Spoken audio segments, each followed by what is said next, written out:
are already clearly recorded.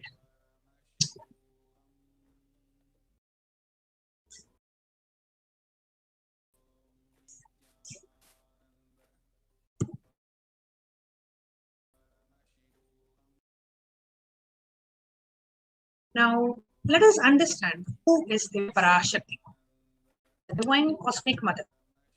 Now, the first and the foremost relationship each and every one of us have is the mother. Ability to learn, even the idea to relate starts with the mother. How to relate starts with the mother.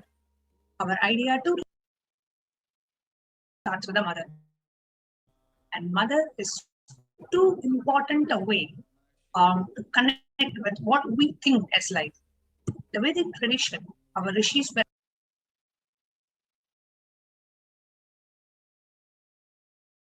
aware. Our ability to connect with the mother should be directed to the cosmos. It should inspire higher consciousness. And it should inspire our higher consciousness to express through us. It should awaken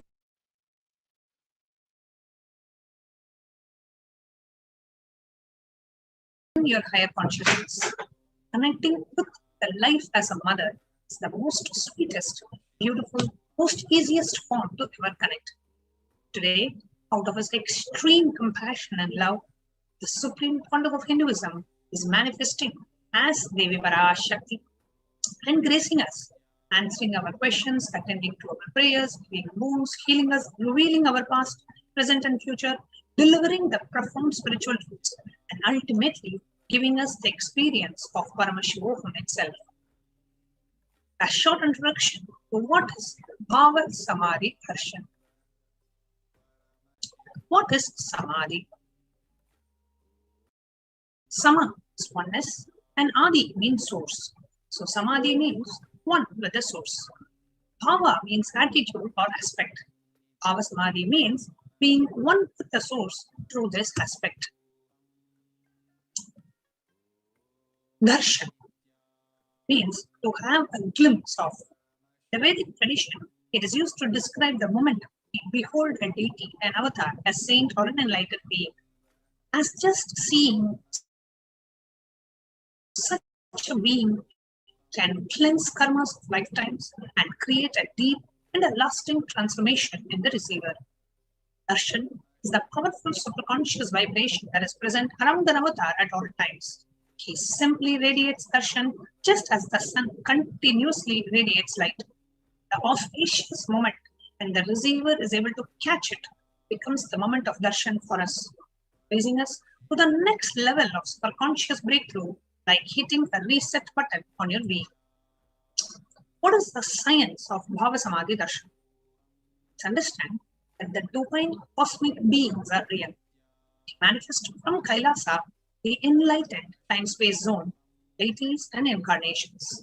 The divine cosmic beings manifesting from Kailasa through the deities happens in temples, and it happens through Bhava Samadhi Darshan in the Nijavatara. So the divine beings landing and manifesting through the physical embodied form of divine incarnations is called Bhava Samadhi Darshans. Bhava Samadhi Darshan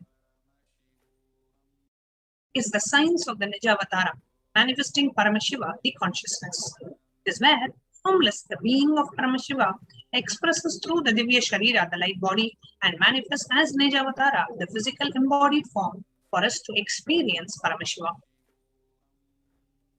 Devi PARASHAKTI expresses through the being of Rajarajeshwari and manifests as the Nijavatara, the physical form of Devi Meenakshi. The Archavatara, the deity, reflects the consciousness and the manifestation of the superconscious energy. However, the human beings may not be able to receive the higher level experiences from the deity directly.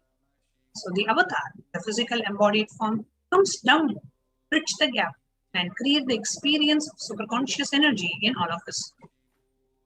Bhava Samadhi Darshan awakens the Kundalini Shakti, which is the latent potential energy in each and every one of us. This influx of superconscious energy visibly slows down the aging process, improves the immunity to disease. During the darshan, The whole brain becomes alive, turning into a superconscious conductor of conscious energies that heal, empower, and transform our lives. During the Samadhi Darshan, our neurons mirror that of the avatar. And the mirror neurons, what they do is they activate and process all the observed movements or information of the avatar just through the process of seeing. That is, your entire body silently and without any movement recreates and receives what is happening distances far away. The process of direct observation, experience of the superconscious energy radiated by the avatar. What are Akashic readings? Readings from the cosmic archives. Akashic readings is not a prediction. It is a reading from the cosmic archives. Beyond space, creation and destruction happen simultaneously. The dimension of time starts the past, present, and future. Because Akashic records are stored in Akasha, the space dimension, there is no past, present, and future. That is why what we call as happened, happening, and yet to happen are already clearly recorded. A short introduction to about Supreme Pontiff of Hinduism. The Supreme Pontiff of Hinduism, Jagadguru Mahasannidhanam, His Divine Holiness Bhagavan Nityananda Paramashiva, is the reviver of Kailasa, macrocosmic, ancient, enlightened Hindu civilizational nation. Supreme Pontiff of Hinduism is the 1008th incarnation of Paramashiva as per Hinduism, recognized by his predecessors for enlightened masters and adepts. The Supreme Pontiff of Hinduism has made the science of power manifestation, yoga, and temple-based universities a lifestyle for humanity. The Supreme Pontiff of Hinduism is ordained as the 233rd Guru Mahasannidhanam of Kanchi Kailasa Sarvagya Peetham, the Tondal Mandala Adinam. The incumbent emperor of Suryavamsa Suragya Samrajyam, the present 293rd Jagadguru Mahasannidhanam of Kailasa Unnata Shamala Peetha Sarvagya Peetham. The present Mahamandaleshwar, the supreme spiritual head of Maha Nirvani Akhada, the largest apex monastic order. The 1008th Acharya Mahamandaleshwar of the Atal Akhada, the present 23rd Guru Mahasannidhanam of Dharma Mukteswar Pramadinam, elected as the Supreme Pontiff of Hinduism by a congregation of over 1,000 Hindu leaders. Revered as the teacher of Hinduism, the most prolific, viewed, read and watched. Authored 300 books and 10,000 articles in 3 languages, English, Tamil, and Sanskrit, translated into 50 languages with over 1,000 titles. Over 20 million copies of books and articles sold, read, and downloaded. Over 10,000 hours of discourses, enriched and enriched 1 billion lives digitally. Respected as the commentator of all sacred scriptures such as Upanishads, Bhagavad Gita, Shiva Sutras, Brahma Sutras, Yoga Sutras, Ashtavakra Gita, Jain Sutras, etc. Honored as the leader of Hinduism, the most awarded, internationally recognized Hindu leader, the reviver of the 108 ancient Hindu sampradayas, including Rudrakanyas, Rishi, Rishikas, Bhairavas, Bhairavis, etc. The establisher of the largest Hindu university, Kailasa and Nityananda Hindu University in the world, satellite campuses in 150 countries, establisher of 1,000+ Kailasa enlightenment ecosystems, founder and reviver of over 100 Sarvagya Peethas, collector of the largest Hindu library with over 1 million books, 1 million palm leaf scriptures, and with over 20 million digital books. And now, the most important aspect a being can receive from the avatar is Diksha, the initiation. The Sanskrit word Diksha is derived from Da, to give, Shi, to destroy ignorance. It loosely translates as initiation in English. Diksha is a direct transfer of spiritual energy by an avatar through a look, word, or a touch, which destroys the ignorance of the initiate or the disciple. The initiation triggers the possibility to create new grooves and neurological pathways in the brain and can even alter the gene expression. What is the science of Diksha? Let us watch this short video.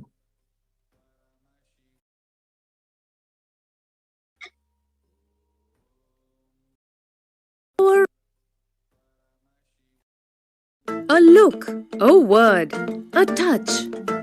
Power of initiation.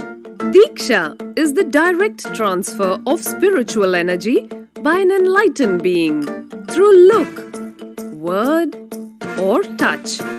The traditional Vedic book Navaratneshwara states, Sarvasamapi dikshanam muktihi phalamakhanditam avirodhat bhavantyeva prasangyastu bhuktayaha. The main benefit of all initiations is moksha, enlightenment. As a side effect, health, wealth, leadership and well-being happen. And in Rudrayamala Tantra, Shiva says, Devi diksha vihinasya na siddhihi na cha sadgatihi tasmat sarva prayatnena guruna dikshito bhavet. The one who is not initiated does not attain liberation nor a better future. Efforts. One should get initiated by Guru. What is the science of initiation? Neuroscience has proved that the process of initiation floods the brain with energy. This is the superconscious energy of Kundalini, our own highest inner potential energy. As the Kundalini flows from the thalamus to the cortex, it sets up a powerful energy loop within the brain, which awakens the latent non-mechanical parts which we have never used before. With increasing levels of coherence, the whole brain comes alive, turning into a superconductor of conscious energies that heal, empower, transform our lives, bliss and fulfillment. Initiation creates high awareness, visualization, creativity. It also slows the aging process and improves the immune system. Kundalini awakening, healing experience, levitation, teleportation, materialization. Experience the power of initiation through a range of exclusive programs conducted.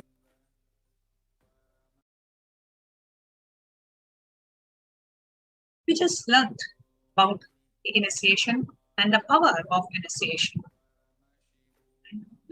And our look, transmits word. the initiation. What happens in the disciple? I think it is better watched than spoken about. So we are now going to enter into the demonstration of extraordinary powers by the initiated disciples of the Supreme Pontiff of Hinduism. It's going to be an extremely entertaining, enlightening, empowering, and entangling demonstration of extraordinary powers by the initiated disciples of the Supreme Pontiff of Hinduism for a short break.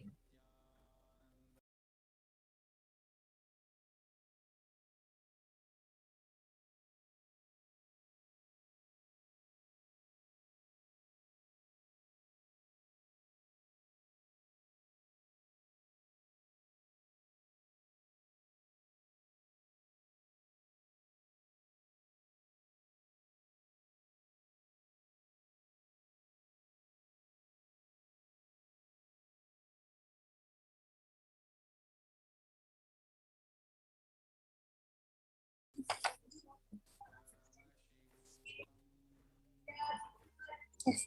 Thank you so much, Mani Anathan Swami, for that beautiful introduction. Now, we'll be moving on to the segment of manifesting extraordinary Shaktis. Understand? This manifestation of powers is one of the rarest happening in today's world. And you might have heard of these terms in movies and comic books, but this is the only platform I bet you'll be able to see Balasin's disciples, students of Swamiji, manifesting these powers live in front of all of you. So before we begin, we'll be moving on to a little more information about power manifestation and the scriptural references and where they all have originated from. So we'll be moving on to that segment right now. The Balasins, the Nityananda Yogis, the initiated disciples of the Supreme Pontiff of Hinduism, will now be demonstrating the powers of third eye and sharing with all the experiences and results of the extraordinary manifestation of the divine powers awakened in us through Diksha, which is initiation.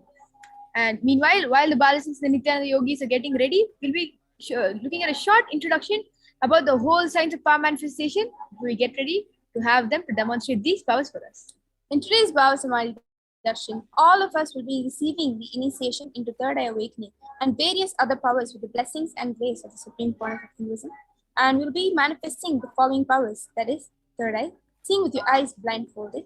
And third eye is the cosmic browsing center located right in between your brows, which upon initiation one can effortlessly express powers and see through the third eye, just as you would with your two eyes.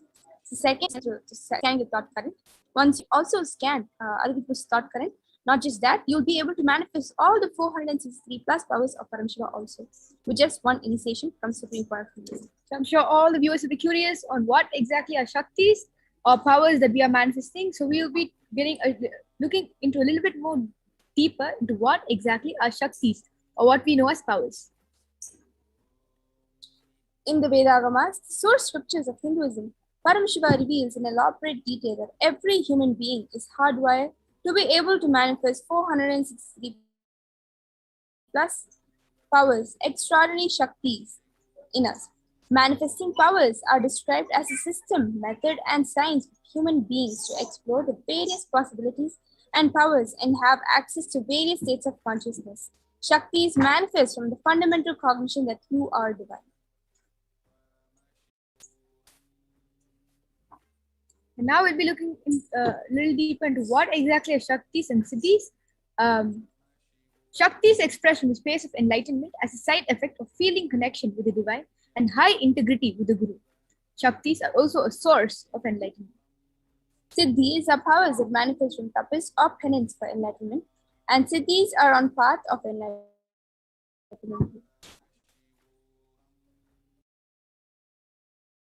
Shaktis of Parameswara manifest through ordinary human beings in an extraordinary way, just after initiation from the avatar.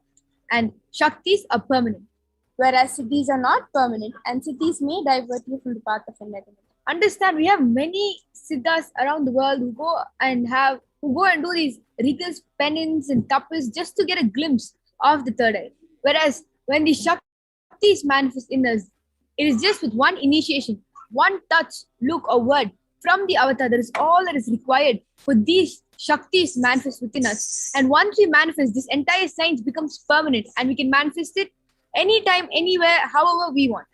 And that is the beauty of receiving Shaktis.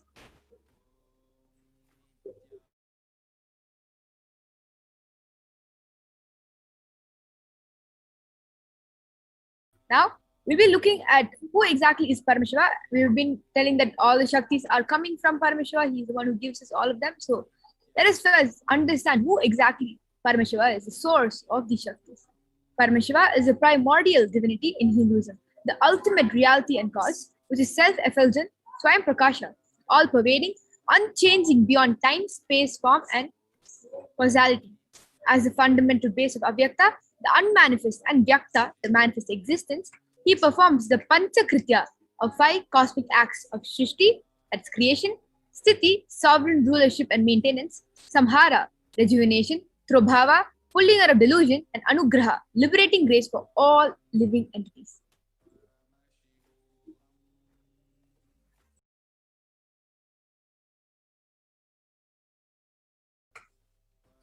Now we'll be seeing who is the Supreme Point of Hinduism, Jagat Guru Mahasamidhanam, His Divine Holiness, Bhagavan Nityananda Parameshwara, is the 1008th living incarnation and representative of Parameshwara himself, and the reviver of Kailasa, the only Hindu nation standing in today's world, the ancient enlightened Hindu civilizational nation, the great cosmic borderless Hindu nation. Ever since the beginning of the civilization, the Sanatana Hindu Dharma has been the cradle of enlightened beings and highly advanced sciences. It was where the science of enlightenment and powers was lived and taught as a lifestyle. For the first time in modern day, the Supreme Point of Hinduism is reviving these yogic sciences and transmitting it to the world at a record-breaking, never accomplished before. Understand, Hinduism has gone through heavy persecution where so many of our scriptures, so many of our information and our history have been burned through invasion and brutal persecution. And all these sciences, which were once Hinduism was so rich with, where people were living a self-sufficient life with these sciences, were lost to us at one point. The avatar of Paramashiva, the supreme point of Hinduism, is beautifully reviving all these lost sciences and spreading it to the world through initiation and satsangs, just for us to understand that we all have that potential and we all are the divine beings who can manifest these powers. Letting us know that we are not who we are and we are not who we think we are. Instead, we are nothing less than divine. We are nothing less than God. So the supreme point of Hinduism is making that cognition established in all of us through these revivals of different sciences. The knowledge and science of the manifesting these powers are passed down from one generation to the next through Diksha, initiation by the enlightened gurus. So, supreme point of Hinduism, he was initiated by his guru, by various gurus that the supreme point of Hinduism had. The supreme point of Hinduism, being recognized as an incarnation at a very young age, was trained and taught these sciences to revive the initiation and knowledge repositories for billions to manifest science of power manifestation from the disciplines of Vedanta, Tantra, Sri Vidya, Yoga and Yogic powers, Mantra Shastra, Siddha Vidya, science of Aushadha, Advaita and Bhakti Yoga, Parameshwara Jnana and Parameshwara Vijnana.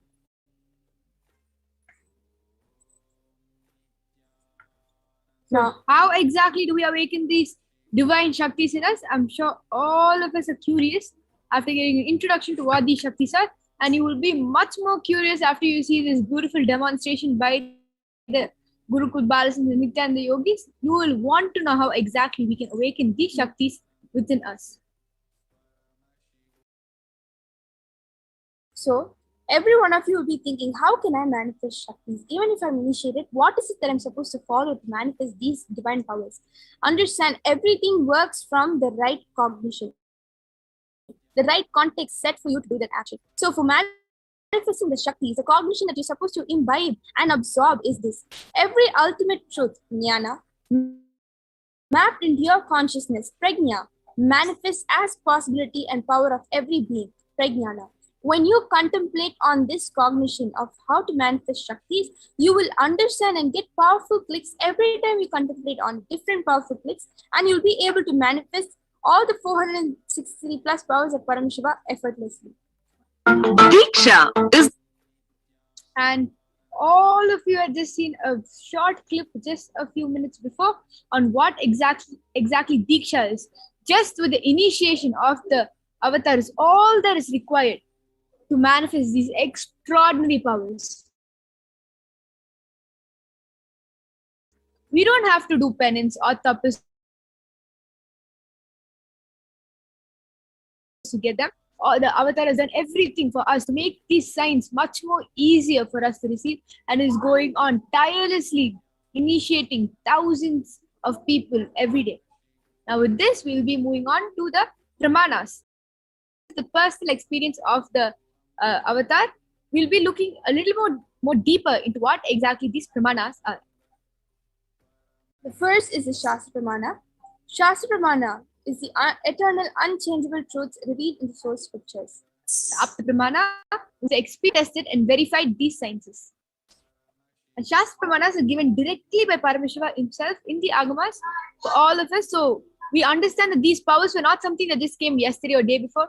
These powers have been there since the time the world exactly came into existence. That is how the science of power manifestation has been lost since the time it had been introduced by Paramashiva for all of us. And next is the Atma Pramana, or account of the supreme point of Hinduism. This millennium's avatars, his personal experience of power manifestation in his life. And the Pratiksha Pramana is the empirical evidence from observation and scientific experimentation, which have been taken. A lot of scientific experimentations have been taken place for all of you to know that this entire science is authentic and it is a possibility for each one of us to manifest and live this science. Now we'll be seeing where the whole thing came from, where all this knowledge, references, everything came from. And it is from the Veda Agamas. And Veda Agamas is living applied science. Now, Vedas are the ultimate superior authority for Hindus. Vedas are pure science where the ultimate truths are explained. Agamas are the scriptures where the applied technology, the applied science is expanded. Vedas and Agamas put together as Vedagamas are given the status of Shruti as they are directly revealed by Parameshwara himself, and they are the ultimate, eternal, unchangeable truths. A reference cited from these Shastras or source scriptures is called the Shastra Pramana. Now, let us all get ready to witness a very unique and exciting demonstration of the power of third eye. The Balasins are eagerly waiting to show all of us and demonstrate this power. So all of you know what exactly it is to get the gift from Kailasa, to get initiated into the power of, into this science of power manifestation. And just before that, we will be looking at the references. Just a couple of minutes before, we just told about how these powers have been authenticated with the Pramanas. So we'll be moving on to the first Pramana, which is the Shastra Pramana, the scriptural reference to manifest the power of third eye. And the Shastra Pramana for the power of third eye goes, Kapalantar manonyasa tishkanmilita lochanaha kramena manasodhadyat lakshaye lakshamuttamam. And the translation goes, by fixing the mind on the inner space within the crown center and sitting stably without any movement, having the eyes closed in succession, by that stability of the mind and inner space to the power of the third eye, one directly sees the ultimate goal, Lakshyam, by having the vision beyond the sight that reveals any object of place, attaining the space of oneness with the source, Parameshwara. Now, we'll be moving on to the Apta Pramana. This is where Lord Bhagavan Krishna initiates Arjuna into the power of third eye during the battle of Mahabharata. And Apta Pramana goes, Natu mam shakyase drishtum anenaiva swachakshushaha divyam dadami te chakshuhu pashyame yogamaishwaram. And Bhagavan Krishna says to Arjuna very beautifully, but you cannot see my cosmic form with these physical eyes of yours. Therefore, I grant you divine third eye. Behold my cosmic opulence. The Hindu Purana, Bhagavad Gita, Bhagavan Krishna initiates Arjuna into the power of third eye to behold Krishna's Vishwarupa Darshan, the vision of his cosmic form. The 11th chapter of Bhagavad Gita, which contains the description of Bhagavan Krishna's cosmic form, is completely narrated by Arjuna as he sees Bhagavan Krishna through his third eye. The next inside and outside broke. The first experience is that I was able to see everything around me, about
Yes, that was so beautiful. Swamiji's own experience when he manifested the power of third eye, 360 degree, he was able to not only see what was around him, but also he was able to feel the rock under him, the tree. He could feel that he was them, he was the surrounding. Understand, this is the experience of oneness. This is exactly what happens when you manifest powers. You get into the oneness with Paramashiva himself, and you're able to manifest him. Because understand, power manifestation is one of the major and important component in Paramashiva himself. And when you're able to connect with that aspect, you become Paramashiva and you're able to feel everything as you, and you become wonderful experience Swamiji spoke about. The next is the Pratyaksha Pramana, the empirical evidence, the observation and scientific experimentation. So here you can see a picture of Swamiji where he has this positron emission tomography. He went through this to see the brain activity, and scientific records show that when doing daily activities, high activity is measured in the brain where third eye is located, and when in deep samadhi state, only the third eye region is active and almost 90% of the rest of the brain is at peace. So this is scientific evidence. And finally, the Sakshi Pramana, the experiences and results of the extraordinary manifest disciple. You will be manifesting these extraordinary powers right after the initiation of the Supreme Point of Hinduism. So we request all of you to stay tuned till the end of the program so you yourself can demonstrate and experience and express these beautiful powers. This rare sacred science of third eye awakening is being developed to you conscious evolution as a living incarnation of Shiva. The Supreme Point of Hinduism embodies the most profound yogic states that surpass all bounds of time, space, and matter. The Supreme Point of Hinduism is gifting this pure great science of third eye awakening along with the many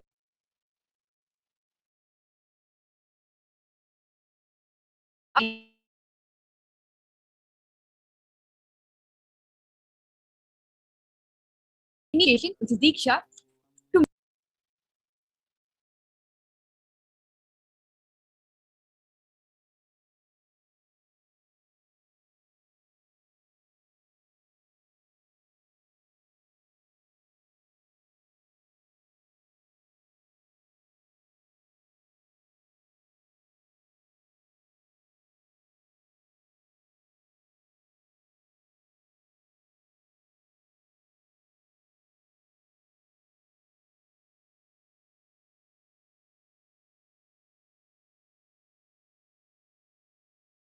people have been initiated by the Supreme Point of Hinduism and are experiencing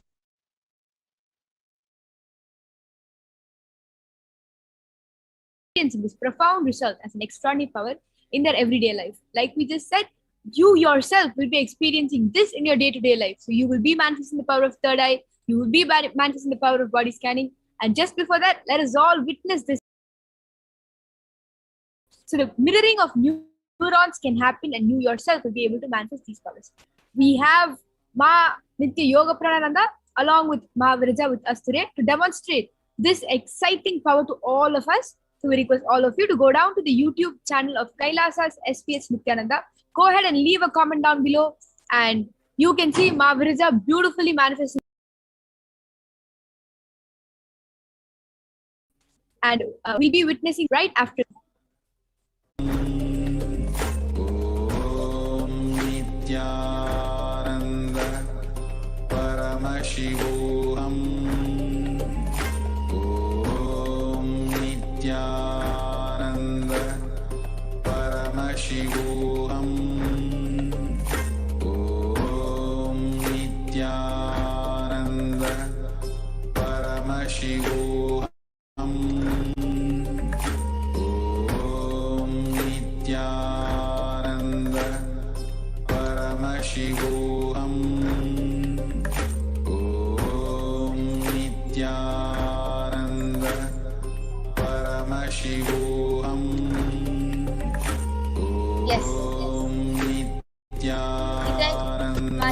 And Mahavidesha for that beautiful introduction to the power of third eye. So now with that beautiful introduction and a beautiful context set, let us all witness this extraordinary Shakti being manifested by a Balasant of the Nityananda Gurukul. So along with me here, I have Maniti Virijananda, who is 16 years old and a Balasant of the Nityananda Gurukul and an extraordinary power manifester. So she will be manifesting the power of third eye for all of you today. So as all of you can see, I have the medically tested eye band over here. So you can see in front is a complete opaque sheet and behind is a thick sponge. So you can see a thick sponge with 2 holes inside, and the hole is completely covered from all sides, and there's a strap which can comfortably strap the eye band to the head. So this is the eye band we'll be placing on Mahaviraja's eyes, and it is medically and scientifically proven that no light can enter in this eye band even with the eyes open. So this is what I'll be placing on Mahavirija now. I request all of you to start posting your comments in the YouTube chat section. You can all start posting, and I will be opening the eye band in front of your eyes and placing it on Mahaviraja's eyes.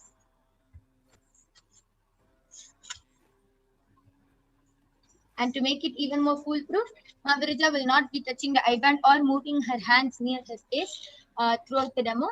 And if there is any adjustments to be done, she will be requesting me to do it. Yes. Mahavirija, are you comfortable?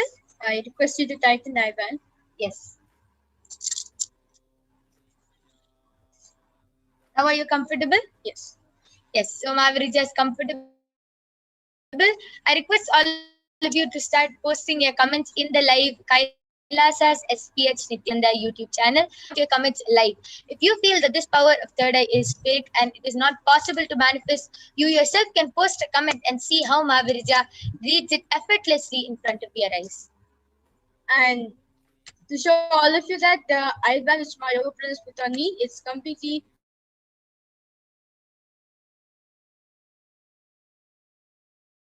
stuck to my eyes. So I'll turn to my right, left, up, down, and all around. Yeah. So you can see how Mahaviraja's eyes are completely covered from all sides, and there is no possible way of light entering through the eye band because the sponge covers from all around. So even if the eyes are open inside the eye band, there's no possible way of light entry. Yes, so I request all of you to start posting. You can post emojis, comments, you can post sentences, you can post numbers, letters, you can post anything you want in the live YouTube chat, and Mahavirija will be reading it out effortlessly in front of your eyes. Yes, so the latest comment which is posted in Kailasa's SPH YouTube channel is by Antariksh Adandaya has posted, "Oh, Nityananda Ma Girijananda." Actually, my name is Virajaya. Like my spelling is Piraja. Yes, that's my name. Ma Girija is one more. She's a sannyasi. Yeah, that's her. Yes, I request all of you to continue posting your comments. You can post anything. You can post numbers, letters, emojis, sentences, words, anything. And Mahavirija will be reading it right in front of your eyes. The before comment is posted by Sahai Sandra. Just posted, and the daughter of Oliver Sahai. We set up the Gurukul for Indira, my daughter. At the level of my work, I am in my place. I'll be able to evolve, or should I change?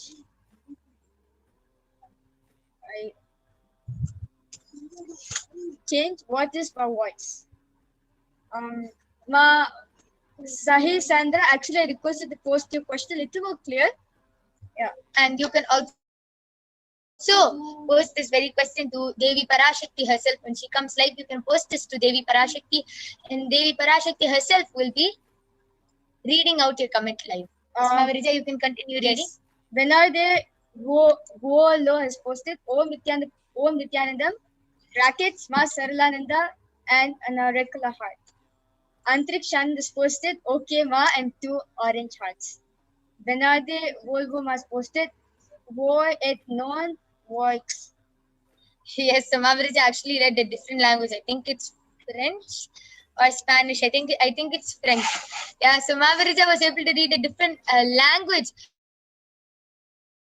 through her third eye. Amazing. I request all of you to continue posting your comments.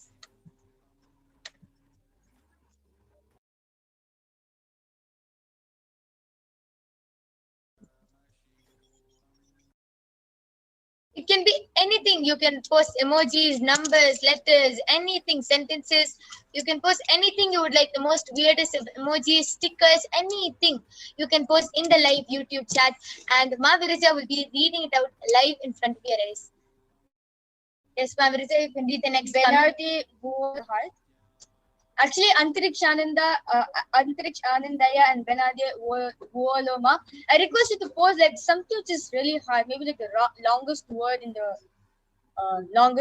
the world, or maybe like a scientific term or medical term, anything. Yeah, you can post scientific terms, medical terms. You can post anything in such a way that Mahaviraja, you are sure that a 16-year-old kid will not be able to guess, and Mahaviraja will be reading it out live.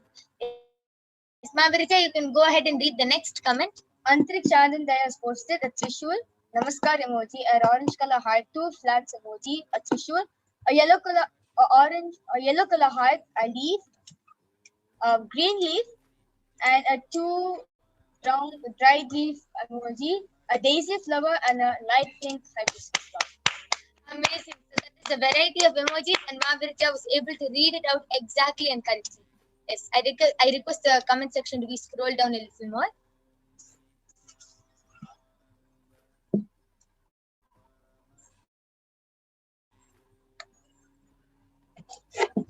Yes, all of you can continue posting your comments.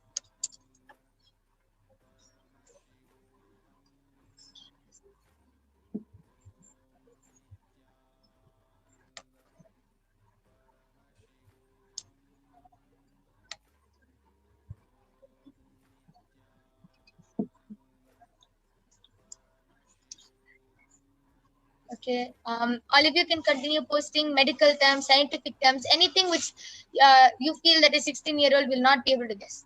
Till then, Mahaviraja, why don't you go ahead and share? How are you able to manifest this power of third eye? Right now, you're with the blindfold on. What are you seeing? How are you able to see?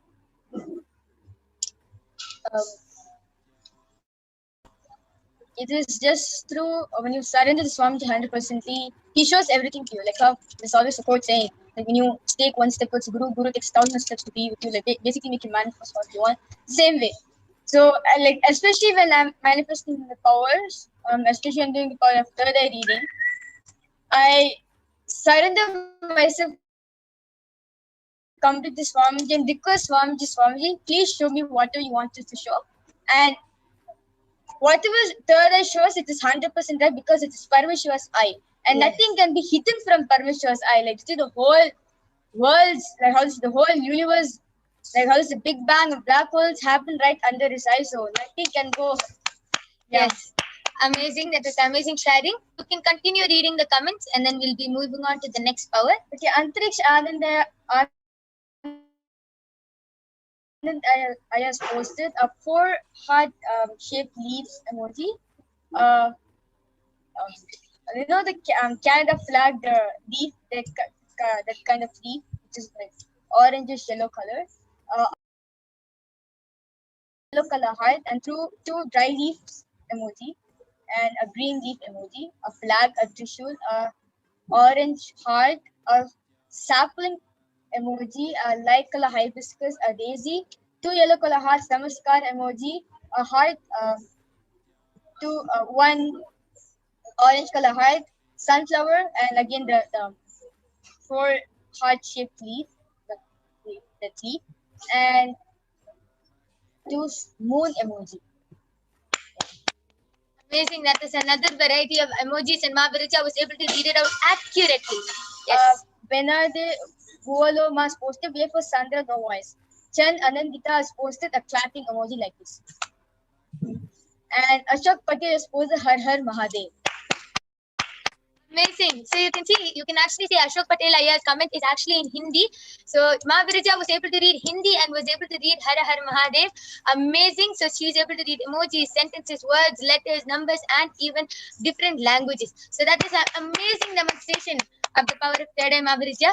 And now in front of all of your eyes, I'll be removing the eye band.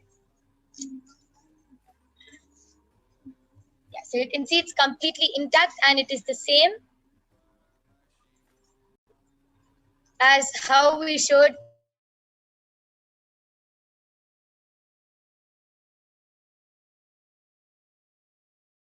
before the eyes. So that was a demonstration of the power of third eye. But we're not done yet. Stay tuned to see the power of body scanning being manifested by the Balasins and the Nityananda yogis of Kailasa. And you can call all your family members to have a body scanning by the Balasins and the Nityananda yogis. So I invite Ma Jayesha and Ma Vijayesha back onto the screen to share with us the pramanas for the power of.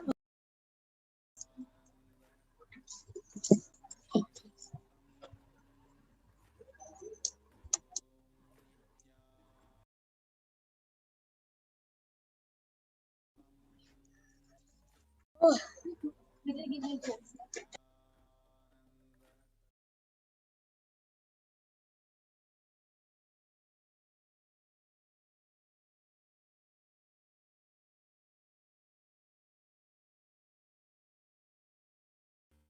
That was such a great demonstration by Ma Virja. It never gets old watching her manifest this power of third eye.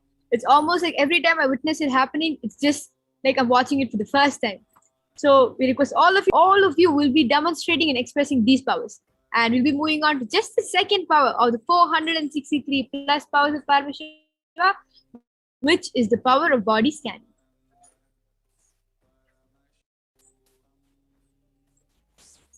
In this power of body scanning, one awakens to the ability to scan illnesses, diseases, medically diagnosed issues, and provide solutions to the awakened third eye. And understand the solutions are given directly by Parameshwara himself. It's the perfect tailored solution, the one and only solution for whatever medical issues you are going through. And another fact about body scanning that I would like to share with all that, when a body scanning happens and when the solution or the problem is revealed, sometimes you might not be able to click with that problem. But don't think it's false and don't think that it is not right. Don't think it's fake. Understand, third eye can never lie because Parameshwara himself is directly communicating through you. And when the third eye reveals whatever it reveals, it can either be a warning or it can be something that you will be going through or something that you were going through before and it's still not gone. And the solution given to you, if you follow that ritualistically, understand you will not fall into the potential scan that has been told to you that, okay, you might be going through this or you are going through this. But if you're not able to click with it, just follow the solution as is. Because Parameshwara himself is revealing it to you, and through that, various different body processes can happen also. So this is something I would like to share to all of you. Now we'll be moving forward to the next slide. Shastra Pramana, the scriptural reference to manifest the powers of body scanning. And the Shastra Pramana goes, Swadehe Jagato Bapi Sukshma Sukshma Tarani Cha Tatvani Yani Nilayam Dhyantvante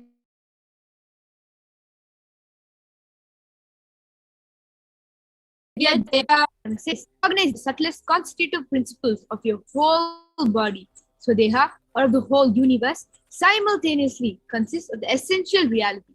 They are being absorbed in the source cause Parameshwara. By the experience of such restful awareness, one becomes complete from all thoughts and the ultimate universal divine power, Paradevi Adi Shakti, is revealed and supreme power manifestation happens. With this, we'll be moving on to the Apta Pramana. This is from the life of Siddha. Terayar was a Siddha and one of the prominent disciples of Agatyar. One day, a man suffering from severe headache comes to Agatyar for healing.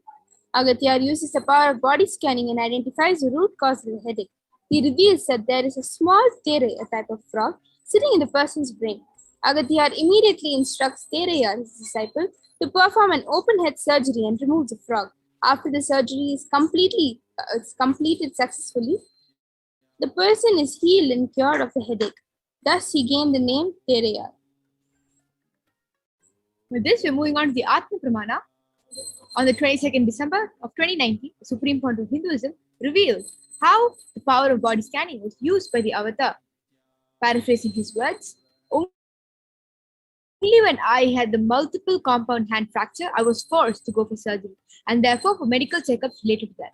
At that time, they detected heavy metal quantity in my different organs. It was revealed that I had been poisoned without our knowledge. I immediately used diagnostic methods instead of medical facilities to study the body condition. Due to the poisoning, Through the body scanning, I found out what the problems, imbalances had happened and where balances has to be done.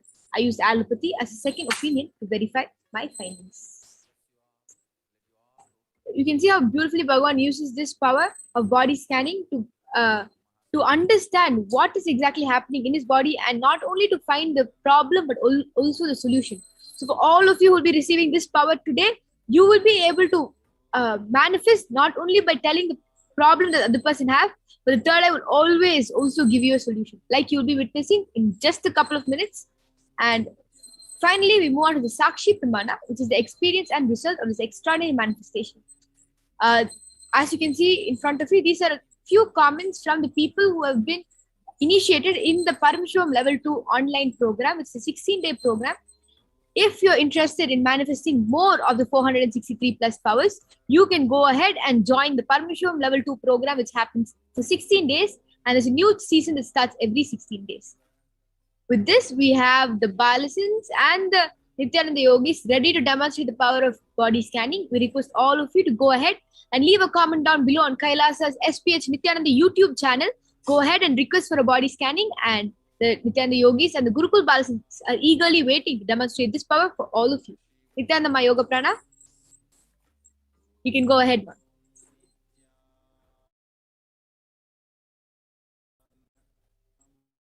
So much, Maniti Vijayeshananda and Maniti Vijayeshananda.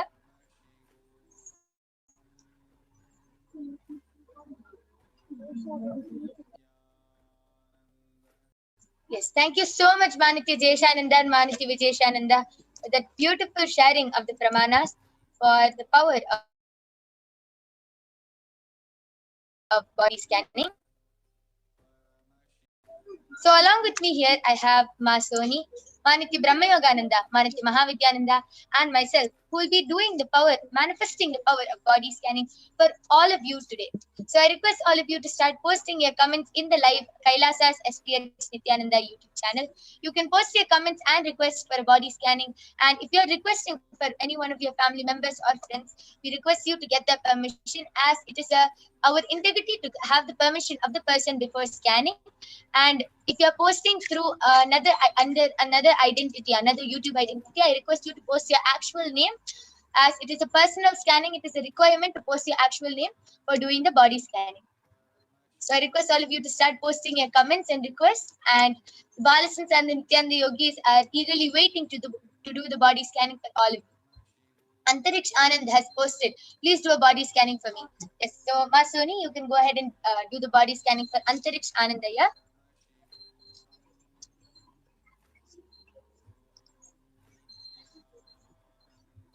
I request everyone to start commenting and posting all your requests and questions for any one of your family members or friends in the chat.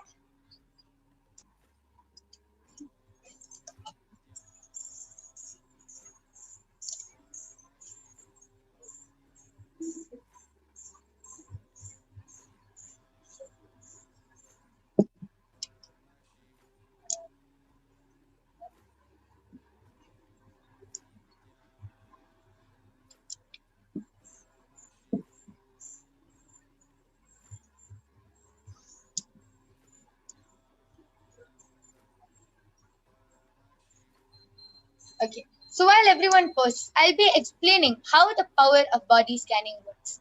So the power of body scanning is very unique and different from going to a doctor normally. How and why? Because any day, if you get any problem, if you feel sick, if you feel uneasy, dizzy, or anything, you'll go to the doctor, and the doctor will diagnose you. Okay, you have this problem, you have this disease. They'll diagnose you with the problem and give you a medicine to heal your problem. But the medicine can only help you and heal you temporarily. And as all of you know, our body is very mysterious. Even a small stomach pain, leg pain, head pain, anything can be related to childhood incompletions, mother incompletion, spouse incompletion. Can be related to anything. As all of you know, our body is very mysterious. So the one thing the doctor cannot find out is the root cause of the problem. Why the problem even started in your body. Few people can have body pain because of attention, they can have because of anger, they can have because of anything. So the one thing the doctor can find out is why the problem started in your body. And when you come and request Paramashiva to do a scanning for you, when the third eye falls on you, the first thing Paramashiva reveals is the root cause, the root problem, why the problem started in your body. There are many cases where the person has gotten back telling, no, ma, I'm not able to relate with what you're sharing, what the scanning was. I'm not able to relate.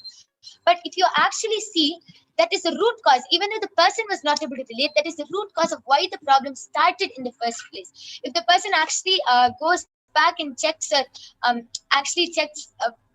properly, he will actually find out that the root cause of the problem is what Paramashiva has revealed, not only the problem which he is able to relate to alone. So this is how the third eye works, and the third eye is so powerful that the moment the third eye lands on your body, immediately the healing starts, immediately healing happens. And Ashok Patel has posted, request Ma Mahavidya Nandaji to scan me for fissure and constipation problem. Also wish to know if Haritaki can solve the problem. Yes, so Ma Mahavidya, you can go ahead and do the body scanning for Ashok Patel Aya. Sumi Murali Ma has posted, scan my son and daughter for good health and intelligence. If possible, simple solution for my BP to be normal. Yes, so Ma Brahma Yoga, you can do the scanning for Ma Sumi Murali's son. But I request you to just get the permission of your son and daughter, Ma, as if they are old enough to take decisions on their own. I request you to get the permission of your son and daughter. Otherwise, we'll be doing the body scanning. And we thank you for contributing to Kailasa. Yes, Ma Soni, you can go ahead. Nityanandam Antrikshanandaya. As you know, Aya, we have 6 chakras in our body, and those chakras are in a process of getting awakened, Aya. So 7 chakras. So Paramashiva reveals that for you to Paramashiva means for you to read more Living Enlightenment book, Aya. Yes.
Yes.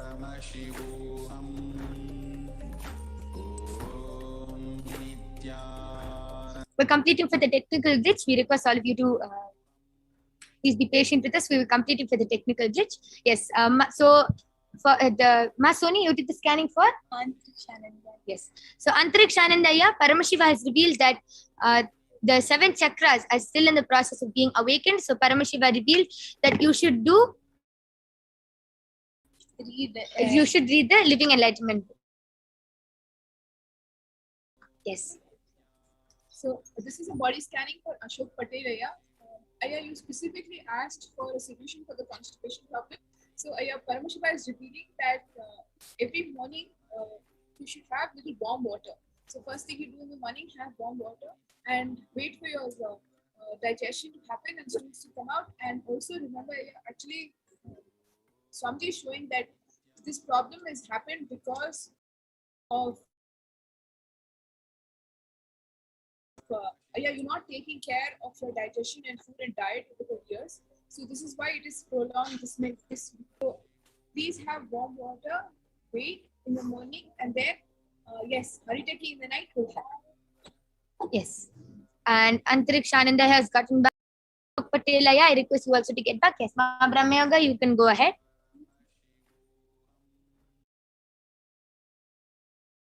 Oh, yes. Yes, Ma Sumi Murli has gotten back telling, yes, I got permission. So you can do the body scanning quickly for Ma Sumi Murli's son and daughter.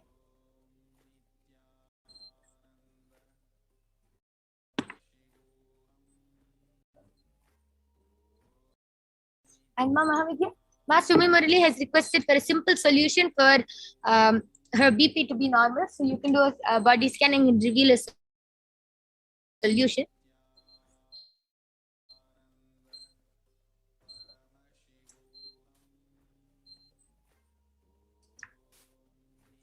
Yes, so Masumi Mirali, Parameshwar revealed that your son and daughter won't have any problem. Actually, he revealed just start listening to the Mahavakya.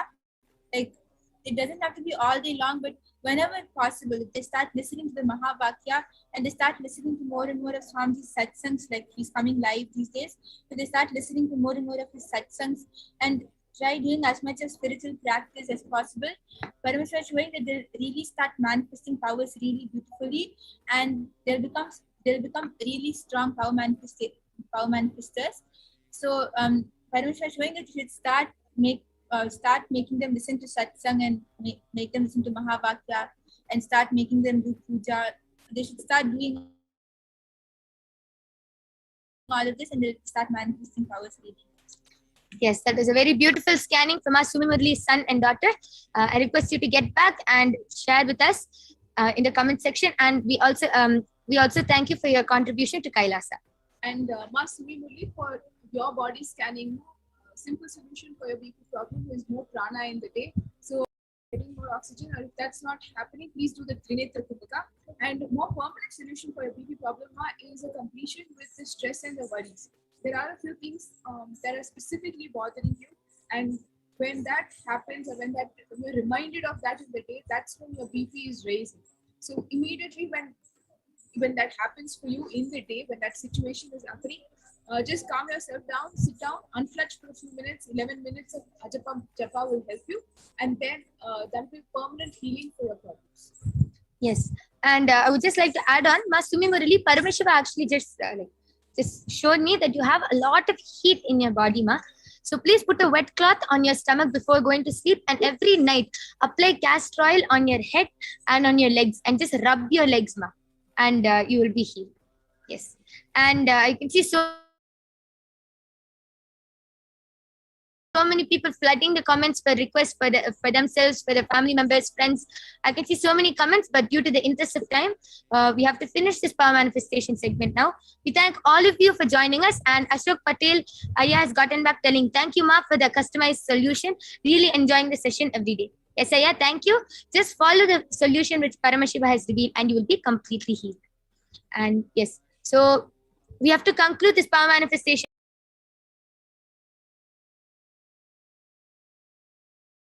Now, we thank all of you for joining us. And if you are not yourself and anyone else who you want, and there will also be a form which will be posted in the YouTube comments. You can also fill that form and get a body scanning by the other Balasins and the Nityananda Yogis. And with this, we would like to conclude this session. We thank all of you for. Thank you, Nityananda.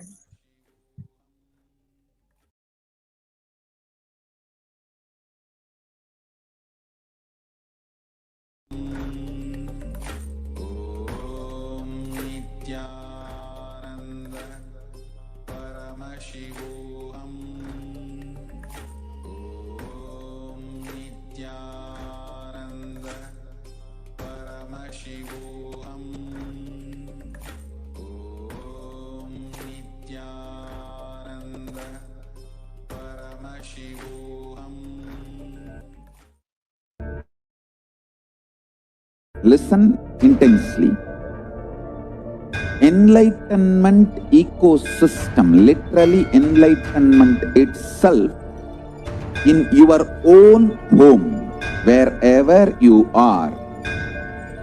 If you cannot come to Kailasa, it's okay. Kailasa can come to you. Kailasa coming to you is E-Kailasa.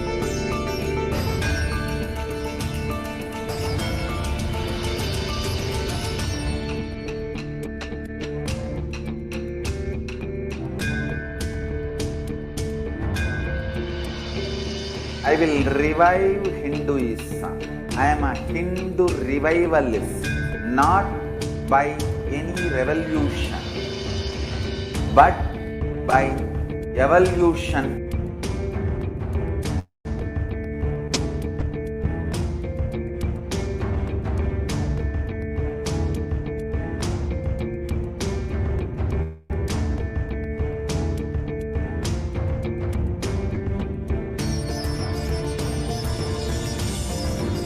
And setting model communities.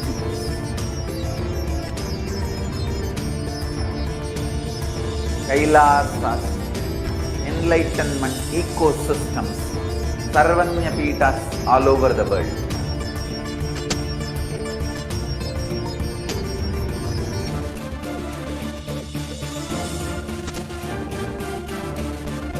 All powerful cognition, knowledge, only when you live power manifestation and possibilities manifestation happens. It's a fundamental truth.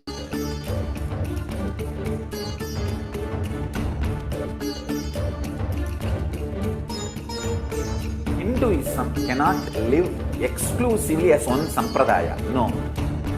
All sampradayas of Hinduism is an ecosystem.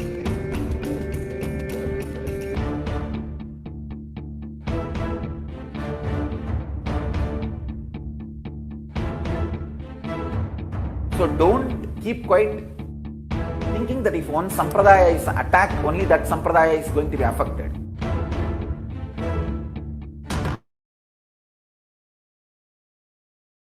All of us are ecosystem.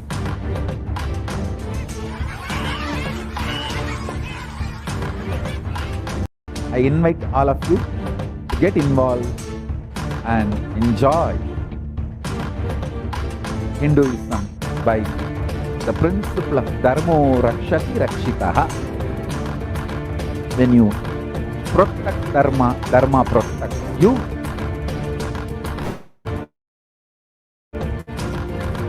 We will make the whole planet flourish spiritually. The spiritual prosperity will happen to the whole planet Earth. We all have to coexist together.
Welcome back, dear viewers.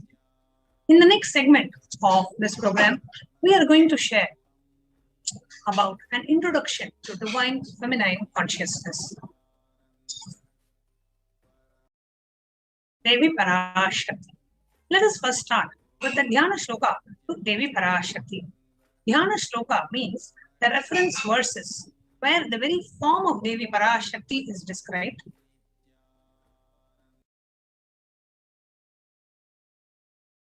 And where we can just meditate on the very form of Devi PARASHAKTI. That is what we mean in Dhyana Shloka. So let us now first see the Dhyana Shloka of Devi PARASHAKTI.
Dhyana Shloka of Devi PARASHAKTI. Sindhuraruna vigraham trinayanam manikya-maulim spurastara-nayaka-shekaram smita-mukhim apina vakshoruham panibhyam manipurna-ratna-chasham raptotpalam vibhatim saumyam ratna-gatastha-ratna-charanam vyayet paramambikam. The Divine Mother is to be meditated upon as shining in the vermilion red body, with triple eyes sporting a crown of rubies, studded with the crescent moon. Her face all smiles, a splendid bust, one hand holding a jewel cup brimming with mead, and the other twirling a red lotus. Directly, the Dhyana Shloka from the Lalita Sahasranama. The Dhyana Shloka continues. Karuna Karuna Tarangi Prakshim Dhrita Pasham Animadindhira Pravrata Mayuratik Rahamityeva Vibhavaye Bhavani. I meditate on the great Empress. She is red in color and her eyes are full of compassion, and holds the noose cord, the bow and the flowery arrow in her hands. She is surrounded on all sides by the powers such as anima, force, and she is the self within me. Devi PARASHAKTI.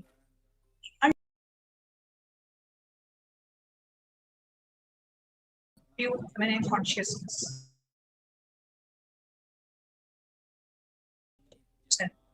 Source where the Big Bang and the black hole are.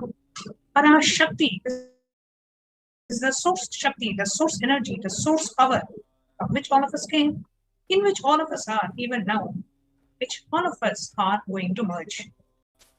Out of her extreme love and compassion, PARASHAKTI herself is manifesting through the embodied form as the Nijavatara of the supreme point of Hinduism, Asanidhanam, His Divine Holiness, Bhagavan Nityananda Pramashivam, raising us, answering all our questions, tending to our prayers,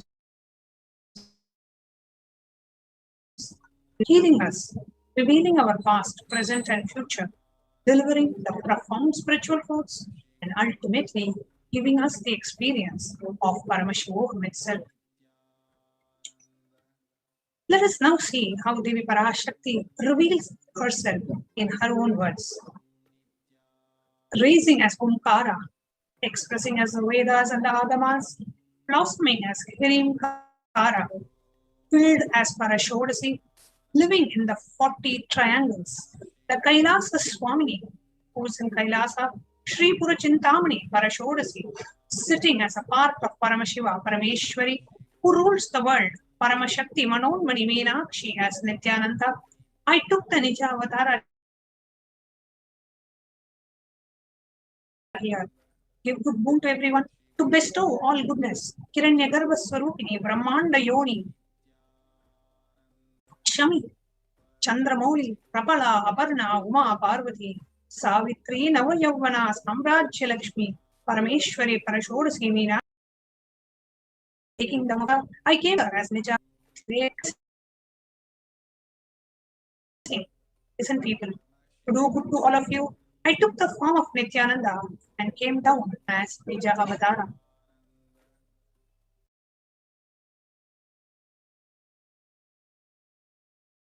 Rising in Omkara, blossoming as Shiva Shiva, manifesting as the source of existence, powers of existence, expression of existence, from the oneness of whom, blossoming into two as Prakriti and Purusha, blossoming as three Shaktis, Ichha Shakti, Jnana Shakti, Kriya Shakti, blooming as the four Vedas, expanding as Panchabhutas, beyond the six chakras, filled as the Gotras of the seven Rishis, expanding as the 8 directions, existing as the Navagrahas, the 9 planets, blossoming as the 10 Indriyas, being as 11 Rudras, creating all the worlds, bringing life, to tell and to make the truth blossom, to do good. Parashodasi Meenakshi is coming down, the form of Nityananda. I came to bless each and every one of you. These are introductions of Devi Parashakti as revealed by Devi Parashakti herself.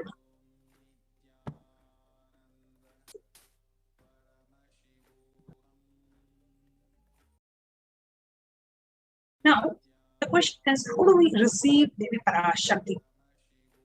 Literally, we are at that moment. She is there in your screen. So always receive her very traditional. Keep 2 betel leaf, 1 banana, 1 betel nut, and 1 coin in front of the screen. Watch Devi. Coin is considered as a traditional dakshina. The Hindu tradition can be a lowest value. It can be just 1 rupee or just a quarter, $1, whatever it may be. Just keep it. And so for 100 days, if you have darshan, it will probably be equivalent to $1, even if you put like just 1 cent. In India, even 1 paise is okay. Some amount is a dakshina. Offer that to Devi. After the darshan is over, do the namaskara, the prostrations, and eat the banana, the betel leaf, and the betel nut. Take it as a prasadam immediately after the darshan. Collect these coins and then send it to the Los Angeles temple. Now, this betel leaf, betel nut may look too small, but in a few days you will see how much it adds to your sentiment that yes, really she is there.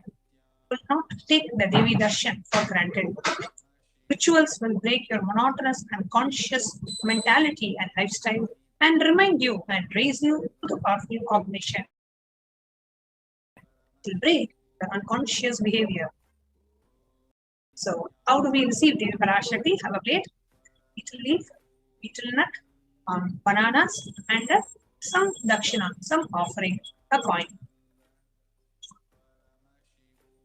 Next, we are going to share with you about Akashic readings.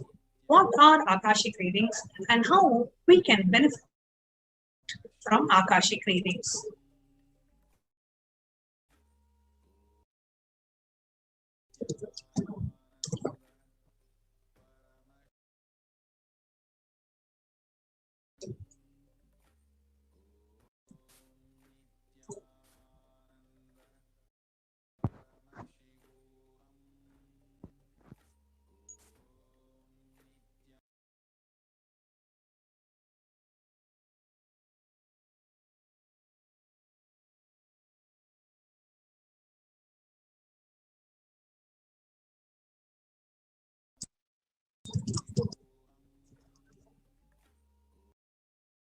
Now, let us take a look at Akashic records.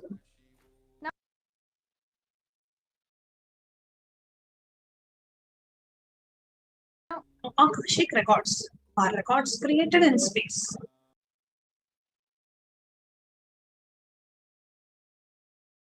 In time is there as a file. Nothing can be destroyed. Please understand, none of your actions, thoughts, plans, emotions, words, nothing can be destroyed. So Akashic records are the cosmic archives of everything that happened, happening, and will happen. Akashic records are the verbal, visual, five-dimensional document of whatever is happening is continuously getting recorded. All the information you collected from all your births is in your DNA, and you can access some of these just to understand and not to waste time doing the same thing, the same actions again and again.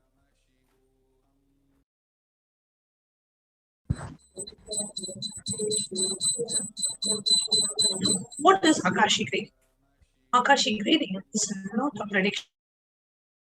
It is a reading from the cosmic archives. Now, there is no such thing as past, present, and future. Beyond space, creation and destruction happen simultaneously. In the dimension of time starts the past, present, and future. But in Akashic records, there is no past, present, and future. That is why whatever you call as happened, happening, and yet to happen are already clearly recorded.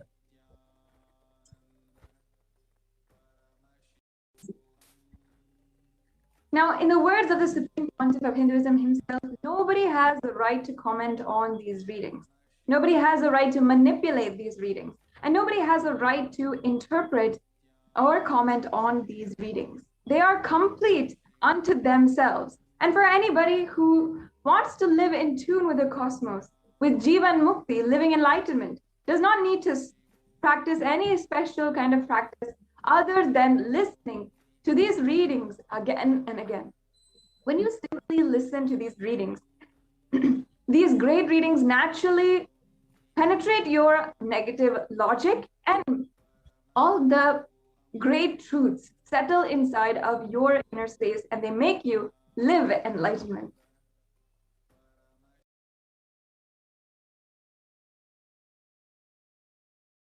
Only an avatar can decode Akashic readings. The avatar of Paramashiva, the Supreme Pontiff of Hinduism, has graced humanity the blessings and darshan, the form of Devi PARASHAKTI, giving answers to the questions, the earning of the seekers as solutions, breakthroughs, and liberating humanity from pain and suffering. Any answer given by Devi PARASHAKTI is not just an answer, but a karmic breakthrough for the receiver. Now, let us look at the Shastra Pramana, the scriptural reference for the power of Akashic readings. The Shastra Pramana is from Vijnana Bhairava Tantra, Sutra 84, Dharana 61.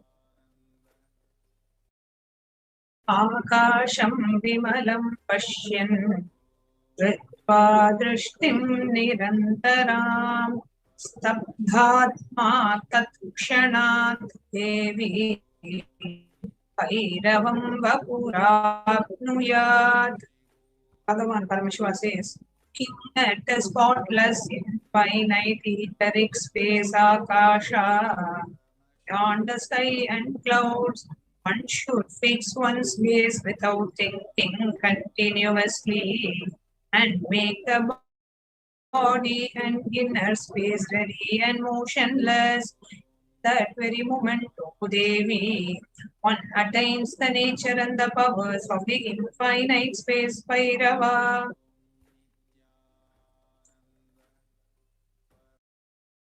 Now, in the reference of the powers of Akashic reading comes from the Mahabharata. In the Hindu Purana, the Mahabharata narrates the story of the great sage Maitreya, who reveals to the secrets to Vidura, the story of his birth in the human form and the reasons of all his suffering. Sage Maitreya actually accessed The Akashic records told Vidura that he is not an ordinary man, but he was in fact an incarnation of Yamaraj, the Lord of Death. He was to play the part of a so-called Shudra for 100 years, being cursed by Manduka Muni.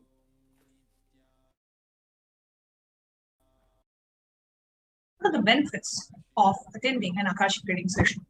Please understand, all the information that we collected from all of our births is in our DNA. You can access some of them just to understand, not to waste time doing the same actions again and again. Accessing the DNA code, reading the Akashic records will be useful for us to be liberated from our default future, bringing an end to binding cognitions, known and unknown suffering, leading you to experiencing enlightenment. Paramashiva.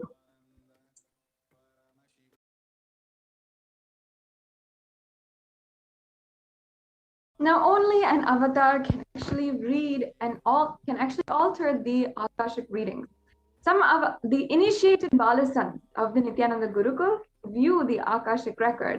However, it is only an avatar that can alter, edit, upgrade, and change the Akashic record.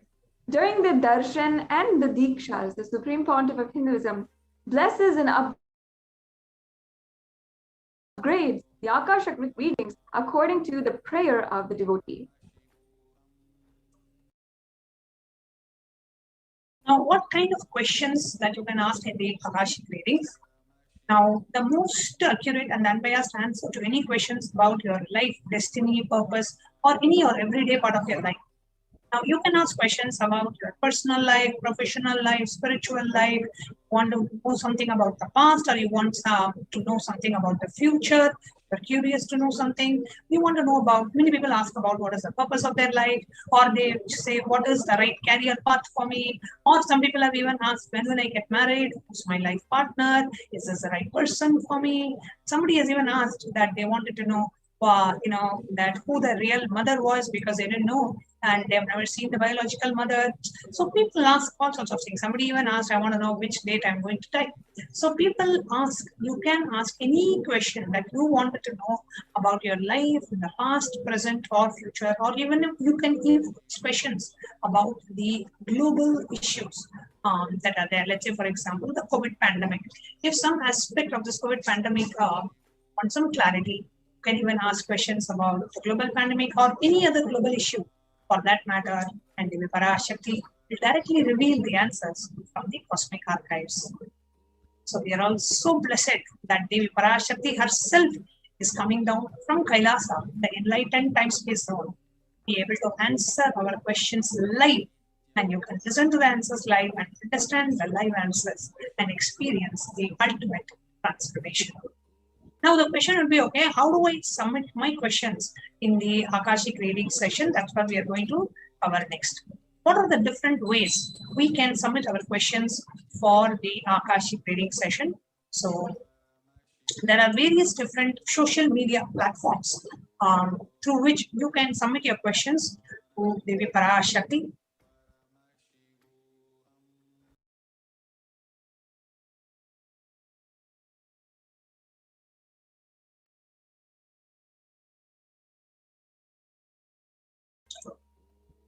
So Devi PARASHAKTI Akashic readings, the social media segment. Okay, so now first way you can submit your questions is through the YouTube live.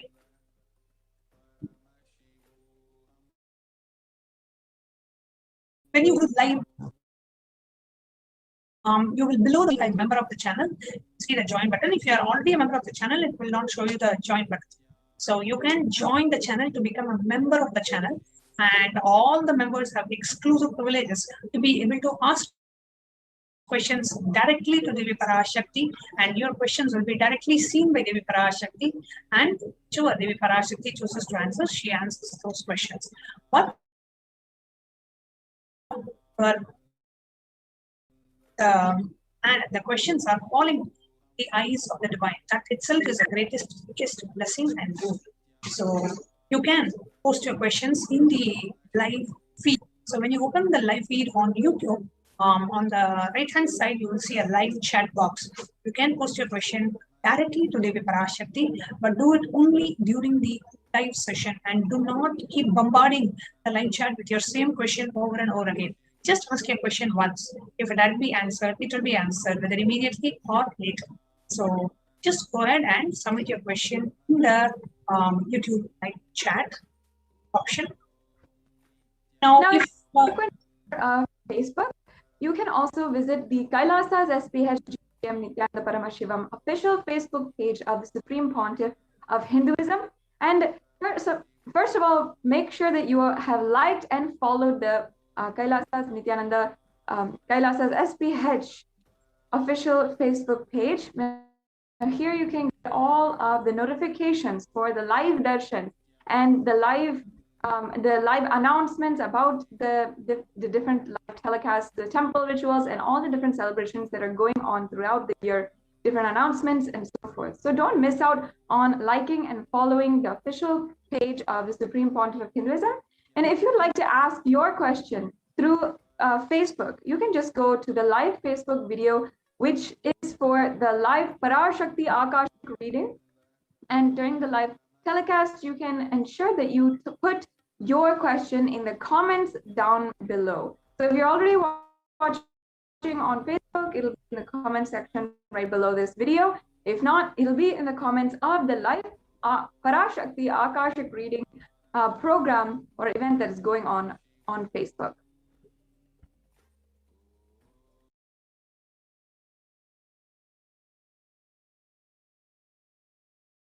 The third option that you have is a tweet. The Twitter, the official Twitter account of the Supreme Pontiff of Hinduism is Kailasa's SPH GGM HDH Nityananda Paramashiva, and the Twitter handle is @Shri Nityananda. So if you are not yet a follower of the Supreme Pontiff of Hinduism on Twitter, now is the time to go ahead and follow @Shri Nityananda on Twitter, and you can ask your questions in the reply section of the tweet with the hashtag #AskTheAvatar. So when you use the hashtag #AskTheAvatar and put it as a reply tweet to their main live feed. So every day we will be having the live feed on Twitter as well.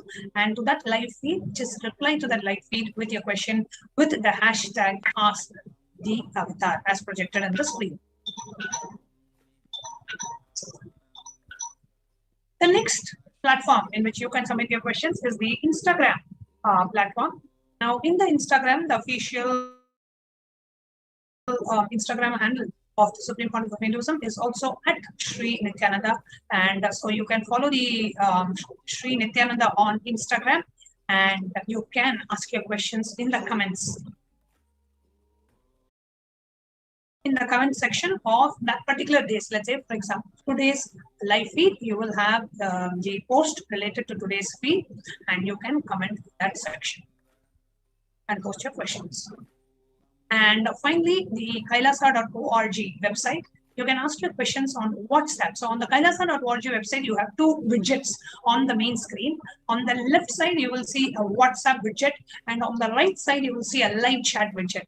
You can actually submit your questions through either of these ways. Through WhatsApp, you click and it directly gets you into the WhatsApp app, where you can directly send your questions to the number that is embedded, or you can also use the live chat option, which is on the right hand side, where you don't have to you give your basic details and be able to ask questions live during the PARASHAKTI Akashic readings in the WhatsApp chat or in the live chat segment itself. So these are the different ways. We have YouTube, which is exclusively for the members of the official channel. We have Facebook, we have Instagram, we have Twitter, we have WhatsApp, and we have the live chat options. The different ways in which you can submit your questions for us. Now, we are going to share with you how you can connect and relate with Devi PARASHAKTI after a short break.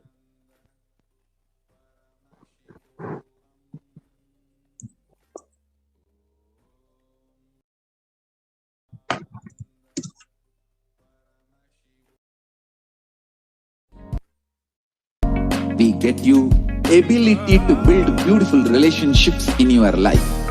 We get you direct spiritual support, and we make sure you become wealthy.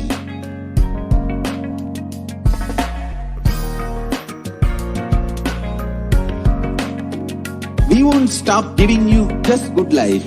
We will literally not stop till you live enlightened life. Manifesting the state of Paramashiva, space of Paramashiva, powers of Paramashiva, being of Paramashiva.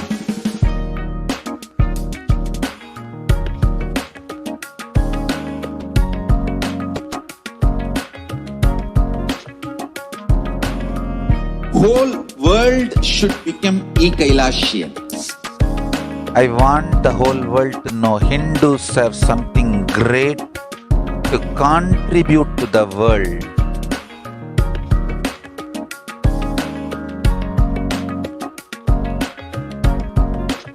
We have something great to contribute to the world. Let us do that.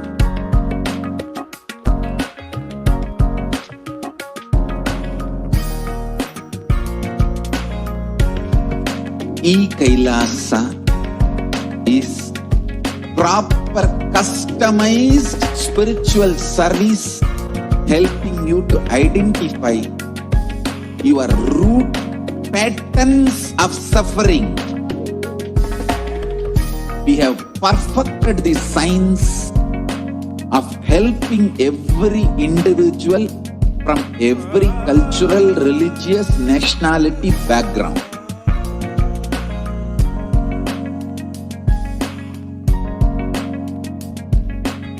You will have lowest reactionary assumptions, highest awakened response, alive response for life continuously.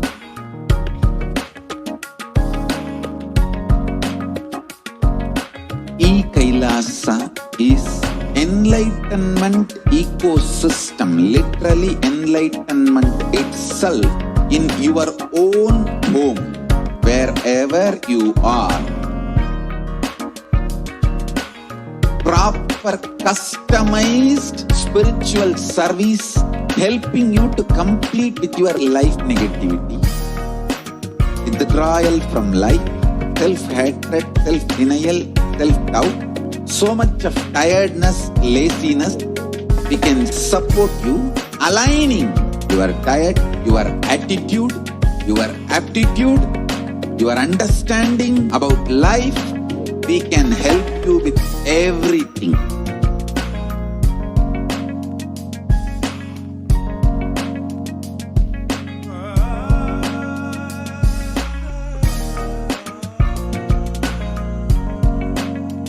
If you are interested in enlightenment, we will immediately bring this to you.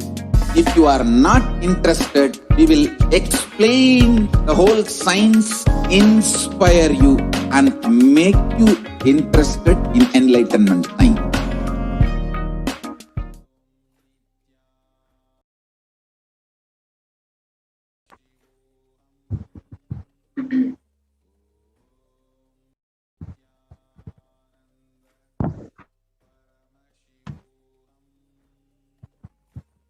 Nityanandam. To all of the viewers, welcome back.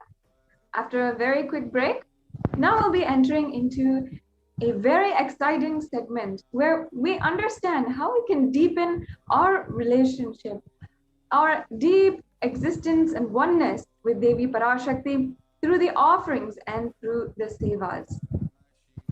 So let us now understand what is the significance of offering. What is the real context behind these offerings and sevas? The Supreme Pontiff of Hinduism has literally revived the science of worship and the science of rituals through the Nityanandeshwara Paramashiva Devalaya and through so many other different entities, different ways that we can offer the ritualistic worship to the divine cosmic beings through the Supreme Pontiff of Hinduism. And each and every one of these sevas has a unique significance and is referred to in the Shastras, in the ancient Hindu scriptures of Sanatana Hindu Dharma.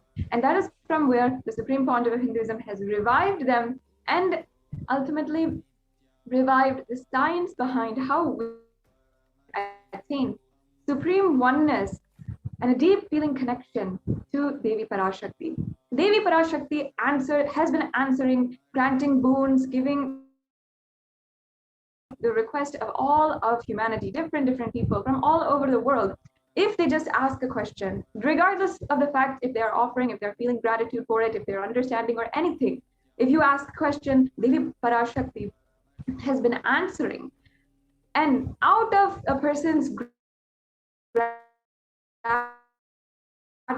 out of their individual gratitude, later on or even before that, if they'd like to offer these sevas and make sure that they deepen the relationship that they have with Devi PARASHAKTI and offering the gratitude for making whatever they wanted manifest into reality, these are the different sevas. So let us now enter into this segment and understand the significance of offering. Now, what is really an offering mean? Does Devi PARASHAKTI really waiting for us to offer? For whom is this offering? Now, just to give a small example of what is the significance of this offering. Now, let us say you are, it's, I know most of you in the US have just finished a long weekend. So let's say you are just sitting in your house and suddenly you are getting a knock on your door. And you're wondering, I wasn't expecting any guests or my friend to turn up today. Who is this? So you kind of anxiously and curiously peep out through. Parashakti herself standing. Run to the door and open it. It is literally Devi Parashakti standing there, right? And you just know that she has come down. And you are not able to believe your eyes. You're pinching yourself and you're seeing, is this true? Is this really Devi PARASHAKTI? Am I dreaming or is it real? Immediately what you will do, you will fall at her feet and you'll say, please, please, please come inside, come inside. You will make her sit. You will do what you can. You will offer some flowers. You will, whatever you can. You will worship her. You will talk to her. You will still not be able to believe that it is actually Devi PARASHAKTI who has come down to bless you, shower you with all the boons, to connect with you and to make you feel that, you know what, you are taken care. She is there taking care of you, protecting you. So let us say Devi PARASHAKTI is in your living room and she's sitting on a couch and you're just talking to her and connecting with her and relating with her. So then what really happens at that time? Right? So you will feel like you will ask, okay, Devi PARASHAKTI, can I give you some food to eat? Can I pour some water at your feet? Can I offer some flowers at your feet? Can I give this? Can I give that? Why? Is it that Devi PARASHAKTI came to your house to receive flowers from you? No. That is the way we relate with the Devi PARASHAKTI. That is the way we connect with her. We feel, if I do this, it is my biggest blessing that I'm able to put some flowers at her feet, that I'm able to, touch her feet and do the Pada Puja, that I'm able to offer some clothes to her. She partook the food offering that I gave her. Lifelong you'll be telling it. You know what? Devi PARASHAKTI herself came and she partook my food. She accepted my cloth offering. She accepted my Pada Puja. This will be a lifelong celebration for you. You will never forget that moment. And that moment will be the most cherished moment of your time. So that is the significance of the offering. You will literally feel that the divine being is real. Devi PARASHAKTI is there and you are making that offering. So the offering to Devi PARASHAKTI is a way that you experience that immense feeling connection and you know that Devi PARASHAKTI is real and it is not some mental construct. She is physical and she is real in your life. That experience is given to each and every one of us when we partake in these offerings. And you can choose whatever offering you want. You can choose those offerings and request the darshan and the blessings and the boon. And ultimately, the deep feeling connection and bhakti and devotion and surrender to Devi PARASHAKTI herself. So that is the significance of the offering.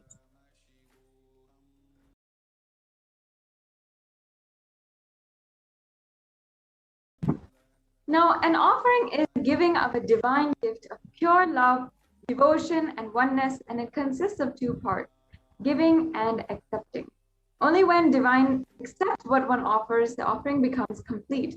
The offering is not made out of fear or out of greed. When an avatar lands, the offerings are purely a part of the grand Leela played out for the purpose of enlightenment.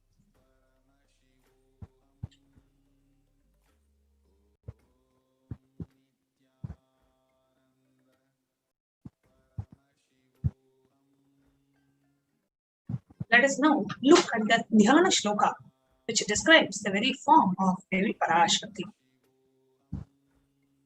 Udibhaveda karavatninayanam syat pankajavara bhayajapaksha sarayuktam anga imabhushana vichitravasanam syat tunga makutojvala manonmani swarupam.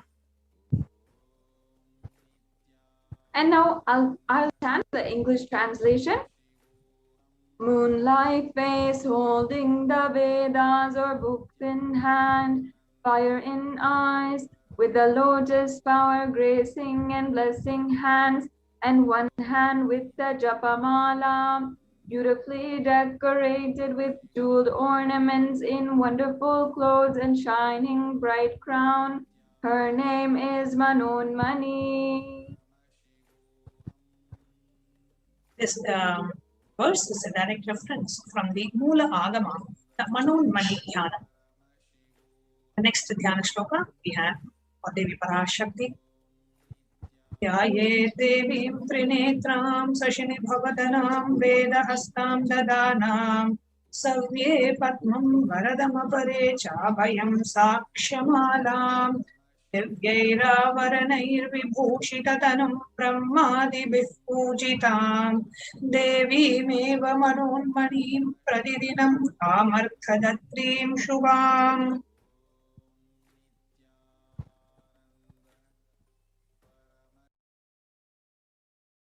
And now the English translation.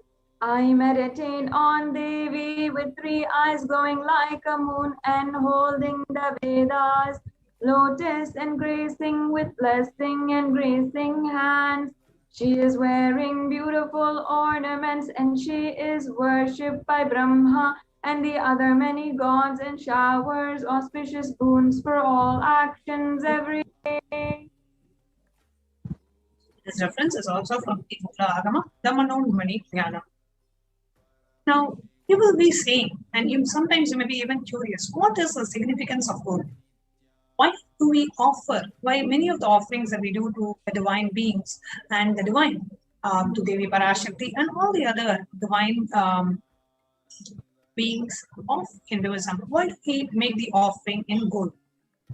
The direct reference is from the Atharva Veda, which talks about gold. Let's understand that the gold is a divine element. Gold doesn't have dosha. Gold is therefore considered as a divine element. When I say dosha, gold and Rudraksha, these two do not have dosha. Means if you wear it and you can even what you are wearing, the chain, you can even offer it to the divine.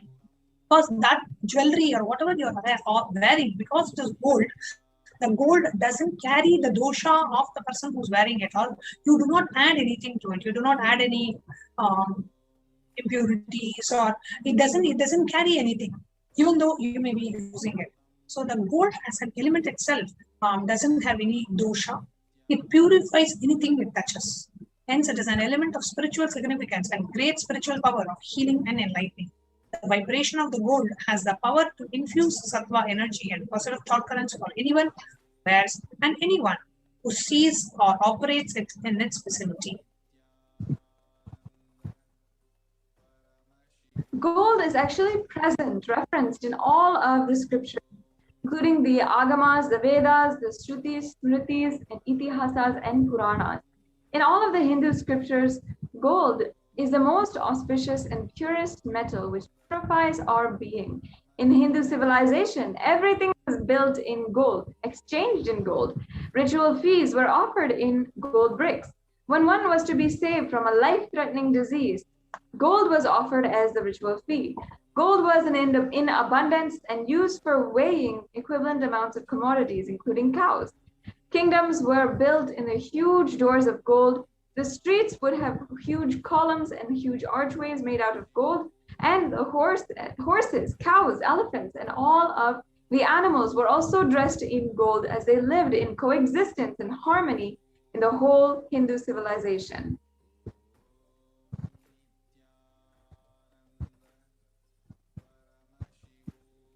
The Hindu civilization thrived on the banks of rivers of gold.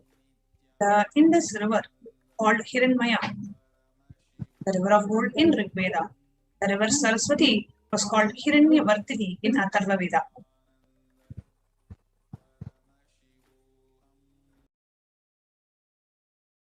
Gold is the supreme element for offering gifts to the ones you love and revere. Temples are constructed and paved in gold. Deities are made in gold and decked and adorned in gold because it preserves the enlightenment energy for thousands of years. It lasts forever.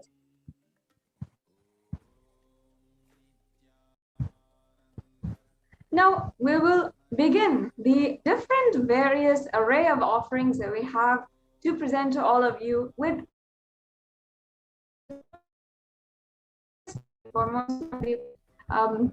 offerings that you can even make today at any amount.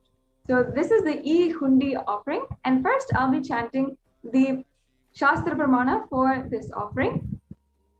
Bhakti Priya, Bhakti Ghamya, Bhakti Vashya Bhayapaha, Shambhavi Sharada Radhya Sharvani Sarmadayini.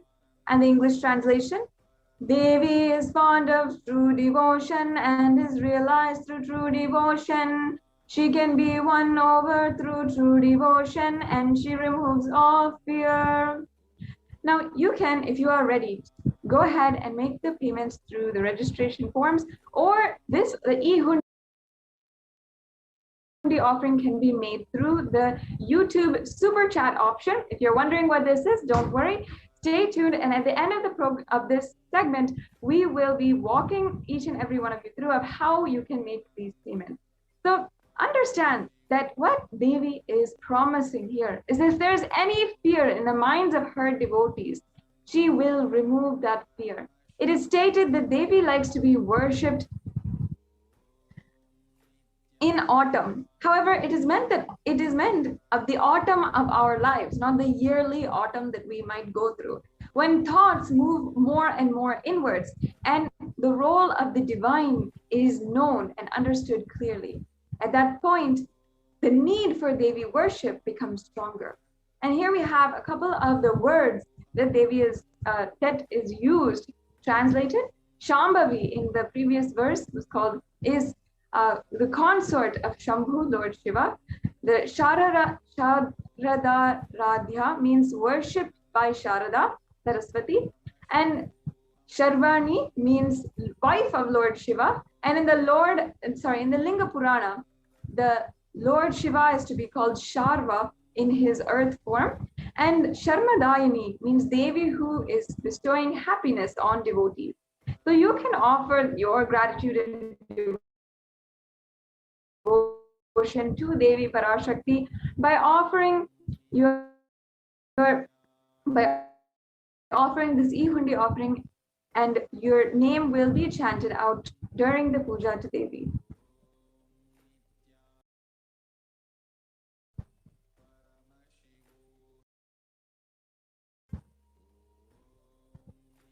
The next offering that we have for the PARASHAKTI is the offering of the Sankalpa.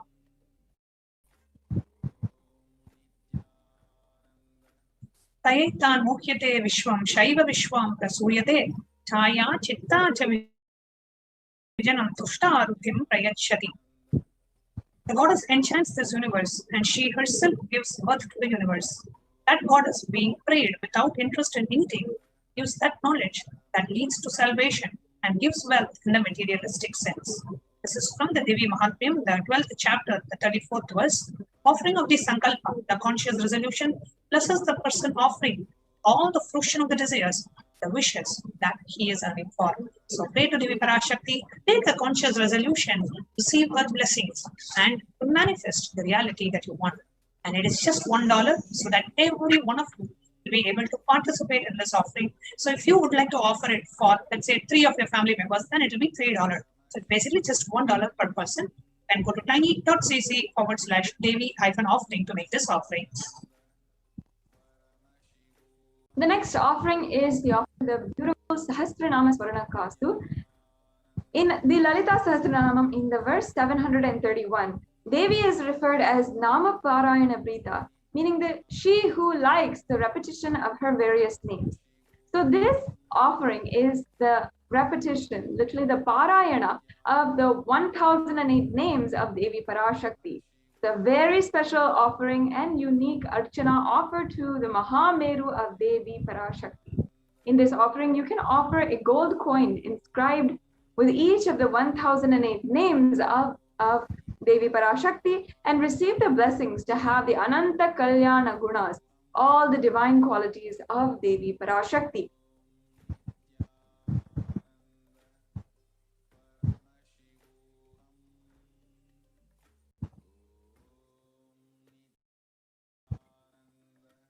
The next offering we have is that of the Mukta Anguti, the finger ring double.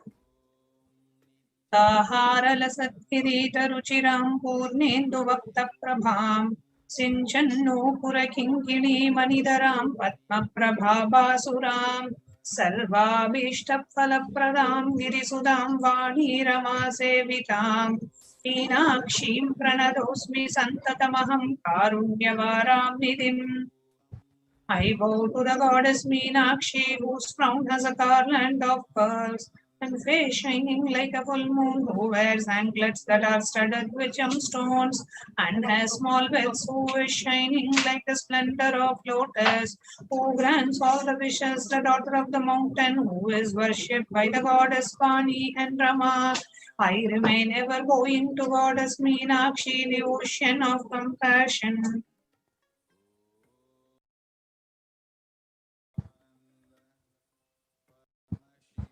Offering, offer the pearl finger ring and receive the blessings to be showered by her compassion and pure love in all your business endeavors.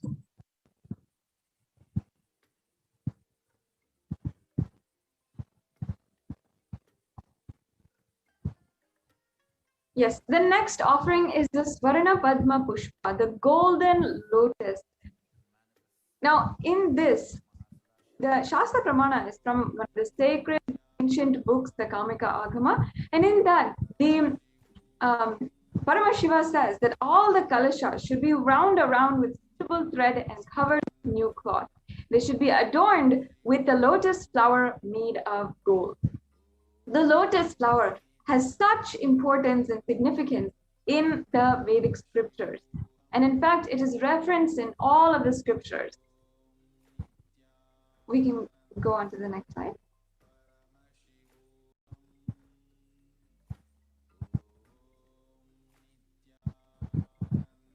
And there are hundreds of scriptural references for using the lotus in the worship of Paramashiva. In fact, almost everything in worship of the ultimate involves the consecration of deities, of worship, or meditating on the mudras and asanas used during worship involves the lotus flower, the lotus leaf, the lotus pericarp, and the lotus petals. The lotus is thus considered a very divine, sacred flower. And further, the lotus is also referenced as Shakti of Paramashiva, which is also understood as the lotus. Even the base of the Paramashiva Linga, as you're seeing in the picture, is a lotus. And the disciple of Paramashiva is considered as a lotus as well, which is about to bloom. So you can offer the Swarana Padma Pushpa in any size which you wish to, and be blessed to have the state, space, powers, and being of Parashakti in your inner space amidst any and every adverse situation in your life.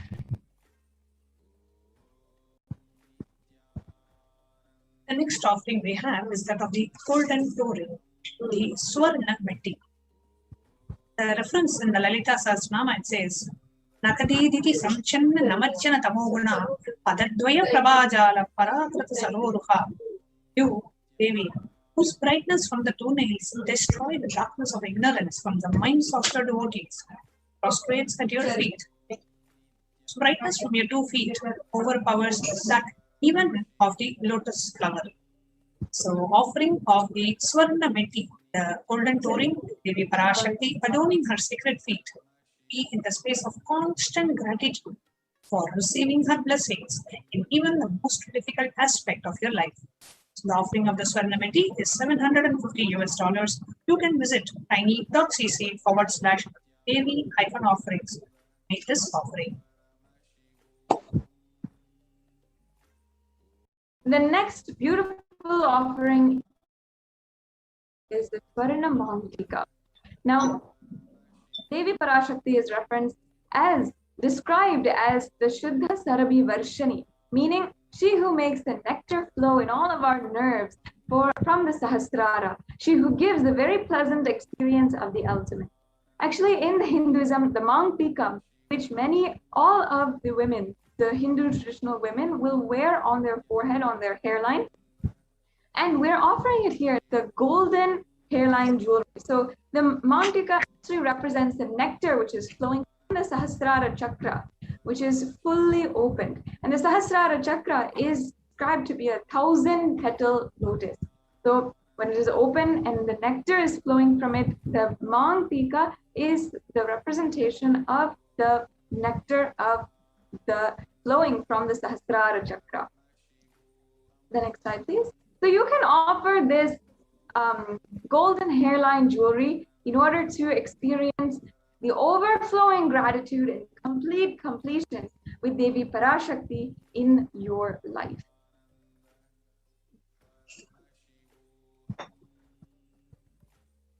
The next offering we have is that of the Pratyaksha Parapuja, of the most sacred of offerings and the most sacred rituals in Sanatana Hindu Dharma is that of the Pratyaksha Parapuja. Now, what is the Pratyaksha Parapuja offering? Where our whole being is just melting in gratitude, and from that space of gratitude, want to do something, you don't know what to do.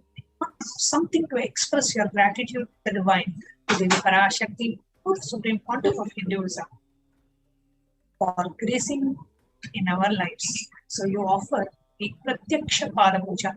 Offering of the Pratyaksha Parapuja is done just to express your gratitude, not even for any benefit. For benefits, you can even do the $1 Sankalpa chanting, that is enough. But the offering of Pratyaksha Parapuja is so sacred that your whole being is just overflowing in gratitude for Devi happening in your life, for the Supreme Pontiff happening in your life. Just out of that overflowing gratitude, want to offer the Pratyaksha Parapuja.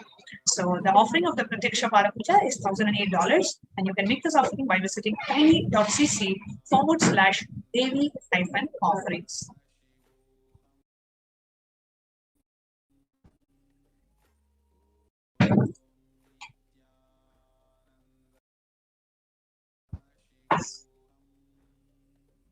Yes, and the next offering that you can make at the feet of the Supreme Pontiff of Hinduism himself is the Vastra Seva. So offering this Vastra Seva blesses any of the Yajamans with all of the auspiciousness and blessings of the Supreme Pontiff of Hinduism.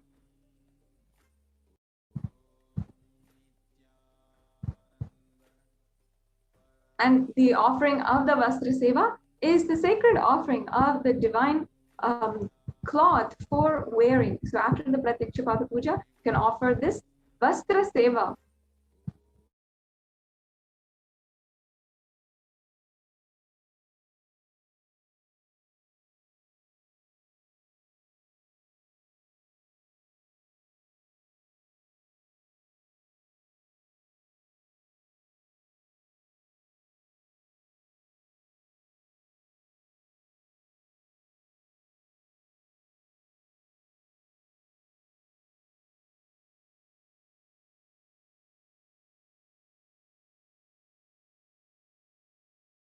One of the 1,008 names, and it comes in 3 different sizes.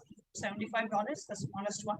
So just for $75, you'll be able to offer a gold point to Devi PARASHAKTI, the Mukta Anguti, the pearl finger ring, the Swarna Padmapushpa, the golden lotus flower, the Swarna Meti, the golden toe ring, the Swarna Mantika, the golden hairline jewelry, the Pratyaksha Parapuja, and the Vastra Seva offerings. You can register for any of these offerings.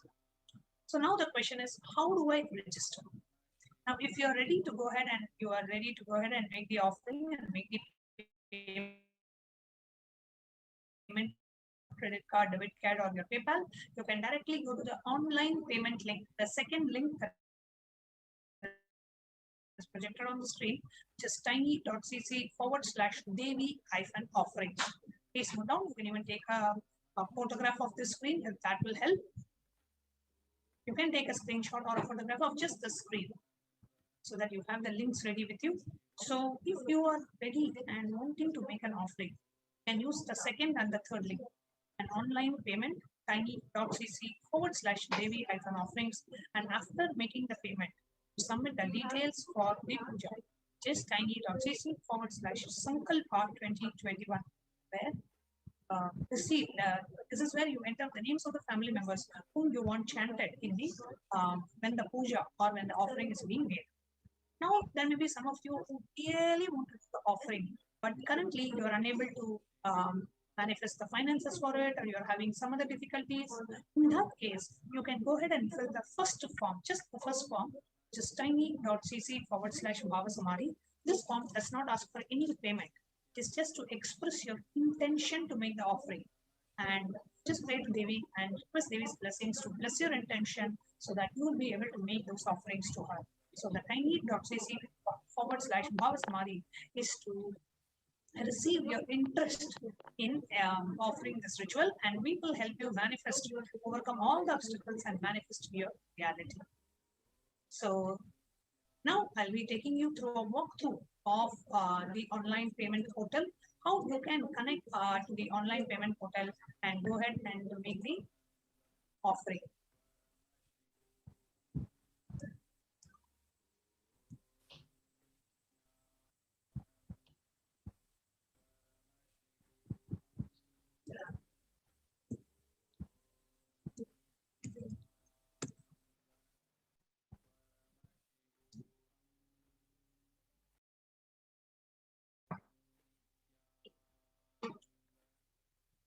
I will now be taking you through a step-by-step walkthrough. So the first link that we are going to be projecting is the link. This is the tiny.cc/Devi-offerings. If you click on tiny.cc/Devi-offerings, it will take you to this page where you scroll down and you choose what seva that you would like to offer. Let us say we choose the Pratyakshapala Puja. Guru Purnima is coming up, 24th of July. Nobody can use Guru Purnima. So you go ahead and choose Pratyakshapala Puja. As soon as you choose any offering, immediately the cost of the offering will pop up in the bottom. You can increase the quantity. Let's say you want to do it separately and your husband wants to do it separately. So you can increase the quantity by 2, or you can just have it as 1 and click on add to cart. Now, if you want to do any other offering and you just want to make the payment once for all, so you want to do the Pratyakshapala Puja and you want to make an offering of Sankalpa chanting, just click the black button on the browser, go back to the same page, and you can choose Sankalpa chanting, which is $1. And let's say you want to do it for 5 现在大家看到的是，在这个网页上，你可以选择1美元的供奉。Click on add to cart. It adds 5 Sankalpa names to the cart. Come down, check down verify the cost. Click on proceed to checkout. In the next checkout page, basically you enter your billing details, your credit card details. Click on I 可以在 agree 下 to 一页， conditions. It's very, 在 very 选择了你 straightforward. 所要供奉的项目之后，在下一页填写你的详细信息，包括你的姓名、地址以及你的信用卡信息，用于便于扣费。 Say that I agree to the conditions and you click on place order on the bottom. 在这个地方，页面显示的这里可以填入你的信用卡信息。 And you will get an order number. Note down that order number and go to tiny.cc/Sankalpa 2021. 接下来我们进入这个网址，来提交你自己的个人信息。在这个网页上，包括你的姓名、你的地址、你的国家、城市，选择你要供奉的项目。 And then the next page that you're making making an offering for Pratiksha Bala Puja and the Sankalpa chanting. And you 就 can 通过这些步 your 骤 family members to 你就可以 chant 完成一个 Paramashiva 的唱诵，这是$1唱诵的。 Then the final offering that we have is the super chat. Now, if you are on the YouTube, 最后一步就是在我们的 YouTube 的这一个页面上面，我们可以在这里观看我们的答显。今天我们有女神的 PARASHAKTI 女神的阿卡西阅读，今晚将是我们的直播。在 YouTube 的这一个页面上，大家可以看到这个页面，它左边这个视频的框里面，我们可以通过这里来观看阿卡西阅读。那么在右边的聊天框里面，我们可以给女神留言，请求祝福。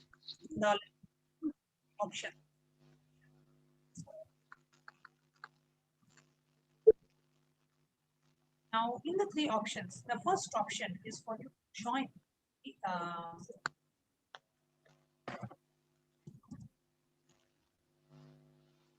channel and become a member of the YouTube channel. And you will see an emoji and then a dollar symbol. Click on the dollar symbol. You will see 3 options.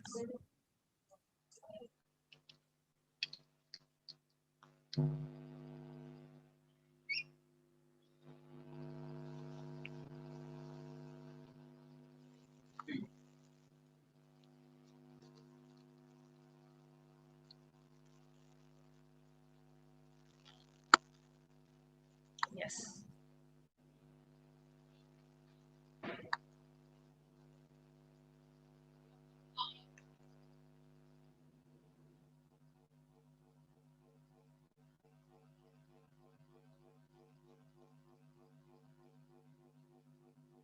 So here, CD.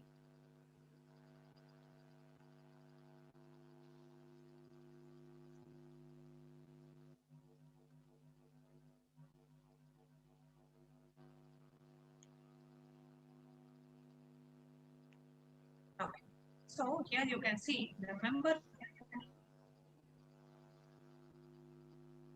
channel will be able to post their questions in the Devi Parashakti Akashic reading. That is why here, if you are not able to see the dollar symbol or the emoji, it's because of that. And for those of you who want to join, 大家可以在这个框里面来留言，来加入这个频道的会员。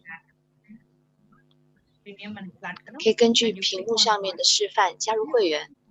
当我们的视频答显开始之后，只有会员才可以在这里留言。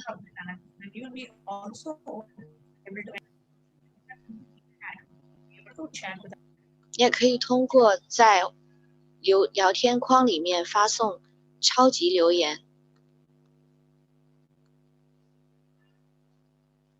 来为凯拉萨做出贡献小小的力量。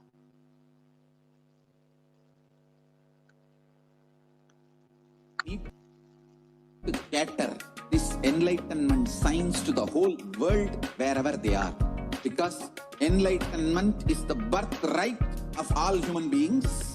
Kailasa is responsible to provide that to all human beings.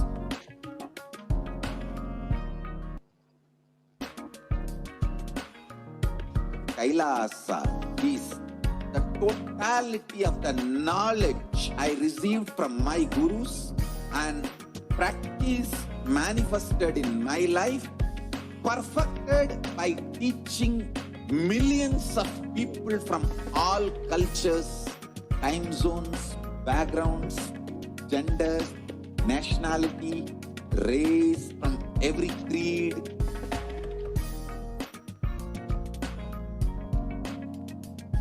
So this absolutely perfected knowledge available to you, served to you in your home without even you moving out of your couch, free of cost.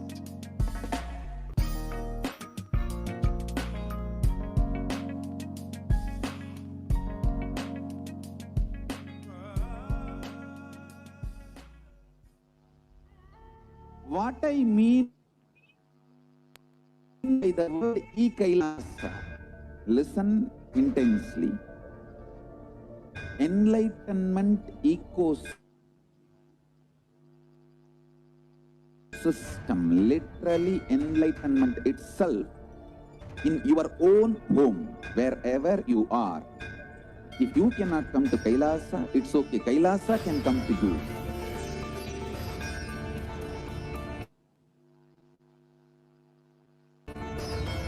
Kailasa coming to you is e-Kailasa.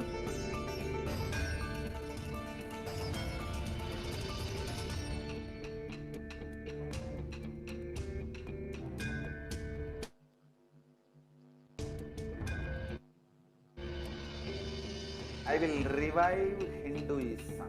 I am a Hindu revivalist, not by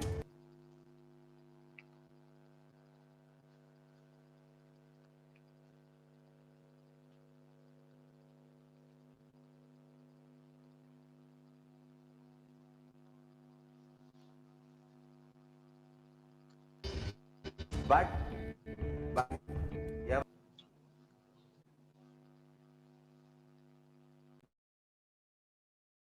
evolution.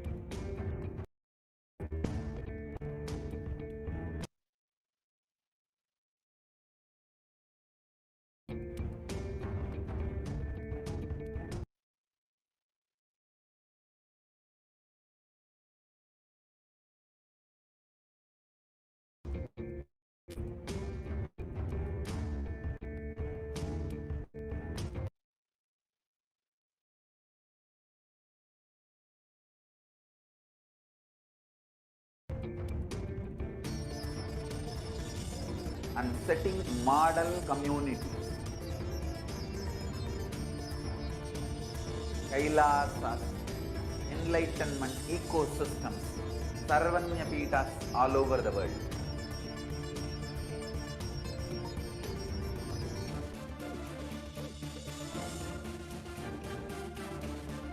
All powerful cognitions, knowledge, only when you live power manifestation and possibilities manifestation happens. It's a fundamental truth.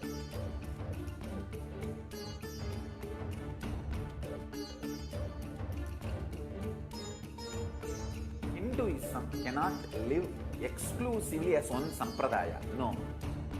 All sampradayas of Hinduism is an ecosystem.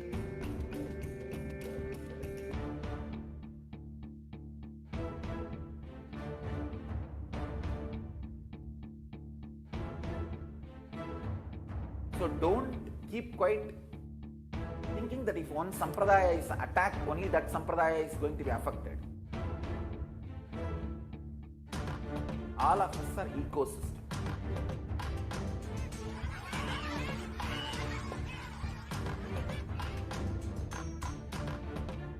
I invite all of you to get involved and enjoy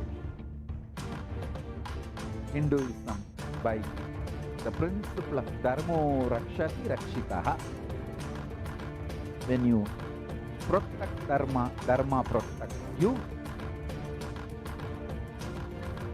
We will make the whole planet flourish spiritually. The spiritual prosperity will happen to the whole planet. We all have to coexist together.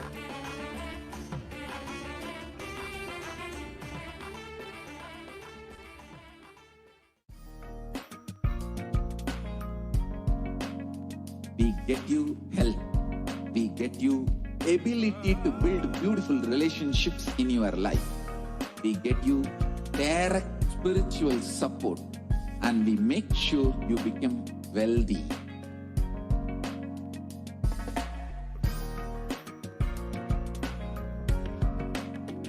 We won't stop giving you just good life.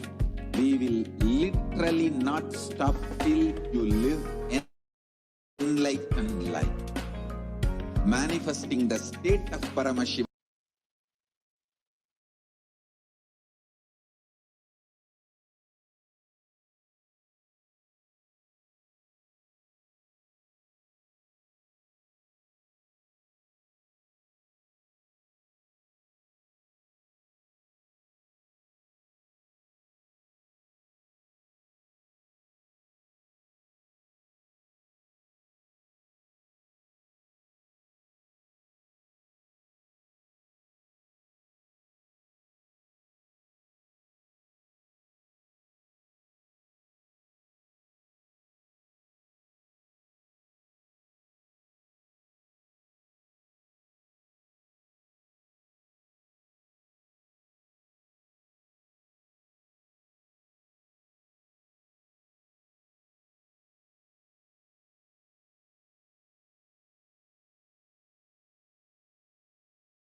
space of Paramashiva, powers of Paramashiva, being of Paramashiva.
You will have lowest reactionary assumptions, highest awakened response, alive response for life continuously.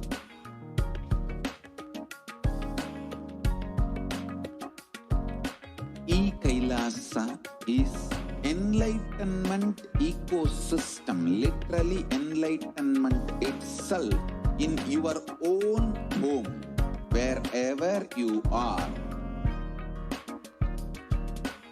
Proper customized spiritual service helping you to complete with your life negativity, withdrawal from life, self-hatred, self-denial, self-doubt, so much of tiredness, laziness. We can support you aligning your diet, your attitude, your aptitude, your understanding about life. We can help you with everything.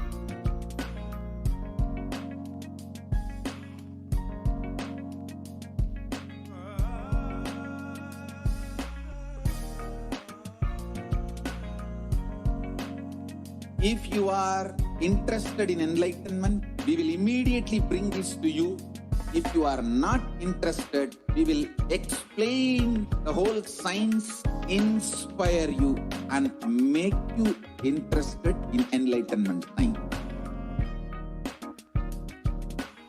We need to cater this enlightenment science to the whole world wherever they are, because enlightenment is the birthright of all human beings. Kailasa is responsible to provide that to all human beings.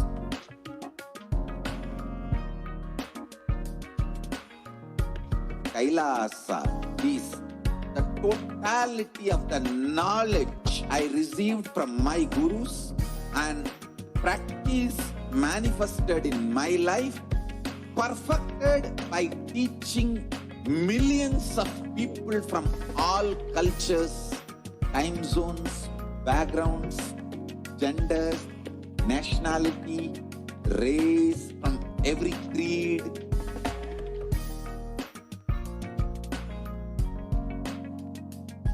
So this absolutely perfected knowledge available to you, served to you in your home, without even you moving out of your couch, free of cost.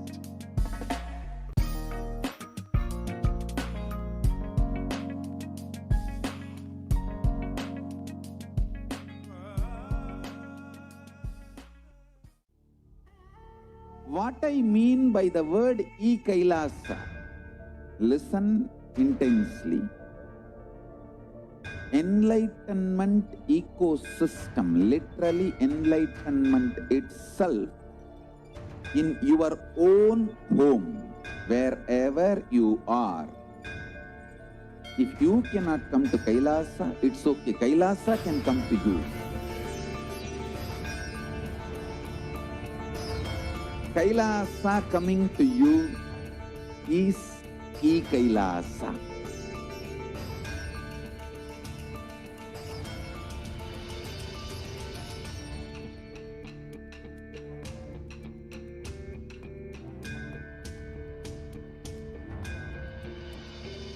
I will revive Hinduism. I am a Hindu revivalist, not by any revolution, but by evolution.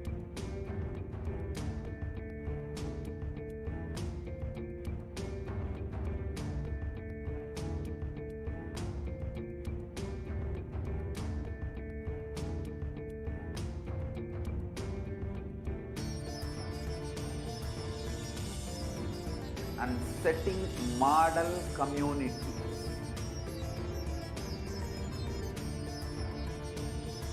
Kailasas, enlightenment ecosystems, Sarvanya Pitas all over the world.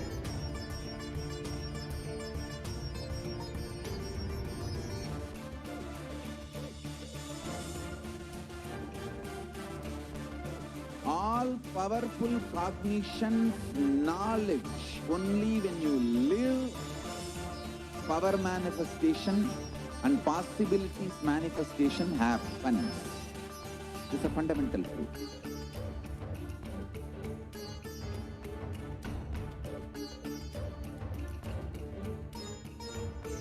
Hinduism cannot live exclusively as one sampradaya. No. All sampradayas of Hinduism is an ecosystem.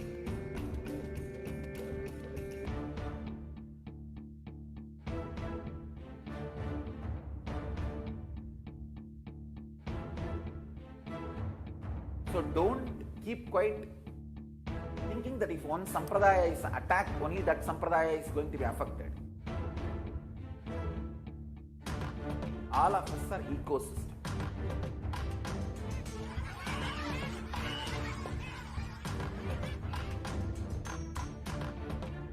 I invite all of you to get involved and enjoy Hinduism by the principle of Dharmo Rakshati Rakshitaha. When you protect Dharma, Dharma protects you. We will make the whole planet flourish spiritually, the spiritual prosperity. We happen to whole planet Earth. We all have to coexist together.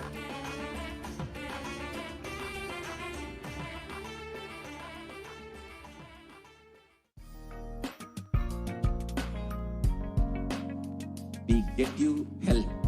We get you ability to build beautiful relationships in your life. We get you direct spiritual support, and we make sure you become wealthy.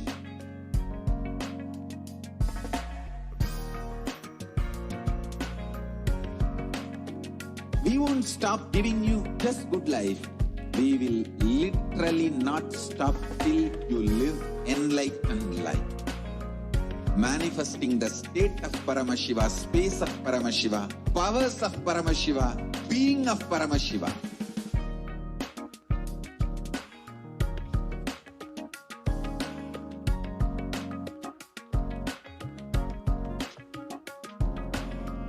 Whole world should become e-Kailashians.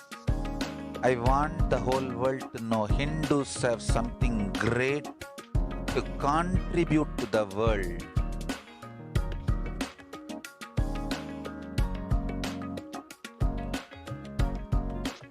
We have something great to contribute to the world.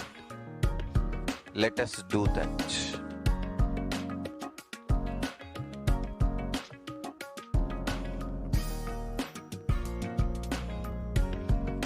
E-Kailasa is proper customized spiritual service helping you to identify your root patterns of suffering. Nityanandam, welcome back. So we'll be moving on to the next segment of this program of Devi PARASHAKTI's revelations to this whole world during this pandemic, COVID-19 pandemic. So let us now listen to PARASHAKTI's revelations to the world about the black fungus and the effects of the black fungus. கரும்பூஞ்சை வியாதிக்கு வைத்தியம் கேட்கின்றாய், நன்றாய் தெரிந்து கொள். கரும்பூஞ்சை வியாதி நுரையீரல் மட்டுமல்லாது மூளையையும் நசுக்கி மனிதனை ஜடமாக்கி மரணத்திற்குள் தள்ளும் உயிரியல் ஆயுதம். மனிதர்கள் மீது நடத்தப்படும் உயிரியல் போர் இது.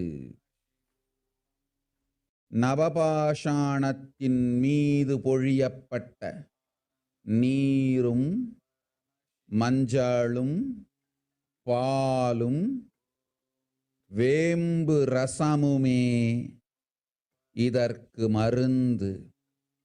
அதை அருந்தி உடலிலே அதை ஊற்றி நீராடி இருந்தவர்க்கு காவல் அம்பிகையின் சக்தி.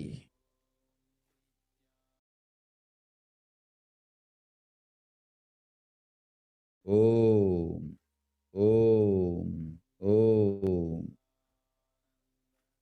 சிருஷ்டி நஷ்டமாகாதிருக்க தேவ ரகசியங்களை தெளிவாய் உலகத்திற்கு சொல்லிவிட்டேன்.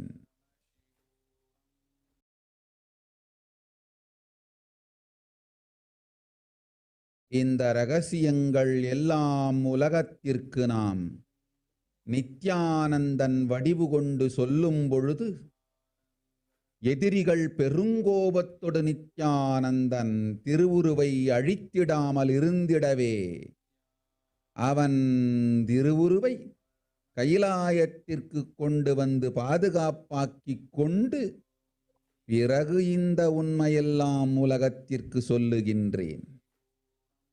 அன்னை பராசக்தியும் கூட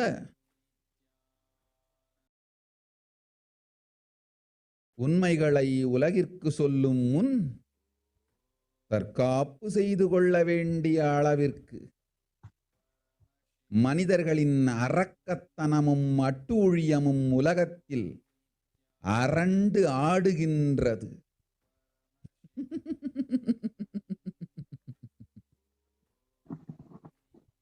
ஓம் ஓம் ஓம் ஓம் ஓம்.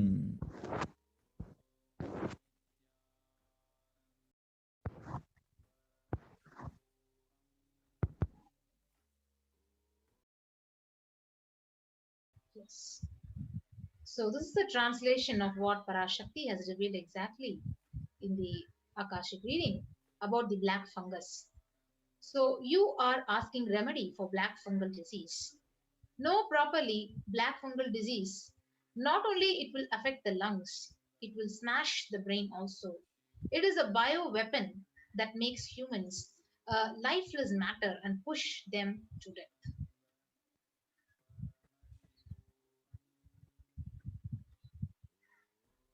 And Devi Parashakti then said, the demonishness and atrocities of humans is dancing in the world, that even Mother Parashakti needs to do self-protection before telling the truths to the world.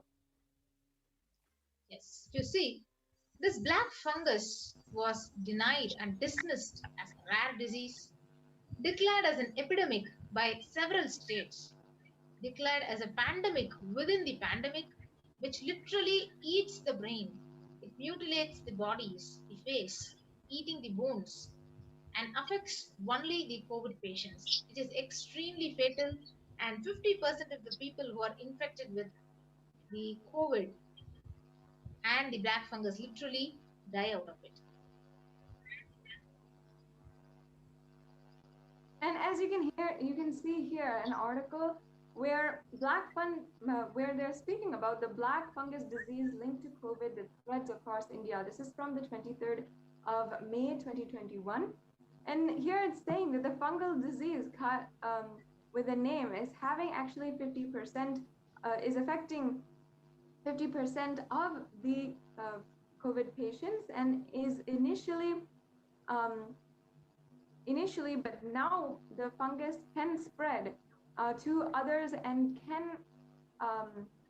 can be literally spread to anyone within anyone who, even if they do not have COVID.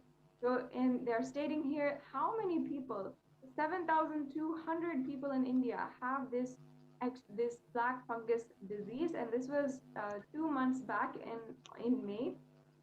And it's also said here that the high incidence 这个黑木耳已被多个州宣布为流行病， affecting so many people across India. 它已经传遍了印度。印度各邦已经停止了对黑真菌病的抵抗。这是一种罕见的病，但7200多人都被报道有这种毛菌病。黑木耳大部分是在病人体内破坏掉的。这个会提高糖尿病的发病率。糖尿病、高血糖与糖尿病的发病率密切相关。Scientists believe that the severe COVID-19 could potentially weaken the body's immune response. So COVID-19 is increasing the risk of black fungus. 这个新冠病毒给世界的启示，印度面临2种流行病的治疗短缺，一种是新冠病毒增加的这种黑木耳的病，还有一种是印度真菌感染风险。To 12,000 across India. So a range of states across India have declared that the outbreak of the black fungus epidemic. 这种黑木耳病被宣布为是流行病，致命的黑木耳爆发宣布流行病病例攀升至12000人。这个在打击印度。那么在2021年的5月29日，印度各地的一些州已经宣布背部真菌的爆发是一场正式的流行病，病例总数已经超过12000。仅昨天一天，德里政府就报告了153例新的真菌病感染病例。毛霉菌它不会传染，最近几周它迅速上升，使医生们感到震惊。在邻国巴基斯坦也有类似的病例报告，这种病的死亡率约为50%，而根据法国的报道，至今为止已经有300人死于这种极其罕见的传染病。To have beaten COVID-19, the infection can eat through skin, soft tissue, or even bone as it attacks the brain or other critical organs. Once it starts growing that way, it's very difficult to control. 这种黑木耳病会杀死幸存的新冠患者。印度的医生们敲响了警钟，他们报告了数以千计的病例。这种黑木耳有接近50%的死亡率，并且悲惨地杀死了许多被认为打败了就是新冠的康复患者。感染可以通过皮肤、软组织，甚至是骨头，因为它攻击大脑或其他的器官。一旦它开始以这种方式生长，就很难控制了。而且类固醇用于治疗新冠病毒的也削弱了免疫系统，使病人更容易受到真菌的感染。In a large quantity in Ganga, the authorities are fudging numbers and underreporting, and even the dogs are eating those dead bodies. And because dogs ate those dead bodies, 人类会像老鼠一样死去。有大量的尸体在恒河上面漂浮，当局捏造数字以及漏报了狗吃掉了那些尸体，因为狗吃了那些尸体，他们正在去吃可怜的人吃那些，而可怜的那些人又吃了狗的尸体，因为他们没有食物，所以这导致这些可怜的人也正在死去。Must protect themselves from literally these really horrific happenings in the outside world.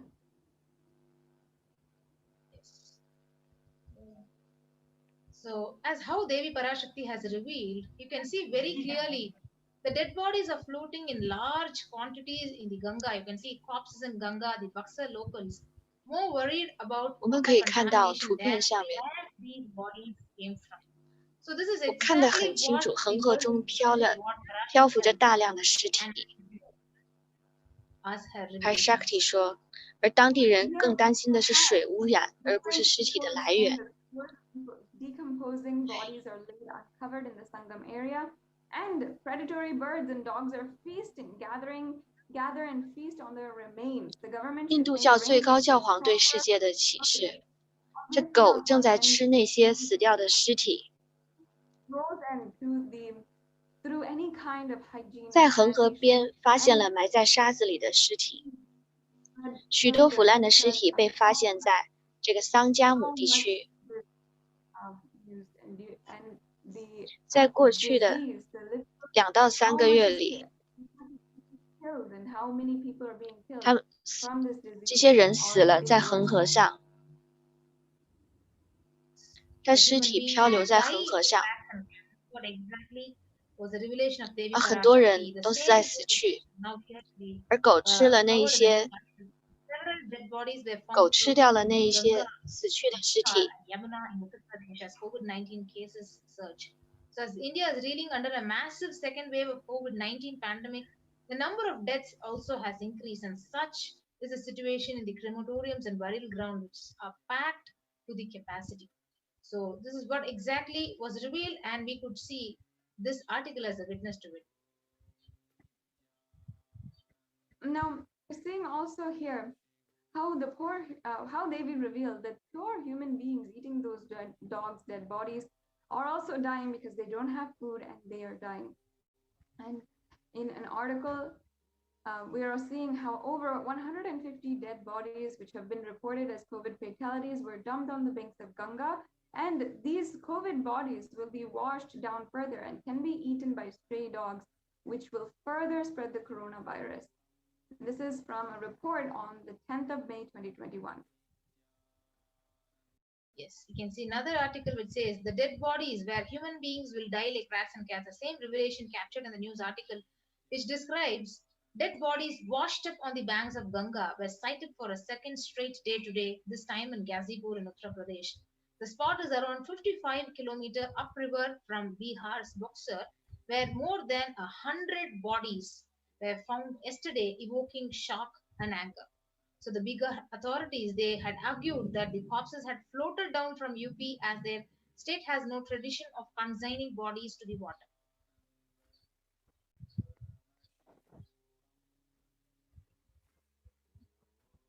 And here we also have that another article where it's showing that dozens more bodies wash up on Ganga River, and the reports are downplaying the number, especially as we see that literally at least 40 bodies were pulled from the river from Ganga in some like 50 kilometers downstream from Gunnar. So then the dead bodies are not being counted. The reports of these should not be believed. How many people are being affected? How many people are dying? Yes. So here is the worst state where India is dying and the media is lying. So earlier reports of the downplaying number of these cases were reporting 40, and this article is reporting 400. So literal undercounted numericals which are being actually projected in the 印度 media 教的 where 最高教皇向世界倾注 3 这个 times 启 higher 示， than which is actually 这个世 spread 界正在 over 消 the 亡，媒体正在说谎，印度正在死亡，媒体一直在说谎。 Also, we're seeing here how another article where it's showing just how big India's true COVID toll could be. So 可以看到其他的文章，他在写， the number of reported deaths, which 可以看到 the 这上 number 面 of 的数 reported 据， cases is 26.9 million, and the 就 number 被 of 报告 reported 出来 deaths 的 is 这个数据。 207,231. On the other side, we can estimate that it's 400 million cases that have been that are there. This is the estimate, and 600,000 deaths. And on the other side, also we have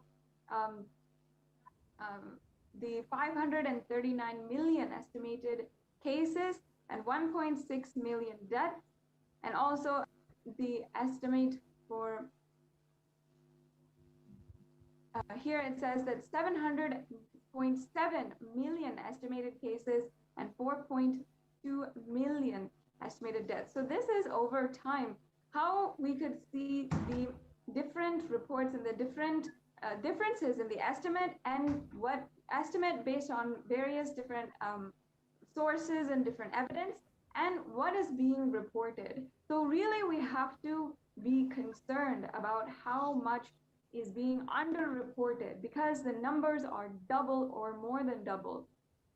And here's another 这 article 些 saying 被 that 报出来的数据都是虚假的，那真实的数据应该至少是2倍，甚至超过2 on the 倍。 banks of river Ganga in Uttar Pradesh, and over 就 2,000人类会 bodies 在 were found. 街上，会像街上的老鼠和猫一 And 样的死 here 去， you can again see 简直 how 是 it 太 is 可怕了。 absolutely terrifying. The status, what's going 在恒 on. 河岸至少发现了超过2000具尸体。 Here we're saying, we're seeing that the New York Times says the actual figures are likely to be, of course, much 纽 higher 约时代它上 than 面讲，《纽约时报》说，实际死亡数据可能要高得多。1半以上的印度人感染了新冠病毒，印度人口136亿， from the number of people who are 应该有 infected 70 or 亿的 from 人都被感染。 and how that is increasing over time. And 这个 we 死 also 亡的数 have 据 the 一 New 直 York 在 Times, 上升。 again, New York Times saying that the actual figures are likely to be more higher. And here's another source, the print, saying at worst case that 印度正在消亡， COVID deaths are 印度的媒 3体在 times 说谎。 higher than the 纽约 government 时报 count. 说， So it's actually 在最糟糕的情况下，印度得这种新冠病毒的人数死亡是政府统计数字的14倍。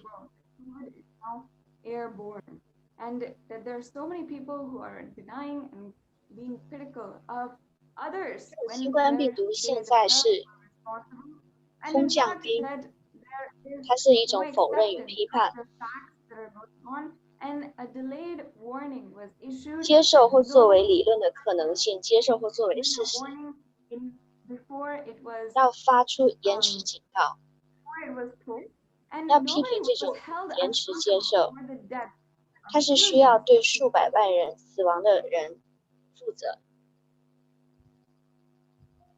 The COVID vaccine is creating variants, and here we have the Montagneur has promoted several controversial and unverified claims surrounding vaccinations, homeopathy, and the COVID-19 pandemic.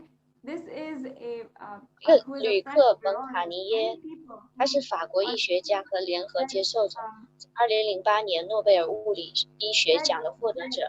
他因为发现人体免疫缺陷病毒 HIV， 而与巴雷西诺斯和哈拉尔德·楚豪森一起获得诺贝尔生理学奖，曾在巴黎巴斯德研究所担任研究员，在中国上海交通大学担任全职教授。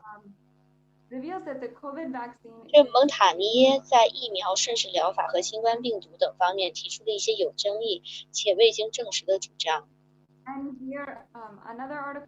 他在给他的信中写道：“作为医学学者，我们不能接受我们的一位同行利用他的诺贝尔奖在他知识领域之外传播危险的健康信息。” However, authorities, the people who are giving the message, relaying the message, and guiding the people on how to be precautious about the pandemic. 科学家说，新冠病毒是空降的，现在官方也这么认为。那么，一场悄无声息的革命已经渗透到全球的健康空气中，许多研究人员争论1点多的观点已经被权威人士接受。冠状病毒可以通过空气传播。Those scientists have been discussing airborne transmission for months. It was only last week that the WHO and the CDC. 虽然科学家们已经争论了空气传播几个月，但直到上周，世界卫生组织和疾控中心才正式宣布这一消息。由于疫苗在世界各地的推广仍处于早期阶段，这些官员应该在这一迟来的接种之后提供指导，使未接种疫苗的人可以使用这些指导来最大限度地减少风险。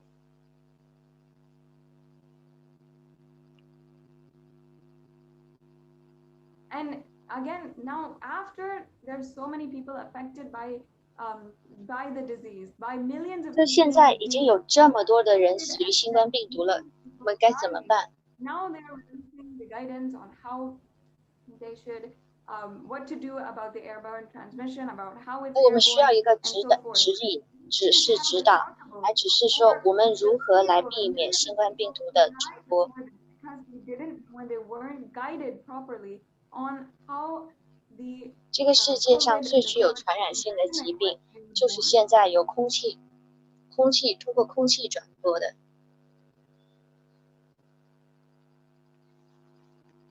And here, many articles which are saying 现在在这里有很多的文章都在说， and it is 家庭检疫可能会是不可能在印度有家庭检疫的。那么家庭检疫首要的原因是大量的人员、大量的死亡的人。这一个人阿萨姆邦卫部长，他在第2次新冠病毒的家庭检疫中，他阐述的一个主要原因。 how much we should be cautious. We should make sure we protect ourselves. 我们到底要怎么做？如何才能保护我们自己？ Home quarantine, which shows a high COVID positivity rate than the state's average, and the state's public health minister Rajesh Tope said that the decision is taken to ensure better healthcare facilities to patients in districts which are showing higher positivity rate. And here it 这个 also 马 says 哈拉特邦政府，他周2就宣布决定停止家庭隔离，因为他们的调查报告显示，新冠病毒阳性率高于州平均水平，所以该州的公共卫生部长说，这个决定是为了更好的为病人提供一个更好的设施。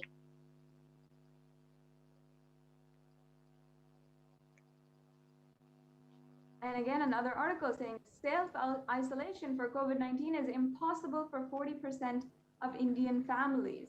Again, this is something that many of us had known in our large families, in our large households. How do we self-quarantine when there is 自我隔离在这种新冠病毒是不可能的，对于印度的40%的家庭来讲是不可能发生的。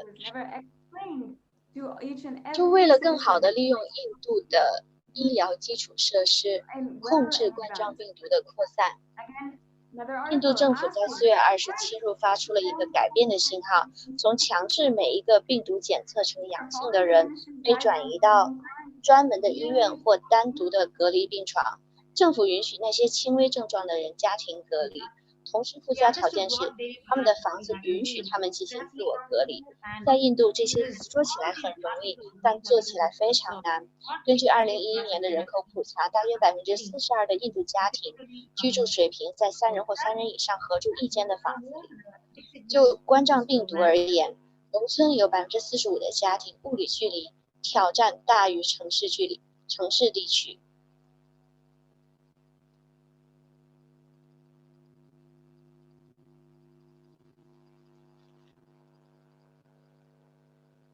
新冠病毒的危机，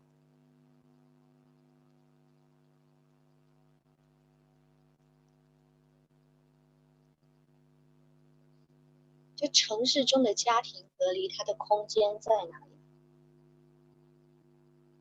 在新德里卫生部上周表示，大多数冠状病毒没有症状或症状轻微，并且建议对这些人进行家庭隔离。报告里还说。 全国65%的病例来自大都市和大城市，然而人口普查数据却表明了另外一个观点。专家们也一致地认为，根据卫生部关于家庭检疫的指导方针，在城市中几乎不可能有传染病。家庭检疫的指导方针说，出现新冠症状的人必须隔离在一个 通风良好的房间里，有独立的卫生间，而另外的家庭成员需要待在其他的房间里，这个是可取的。2个人之间要保持至少1米的距离。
of helping every individual from every cultural, religious, nationality background.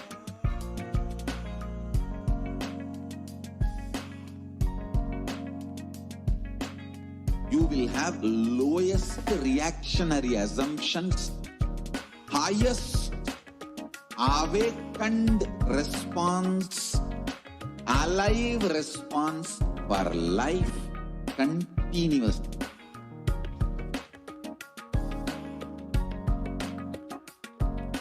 E-Kailasa is enlightenment ecosystem, literally enlightenment itself in your own home, wherever you are.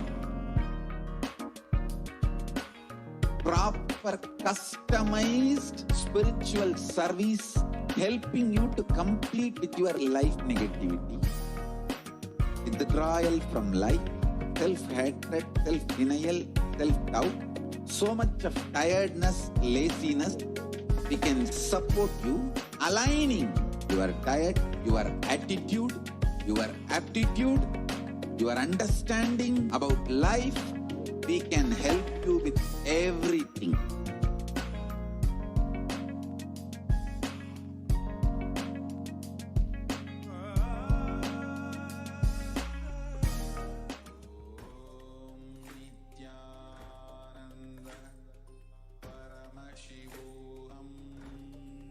Nityanandam.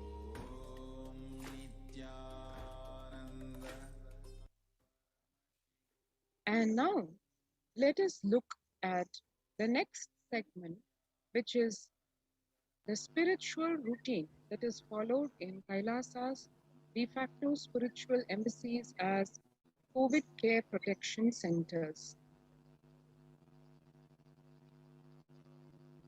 In today's world, which is affected globally by the corona pandemic, younger adults are more likely to report symptoms of anxiety and or depressive 而在 disorder 今天的世 during 界， COVID 年轻人被报告说，他们更加的有焦虑症和抑郁症的症状。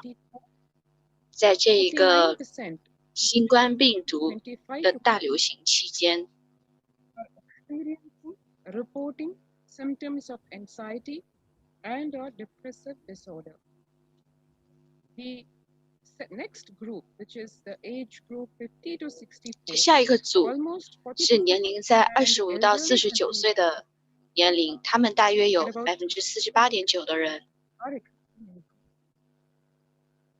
symptoms of anxiety and or depressive disorder. 他们是有一些时候感觉到焦虑和抑郁。 Symptoms of anxiety disorder and or depressive disorder, if one compares between 2019 and 2021, 这报告出焦虑症和抑郁症的成年人的平均比率， almost 4 times, 11%. 还是从2019年1月一直到2021年的。 This data is released by the US 2019年1月到6月的，就对比2021年1月的。of anxiety and or depressive disorder during the COVID-19 pandemic, as one can see. 报告说有焦虑症或抑郁症的年轻人所占比在这个新冠病情流行期间，按照年龄分布，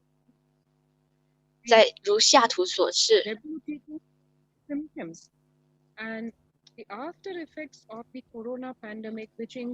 年龄18岁到24岁的成年人他们有56.2%的人报告了焦虑和抑郁。那年龄在25岁到49岁之间的成年人，大约有48.9%的人报告他们有焦虑或抑郁。那年龄在50到60岁之间的成年人，他们有39.1%的人报告，以及大于65周岁的成年人只有29.3%的人。这是报告分布，就是报告出有焦虑和抑郁的人的年龄分布。That population itself, more than 50% of the people down with anxiety or depression. And to study further, when companies, including HR segments, the human relations companies and segments of various companies, did a survey. 你的感觉会怎么样呢？在一些公司当中，这些员工他们说，他们有超过50%以上的，也就一半以上的时间都会感觉到，都会有以下的感觉，感觉到很累、很疲倦的人占到34%，那感觉到很压力的人也有34%。就感觉自己好像烧坏了，就很疲倦，就这样的人，他有超过27%的人，那感觉到没有动力的人有高达22%，那感觉到心烦意乱的人有达到19%，以及很沮丧的人也有报告，沮丧的人也有占到17%。The American Psychological Association, the studies reveal that nearly 8 in 10 people, American 这个报告也显示出来， is a significant source of 新冠病毒是一个很标志性的重要的压力源，对很多的美国人来说。将近80%的人，也有78%的人说，新冠病毒是他们的压力来源。然后接近70%，也就67%的人，他们说几乎在经历这个大流行的过程中，他们经历了更多的腹泻。have been diagnosed with mental health disorders 1/4的人of the pandemic. 1/4的基本的工人，他们自新冠流行以来被诊断为他们有心理健康障碍。Mental health burden.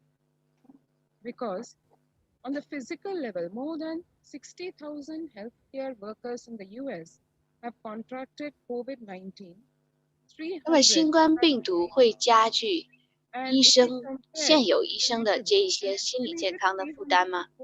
那超过6万的美国的健康医生工作者，已经有大约300人死亡。45% showed signs of anxiety, and this is just according to the preliminary research. 然后大约300到400人每年都会自杀，每年会自杀300到400人。Mental strength and tools and techniques. 就除了这些卫生工作者在治疗病人，大约有50%的人他们是有抑郁的，以及45%的人报告他们很焦虑。So it is indeed a situation where the whole mental 确 health 实这种 crisis 情况 exploding on 是 the 整 face, 个 and it has its 健康 ramifications 工 in 作者 terms of 他们在面对的。 physicians are able to provide to the patients. The self-reported mental health among pregnant women and new mothers, the other segment which was studied is before COVID-19 pandemic, 就在全 15% 世界孕妇以及新妈妈她们自我报告的心理健康状况， 29% 在新冠病毒之前， anxiety. 就 But 有 during 抑郁的人 COVID-19 占到 15%， 感觉到焦虑的人 pandemic, 也占到 29%。 在新冠病毒流行的期间，有 40.7% 的人感觉到抑郁，以及有 72% 的人感觉到很焦虑。 effects not 这 only 些是 on the 来 mother, 自 but also 这些是来自孕妇和新妈妈的，她们关于心理健康报告、心理健康状况的自我报告。 cases of depression have tripled during the COVID-19 pandemic. A large study finds a dramatic increase in the number of adults in the United States reporting symptoms of depression during the COVID-19 pandemic. 美国抑郁症病例在新冠病毒流行的期间增加了2倍，也就是说它是原本的3倍。 有大量的病例报告说明，在新冠病毒流行期间，美国抑郁症的成年人数量急剧增加。 这些成年人的数量，这些抑郁的成年人的数量，在美国已经是成为一个非常主要的一个情况。这样的一个报告显示，超过1/4的美国成年人现在正在体验这种抑郁症、抑郁的情绪。在新冠病毒流行之前，有 85% 的人情绪低落。 57% say worries about COVID-19 have been a contributing factor. And one would imagine that political issues which are usually on the forefront of people's worry list, that actually is looking faded at a 33% saying worries about political issues have contributed to the burnout, whereas almost double at 57% are saying they are worried about the COVID-19 pandemic. The pandemic's impact on mental health. 78% of the global workforce says the pandemic has negatively affected their mental health. 85% say their mental health issues are causing sleep deprivation, poor physical health, reduced happiness at home, strained family relationships or isolation from friends. 68% of people would prefer to talk to a robo over their manager about stress and anxiety at work. 76% of workers believe their company should be doing more to protect the mental health of the workforce. This is as per the studies of Oracle and Workplace Intelligence. So one can see here the red flag in the form of the numbers, everything above 70% at least, in terms of the people being affected mentally, their mental health being affected by the pandemic. And one more concerning aspect is the young workers, the youth are the hardest hit. 通过这些数据，我们可以看到，新冠病毒带给非常多的人有精神健康的问题。 55 to 74, the so-called mature, the elderly population, that itself 62% of the people in the workforce stressed or worried or depressed. The younger respondents were more likely to say that the pandemic has had a negative effect on their mental health. Now that's where we are in terms of what the situation in the world is in terms of mental health and the impact that the pandemic has had, the secondary so-called ripple effects that the pandemic has had, besides the death toll that it has taken worldwide by people just succumbing to the disease, the pandemic leaving a trail of extreme anxiety and depression, be it in the workforce, in the IT sector, or in the healthcare segment, or in pregnant women and nursing mothers, or generally the population at large, especially in terms of the youth getting very badly impacted, almost more than 70%, and the elderly segment of the population not far behind at almost close to 50%.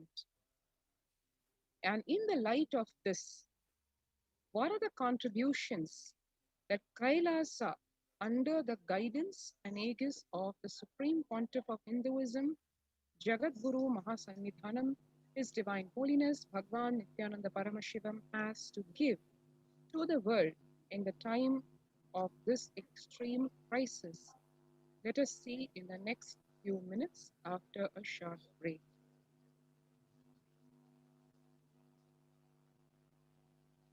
在一个短暂的休息之后，我们将来看一看印度教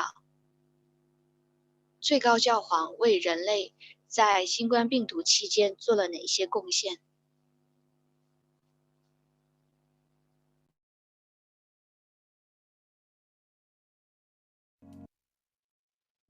If you are interested in enlightenment, we will immediately bring this to you.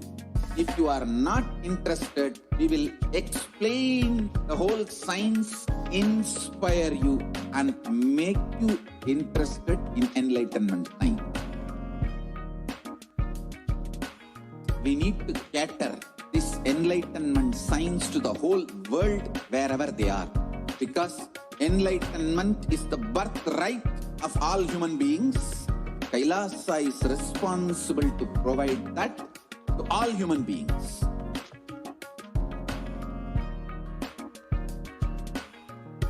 Kailasa is the totality of the knowledge I received from my gurus and practice manifested in my life, perfected by teaching millions of people from all cultures, time zones, backgrounds, genders, nationality, race, from every creed.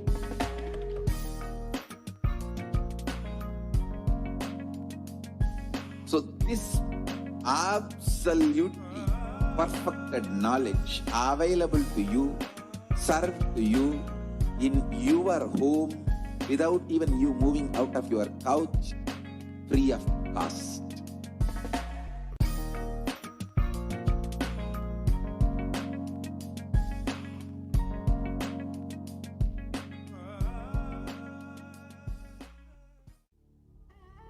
What I mean by the word e-Kailasa, listen intensely.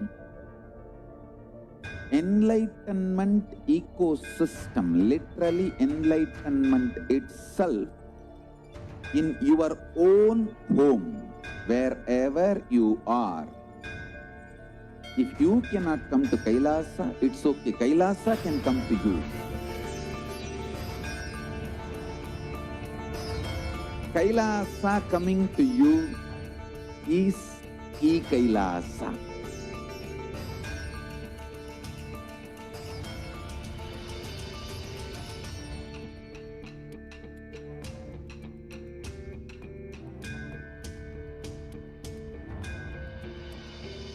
I will revive Hinduism. I am a Hindu revivalist, not by any revolution, but by evolution.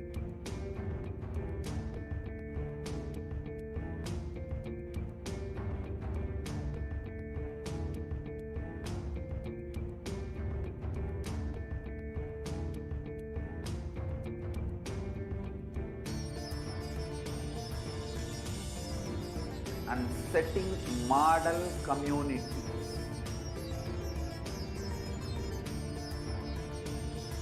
Kailasas, enlightenment ecosystems, Sarvanya Peethas all over the world.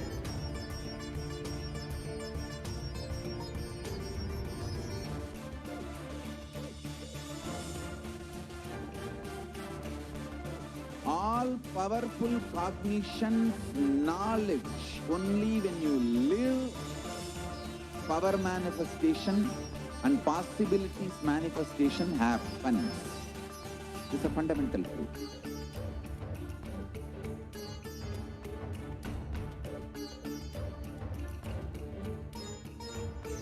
Hinduism cannot live exclusively as one sampradaya. No. All sampradayas of Hinduism is an ecosystem.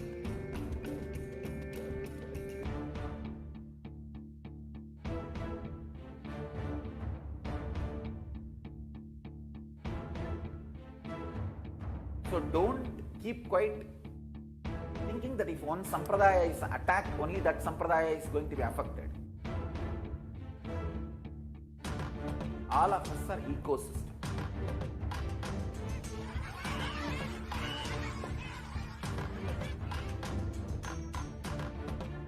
I invite all of you to get involved and enjoy Hinduism by the principle of Dharmo Rakshati Rakshitaha.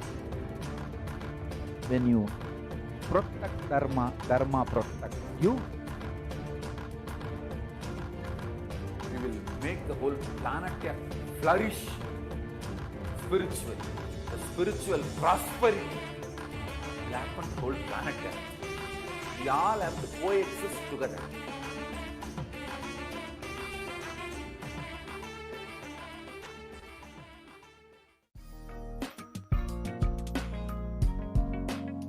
We get you help. We get you.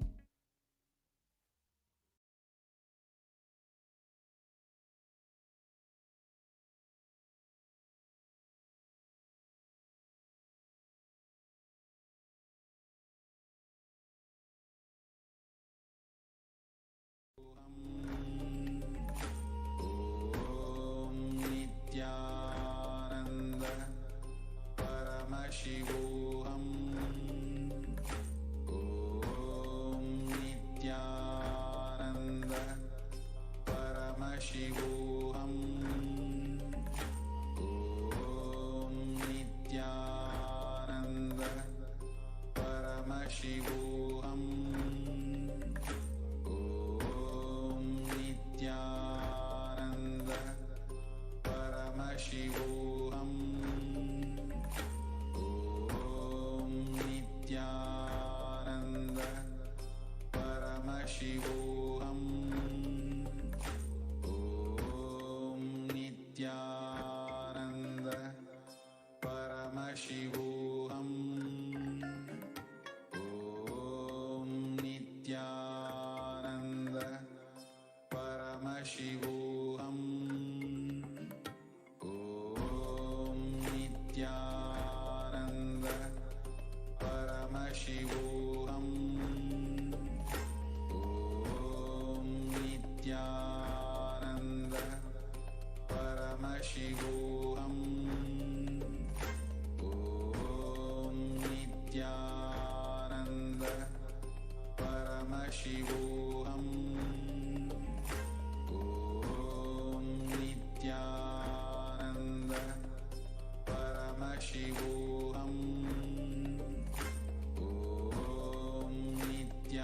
Nityananda Paramashivoham.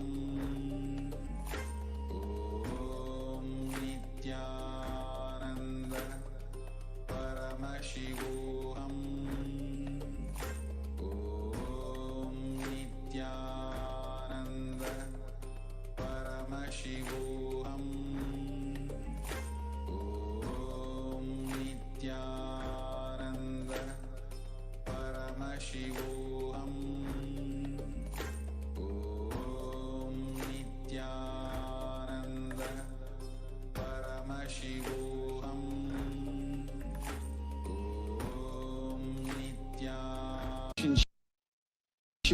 your life. We get you direct spiritual support and we make sure you become wealthy.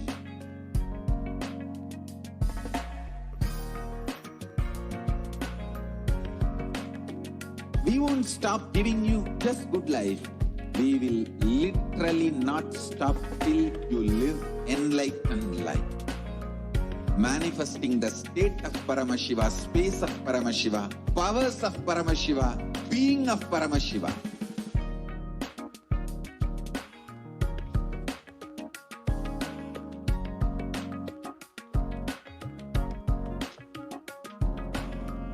Whole world should become e-Kailashians. I want the whole world to know Hindus have something great to contribute to the world.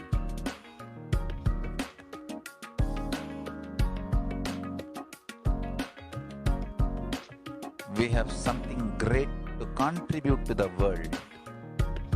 Let us do that.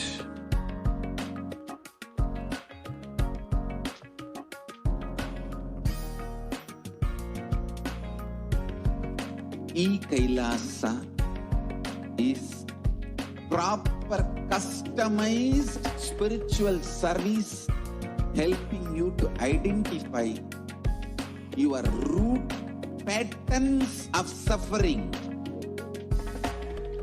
We have perfected the science of helping every individual from every cultural, religious, nationality background.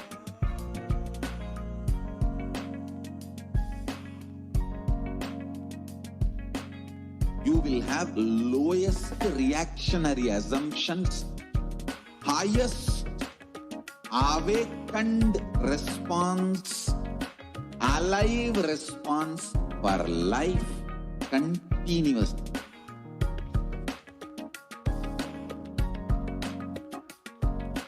E-Kailasa is enlightenment ecosystem, literally enlightenment itself in your own home, wherever you are. Proper customized spiritual service helping you to complete with your life negativity. Withdrawal from life, self-hatred, self-denial, self-doubt, so much of tiredness, laziness. We can support you aligning your diet, your attitude, your aptitude, your understanding about life. We can help you with everything.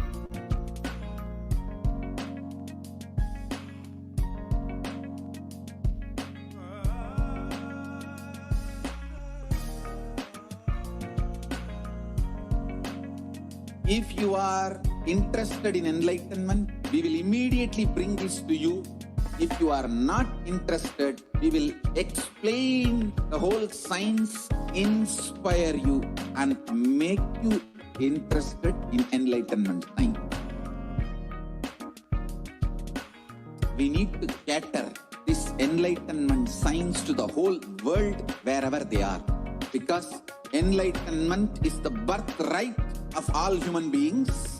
Kailasa is responsible to provide that to all human beings.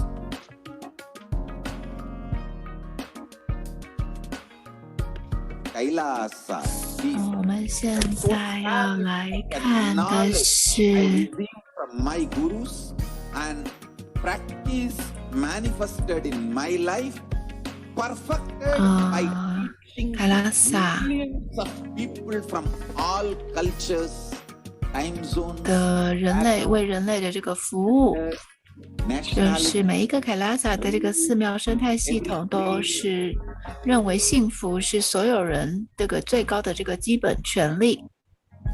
So this absolutely perfected knowledge available to you, served to you in your home without even 凯拉萨是一个与超意识相连接相关的这样子的一个所在地。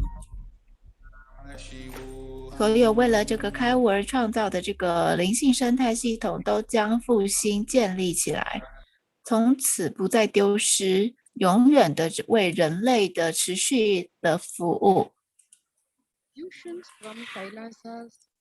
在2006年的这个10月21号，就是在这个阿迪凯拉萨的这个榕树下做的这个冥想，就凯拉萨尼迪亚南达古鲁库的孩子们庆祝这样子的吉祥的日子。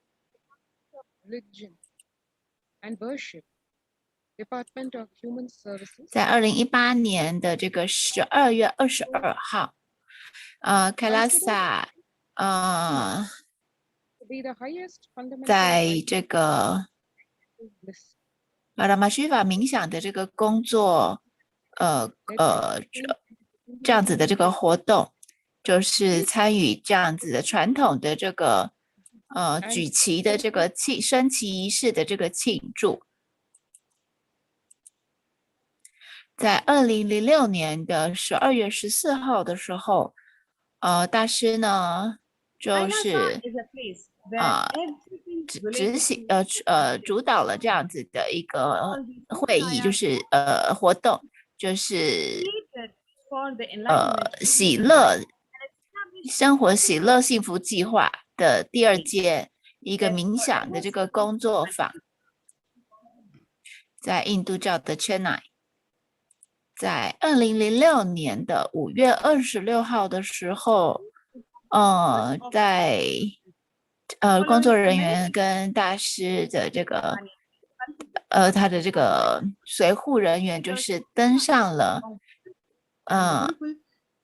前往喜马拉雅山这个神圣的这个朝圣之旅。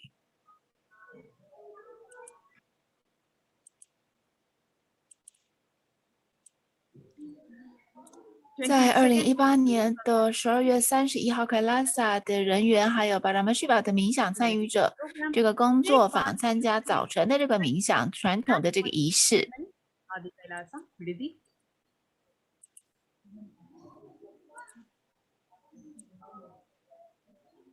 在2016年9月11号的这个时候，在大师的这个领导之下，就是参加了这个卡拉塞瓦。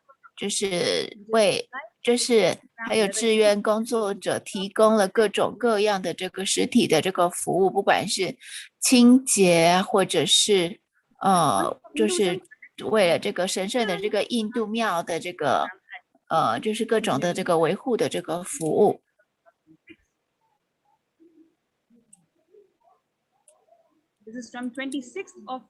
在1994年的时候呢，看到这个照片当中，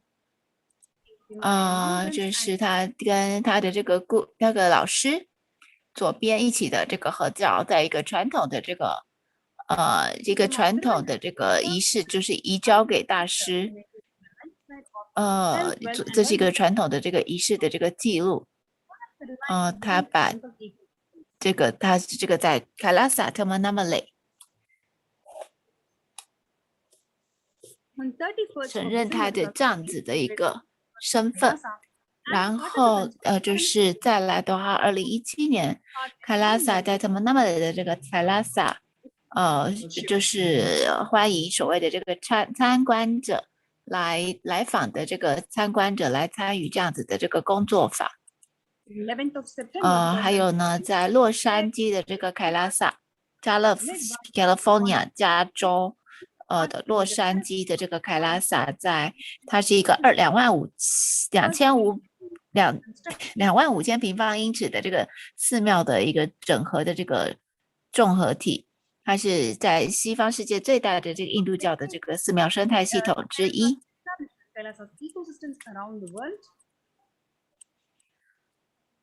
再来的话，还有在俄亥俄，美国的这个俄亥俄，在这个 Columbus 的这个地方，这是在这个印度以外建立的第一座寺庙，它只花了9个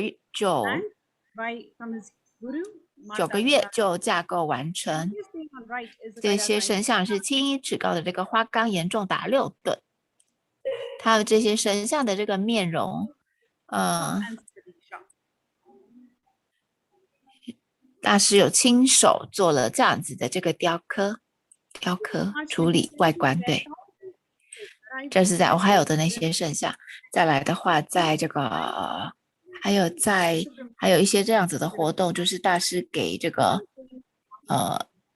主持这个所谓的这个 Ganesha 的这样子的一个仪式，就是在西方的这个吉丹巴拉姆的这个。Now, next we are seeing the Kailasa in Los Angeles. 这些好像都是在西方的这个中心做的这些仪式跟活动，而这些都是在美国，这个是在美国的 San Jose， 加州的 San Jose， 在2009年的时候，也是有这样子的庙神，主神是 David Meenakshi 施柏林加，还有就是湿婆和宇宙之母，他们也有是大师自己建制安装，还有这个能量点化的。然后再来的话就是在 St. Louis 密苏里州的这个圣路易的这个在这个湿婆林家还有 Ganesha 的这些圣像，就是这些照片都是在记录在各个不同的这个美国的这个城市的这个点，还有就是在亚利桑那州的凤凰城拥有超过20位神，还有2500平方英尺的这个寺庙结构的 Phoenix 的这个凯拉萨，他们也就是直接大师这边建立，然后它是一个作为一个冥想还有庆祝能量场超过了7年。还有 Texas 在德州，美国的这个德州，在2017年正式落成。然后再来的话，还有在 Toronto 多伦多，加拿大的这个多伦多，就是在2011年的这个7月落成，有63个。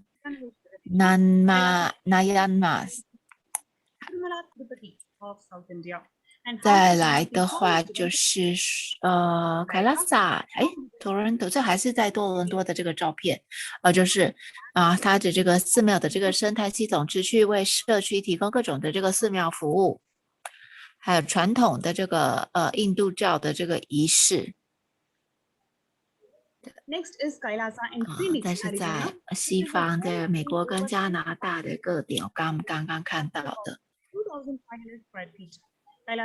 对，我们刚刚看到的是凯拉萨的各个地点的这个，还有这种的庙跟提供还有服务。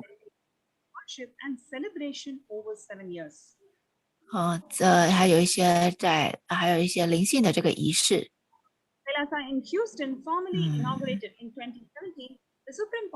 就是现在讲的是宇宙讯息的这个揭露，在 David PARASHAKTI 的这个揭露，就是在2021年5月的这个时候呢 ，David PARASHAKTI 经由大师来示现，然后并且就是揭露了这个宇宙讯息给全世界。他就是说呢，我以尼加巴达拉的身份来到，我祝福你们每一位，所以大家都要听好，就是呢，我来到以尼加巴达拉的身份来到印度的人民啊，要听好，听仔细，一次又一次，巴拉玛塔，它就是尼亚纳布米。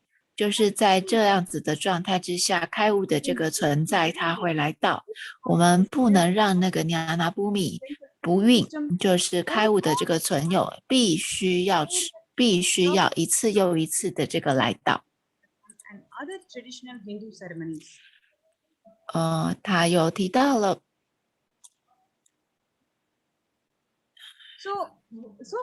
他们必须要活下去。他们必须开花，我们不能牺牲掉世界。宇宙不可以被摧毁。我为了拯救宇宙而造的这个船叫做阿迪凯拉萨，我所做的保护生命不受病害的这艘船是阿迪凯拉萨。因为一些阴谋，船长离开了这个船。因为一些阴谋的这个影响，船长必须离开船。但是呢，就是在12年之前就知道即将发生这样子的这个大灾难。所以说呢，我建造了这样子的这个Navapashana 的这个 Linga， 就是呢必须要开花，允许人们来，并且沐浴在它的这个在它之中，人们来到在这里接受神圣的沐浴，他们不会死亡，他们不会沾染到病毒，还有许多的人，他们将会来到，并在这样子的这个阿南达林嘎中浸润在这个阿南达林嘎当中。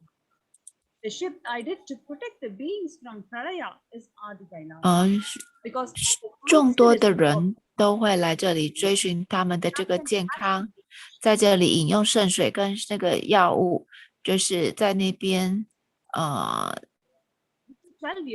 接受这样子水的这个响应跟药的疗药，就是为了得到健康跟保护，得到开悟。为了保护印度免受巨大的迫害，我建造了这艘船，巨大的船，即便船长必须离开，但是船还是在的。所以就是在这个第一个，就是各个的这个所谓的这个世界大国、先进大国，他们都关闭了他们的这个边界的这个紧急的情况之下，凯拉萨却展开了他们的大门，没有任何的这个，就是在这样子的期间，凯拉萨却敞开了他各点的这个大门。所以在印度各点的凯拉萨的这个服务中心，在这个12个地方，就是呢，大家可以前往，不管是在特曼纳曼雷、特曼纳杜，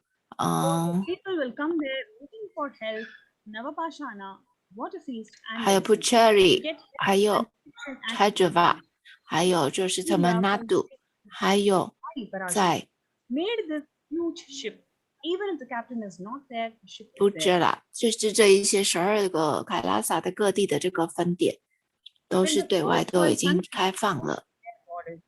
During this massive global emergency, Kailasa has opened its door to one and all without exception. The Supreme Pontiff of Hinduism has opened his door. 凯拉萨紧急救援中心就是在这个疫情的这个期间做了各样子的这个服务，就是这个各个的这个照护中心，还有各种提供灵性的这个服务、灵性的仪式，还有各种这个宇宙讯息的这个揭露，然后还有提供免费的这个社会服务，在这样子的这个疫情期间，在印度各地还提供各种的这个医疗保健方式，还有阿育吠陀西达医疗的这个方式，还有容纳数千人的这个住所，还有多层次的这个隔离，不管是救护车、重症的这个急救车，或者是个人防护医疗设备，还有就是各种的这个通过粮食银行进行安全食物安全，还有就是有机的农业，所以这个都是各种的这个社会服务。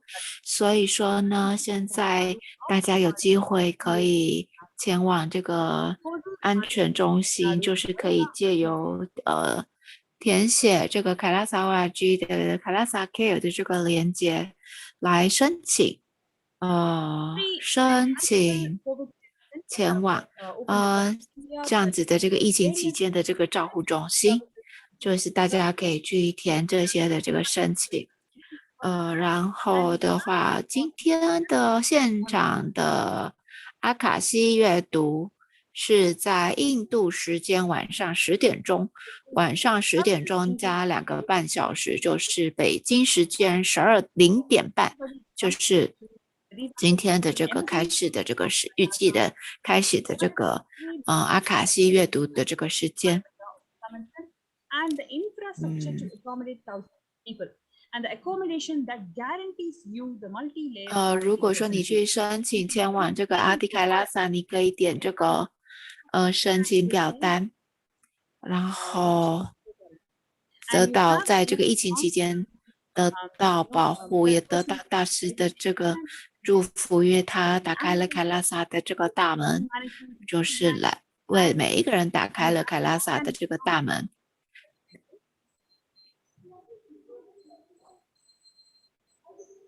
即便阿迪凯拉萨这个船长必须离开，但是这一艘船还是持续的为大家敞开，为大家服务，还是继续的存在的。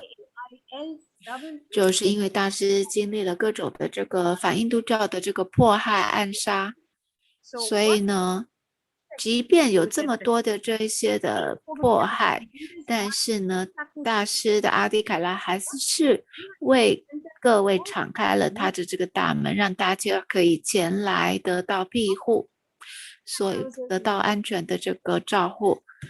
所以说呢，就是凯拉萨提供了这样子的这个机会，让大家可以申请前往这个疫情期间的这个庇护中心。所以说大家可以去填这个申请的这个表单。所以现在大家可以花几分钟，在下个环节之前可以去填写这一些的这个申请表单。所以我们会再等几分钟进入下一个环节，所以大家可以稍等一下。He has opened his homes to one and all, especially when the first world countries close their borders. Every single person close their borders. And here what we need to really note is even if the captain of the ship is not there, the ship is there. That is the grace of PARASHAKTI. The captain of the ship is none other than the Supreme Pontiff of Hinduism, Jagadguru Mahasannidhanam, His Divine Holiness Swamiji. He had to leave the ship because of the ongoing persecution from the anti-Hindu elements and anti-Hindu Guru Vidya Mafia. And this, despite all of these attacks, it is the grace of the Supreme Pontiff of Hinduism that he has opened the homes of this Kailasa for people to come, reside, evolve themselves spiritually, and feel protected during this ongoing COVID. So we provide this opportunity to one and all for you to be part of this COVID care protection centers. The place where you can register is kailasa.org/Kailasa care. So let's take a few minutes for us to get registered in this link, kailasa.org/Kailasa care, before we go to the next segment.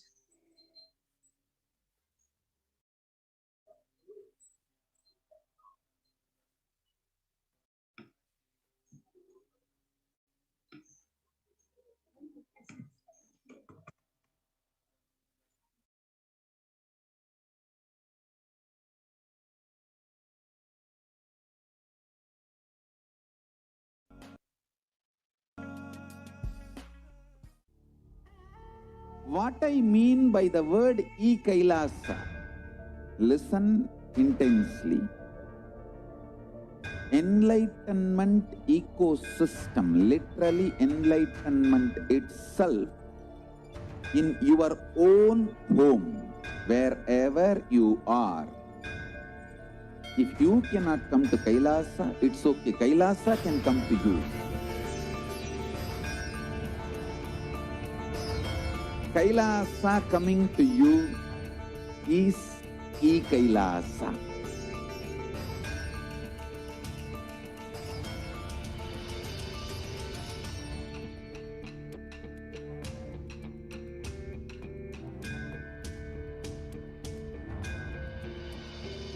I will revive Hinduism.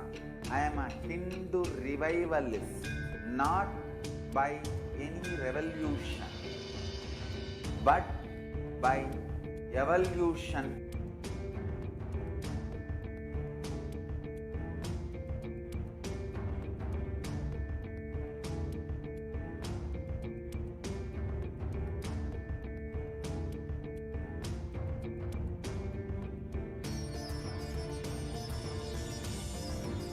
and setting model communities.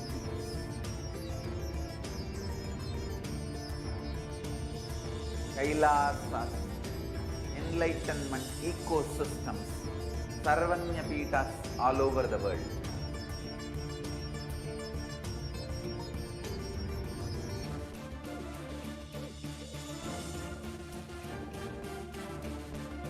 All powerful cognition, knowledge, only when you live power manifestation and possibilities manifestation happens.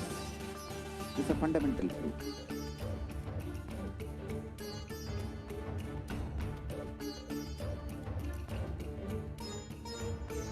Hinduism cannot live exclusively as one sampradaya. No. All sampradayas of Hinduism is an ecosystem.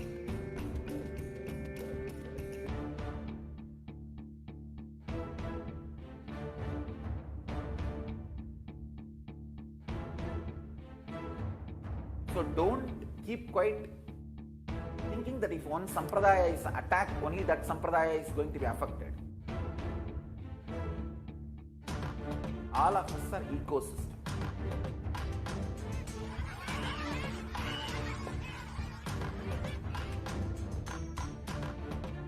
I invite all of you to get involved and enjoy Hinduism by the principle of Dharmo Rakshati Rakshitaha. When you protect Dharma, Dharma protects you. We will make the whole planet flourish spiritually, the spiritual prosperity. Happen the whole planet here. We all have to coexist together.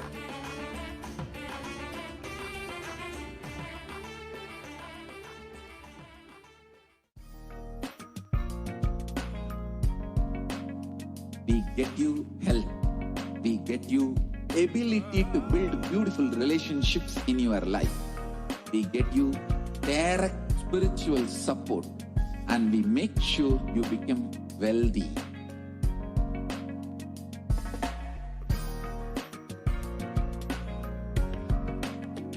We won't stop giving you just good life. We will literally not stop till you live enlightened life. Manifesting the state of Paramashiva, space of Paramashiva, powers of Paramashiva, being of Paramashiva.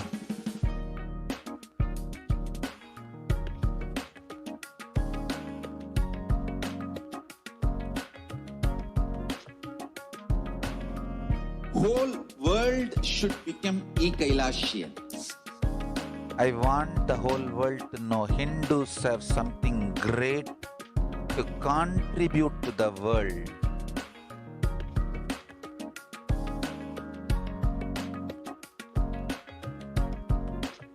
We have something great to contribute to the world.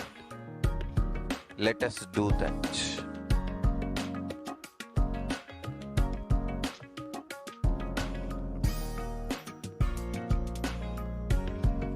E-Kailasa is proper customized spiritual service helping you to identify your root patterns of suffering. We have perfected the science of helping every individual from every cultural, religious, nationality background.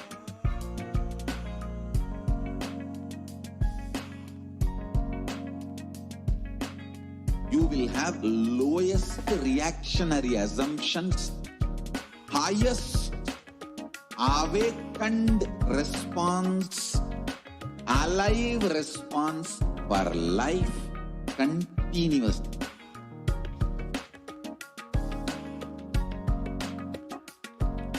E-Kailasa is enlightenment ecosystem, literally enlightenment itself in your own home, wherever you are. Proper offer customized spiritual service, helping you to complete with your life negativity, withdrawal from life, self-hatred, self-denial, self-doubt, so much of tiredness, laziness. We can support you, aligning your diet, your attitude, your aptitude, your understanding about life. We can help you with everything.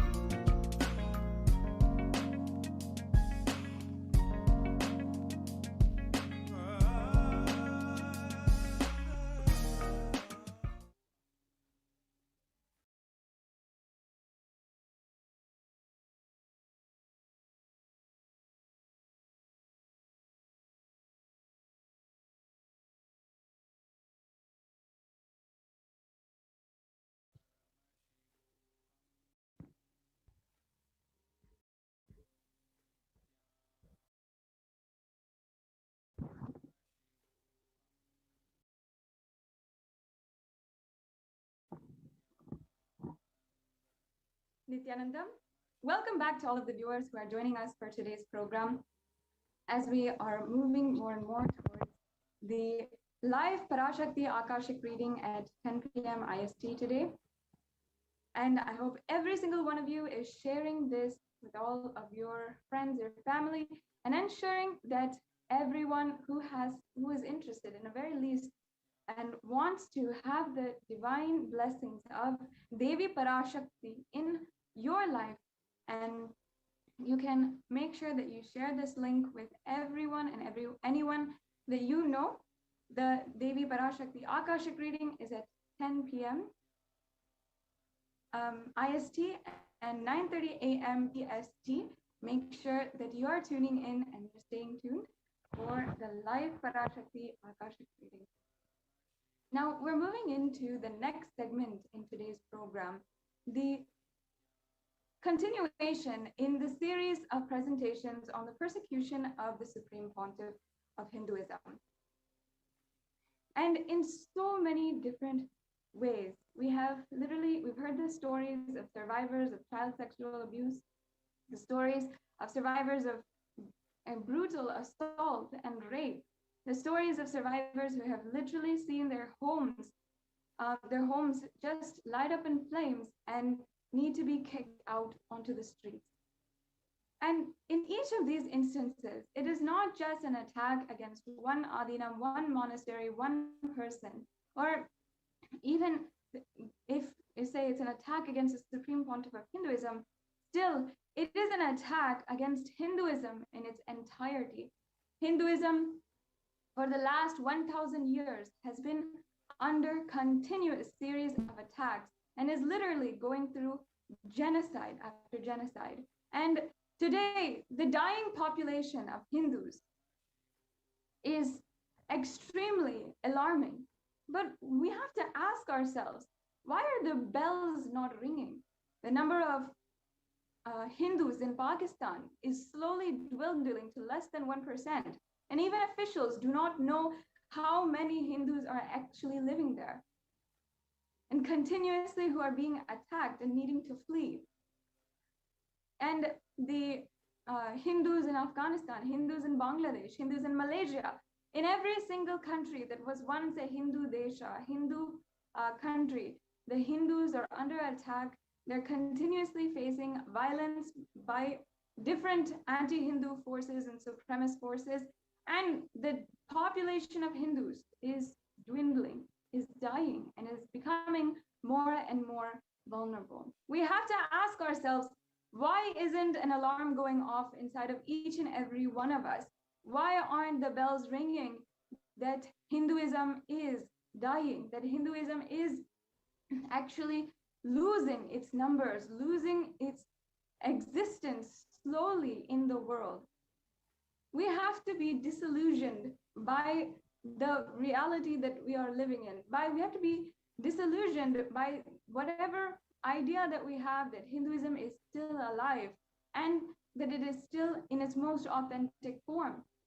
We have to understand that it has gone far from what it once was, and it's losing its origins, losing its roots. Today, we are going to be presenting to each and every one of you what's happening in the heart of the Hindu civilization in India itself, in Madurai, one of the most prolific and most powerful centers for Hinduism, an epicenter for the ancient Hinduism that is still alive today, and at least in the infrastructure. And one of the first and the longest surviving Hindu ecosystems that exist today. The Kailashonnata Dwadashanta Shyamala Pita Sarvagna Pitam was established in the midst of time by Lord Paramashiva and later revived by Devi Meenakshi and Lord Sundareshwara, who as the deities and the incarnates of Sri Paramashiva ruled over the kingdom of Madurai. And we're going to be analyzing and understanding the persecution that happened against this ancient indigenous Hindu kingdom.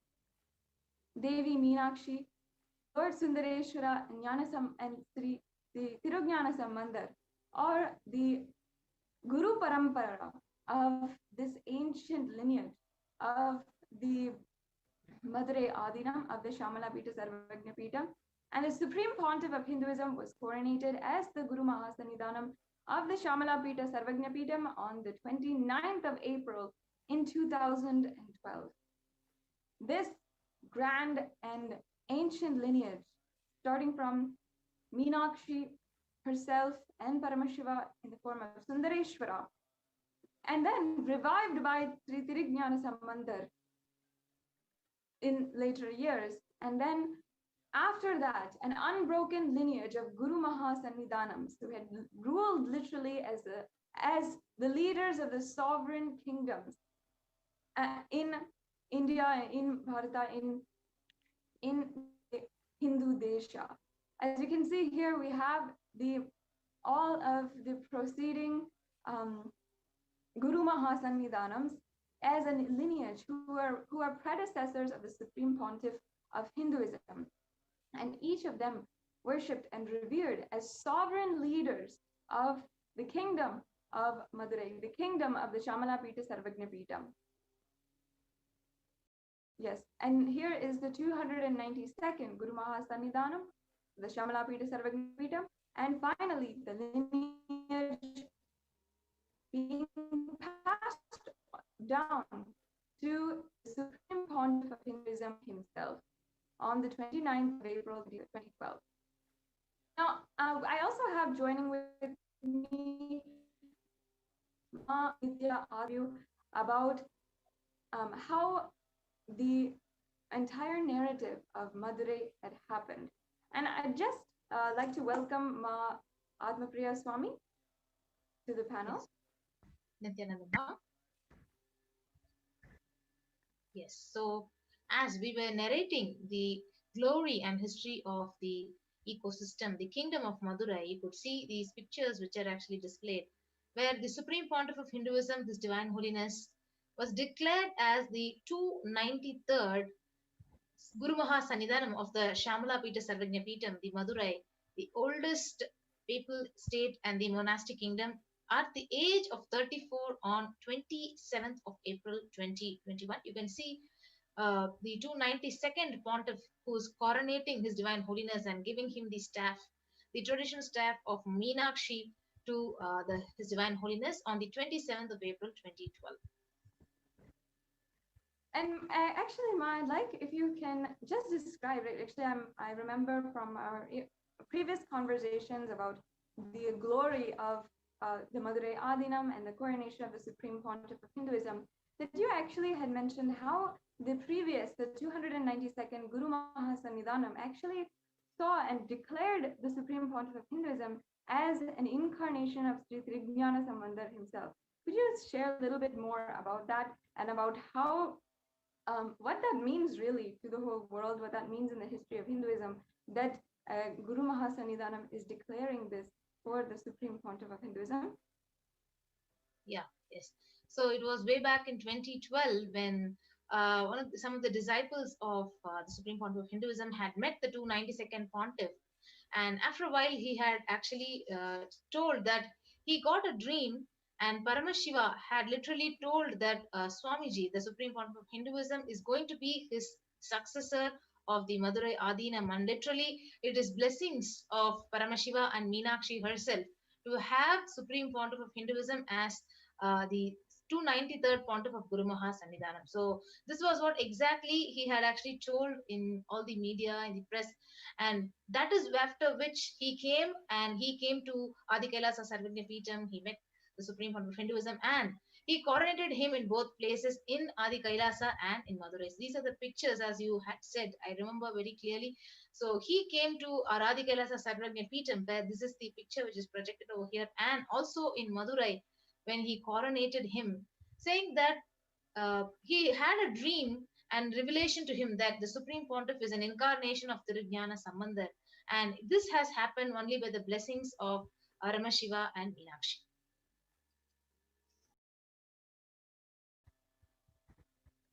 And here we have a photograph of the immediate lineage of all of the four predecessors of the Supreme Pontiff of Hinduism, and it is going from the five pontiffs back until the Supreme Pontiff of Hinduism. So we have each and every one of Guru Maha Sannidhanam.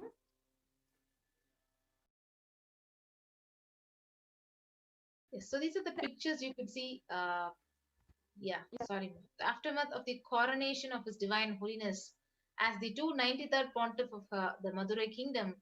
So he literally walked the streets with the 292nd Pontiff, and he met each and every person in the street, and every day he used to go to the Meenakshi temple and heal people who were come to the Adinam and offer Annadan to more than 5,000 people per day. So that was the beautiful contribution after the coronation of the Supreme Pontiff of Hinduism.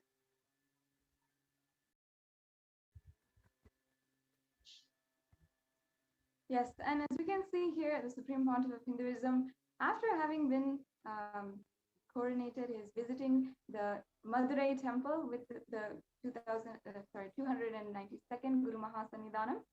And after this, he had done so much to revive and to bring back life into the Madurai Adinam, whether it is the reconstruction of the reconstruction and repair work around the Madurai Adinam, around this ancient heritage, or giving free food every single day, or reviving the ancients, such as the Jnanapal.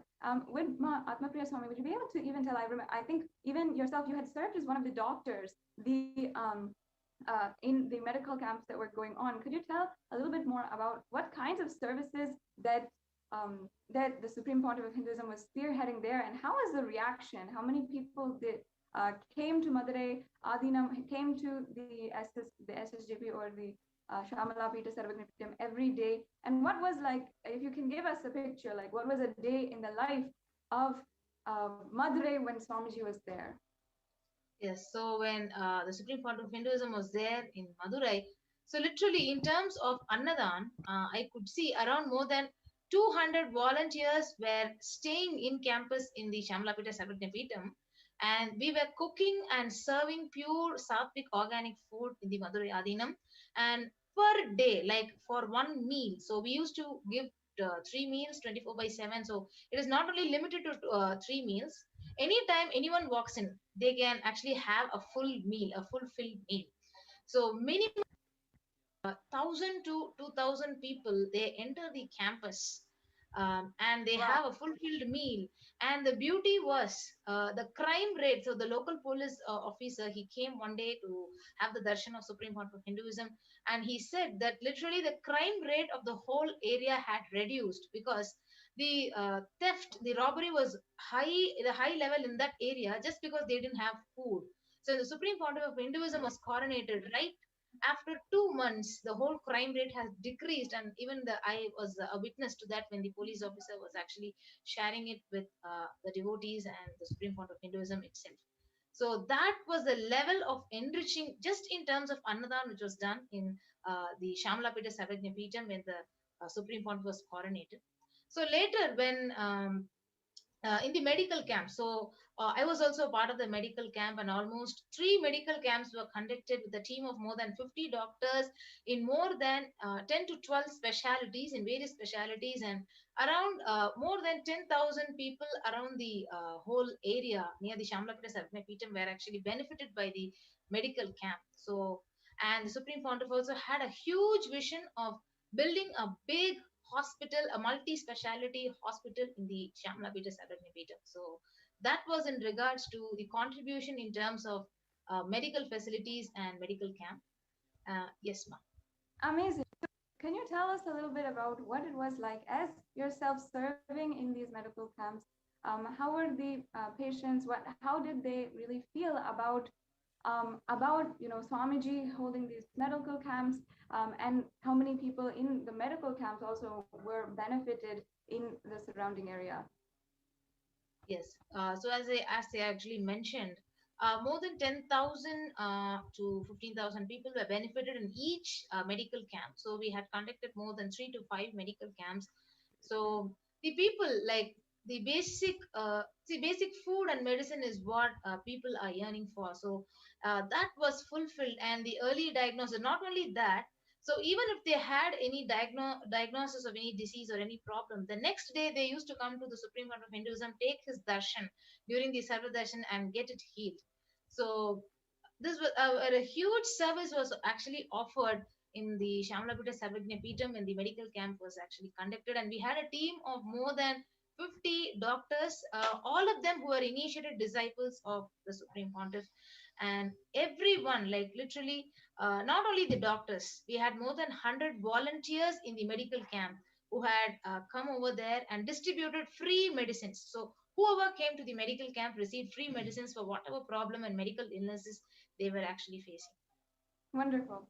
So actually, in addition, as you can see here, the Supreme Pontiff of Hinduism had gone and visited so many of the surrounding temples, and the Madurai Adhinam actually being one of the oldest heritage adhinams and monastery complexes of this entire area, was in charge, if I'm right, of different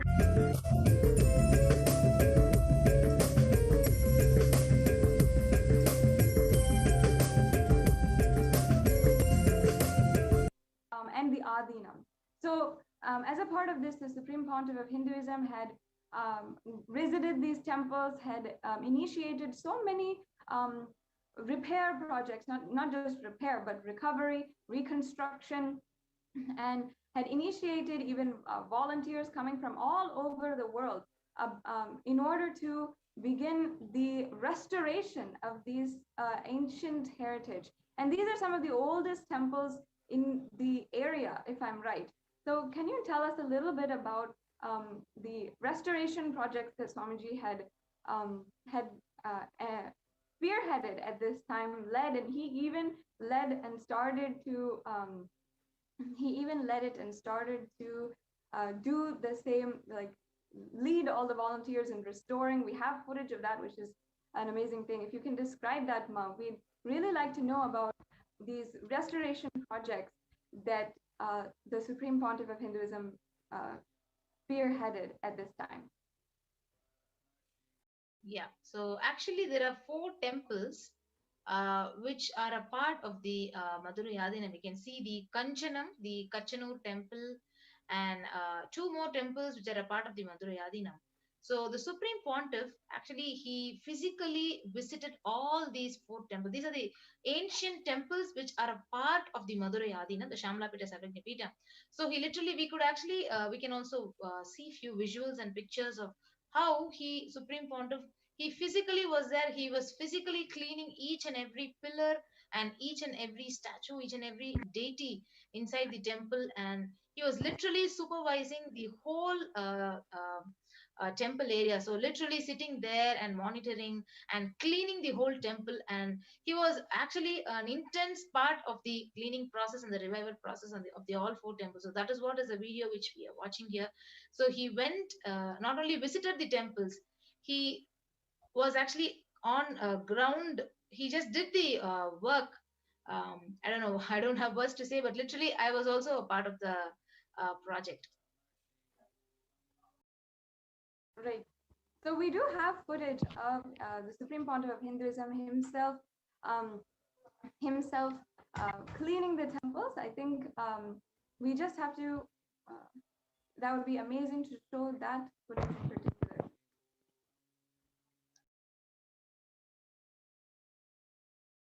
Yes. I think now we have to stop the screen share and then we can start. Yes, we can just show that video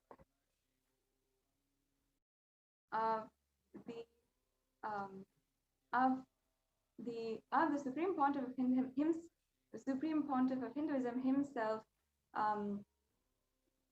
spearheading the project of restoration in Madurai. And we're doing this. We're understanding about this is because the Supreme Pontiff of Hinduism had literally visited temple by temple, had literally shown so many different heritage sites to the whole world, brought the Shamanapita Sarvagnapitam to the international audience.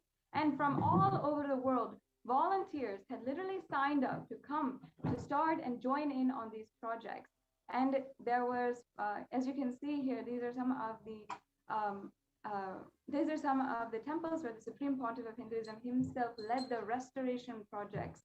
And these temples, if you have an estimate of how old these temples are, I'm quite sure that they're some of the oldest temples in the area, even.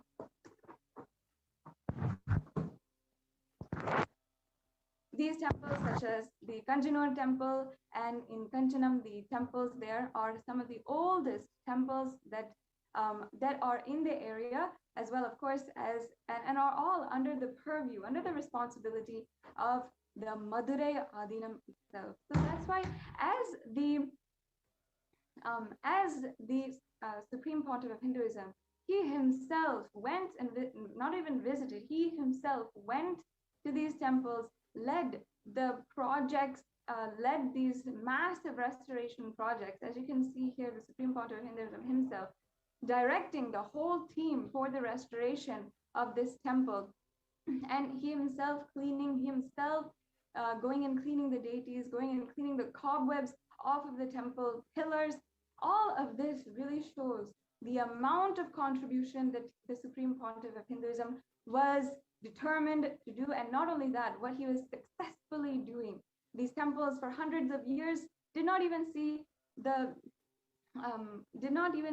how the basic running, and were not even able to meet in many ways the basic levels of running and sanitation, cleanliness, and many of the temples were degraded. Many of the temple constructions were slowly falling apart due to so much of air pollution, due to so much of different effects of time happening on the temple construction.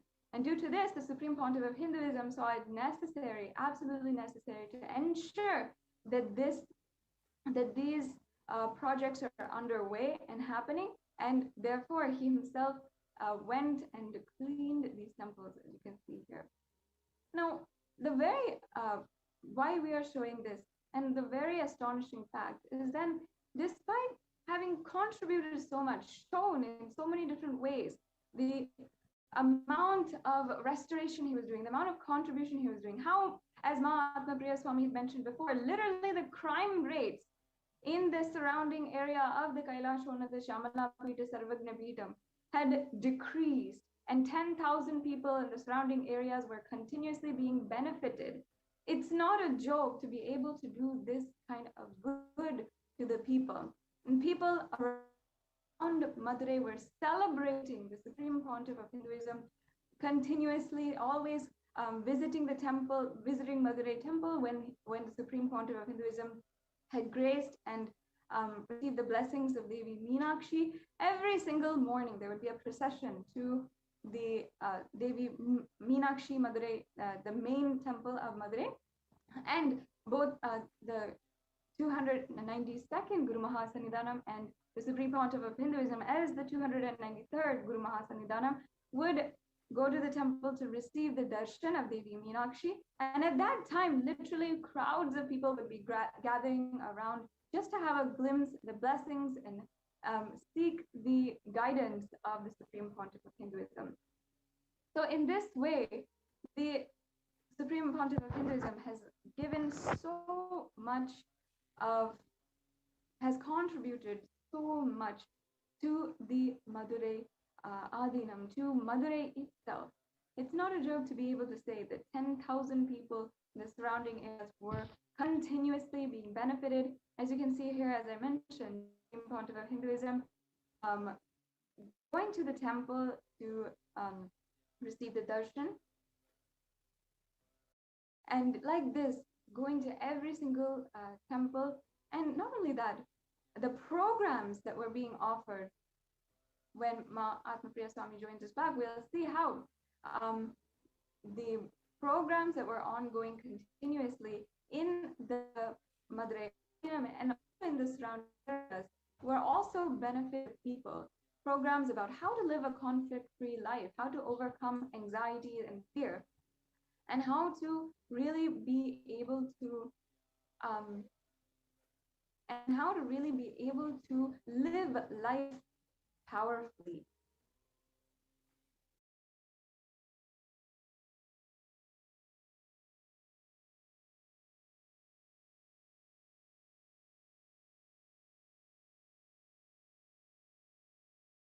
So as you can see, the Supreme Pontiff of Hinduism, along with the temple administrators, the leaders of the community who are also discussing and speaking about the activities, the social, spiritual activities that are going on in the temple, the benefits that is reaching the people, and so many other issues that are concerning the temple, including the regular attendance and the regular treatment and of the pujacharyas, the worship, the rituals, everything.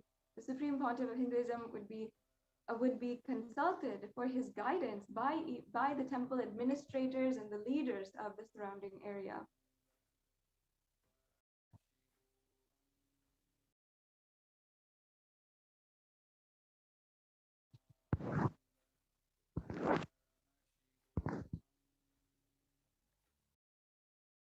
Yes.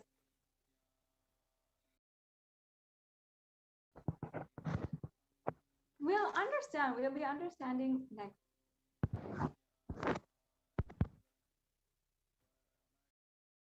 About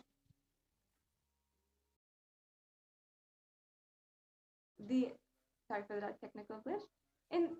Now in the next few minutes, we'll be understanding about, despite having successfully transformed this indigenous kingdom, revived this indigenous kingdom of the Shamala Pita Sarvagna Pitam, even though he had revived this, the Shamala Pita Sarvagna Pitam, the Supreme Pontiff of Hinduism had literally been undergone so much of attack over the course of just a few weeks. More than 50 petitions and 50 cases were filed against the Supreme Pontiff of Hinduism in acts of abhorrent, incessant lawfare, making up absolutely baseless allegations that would go out onto the media and then have massive campaigns of hate speech against the Supreme Pontiff of Hinduism. We'll now be understanding how the attacks against the Supreme Pontiff of Hinduism ensued in the following month after a very quick break.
If you are interested in enlightenment, we will immediately bring this to you. If you are not interested, we will explain the whole science, inspire you, and make you interested in enlightenment science. We need to cater this enlightenment science to the whole world wherever they are, because enlightenment is the birthright of all human beings. Kailasa is responsible to provide that to all human beings.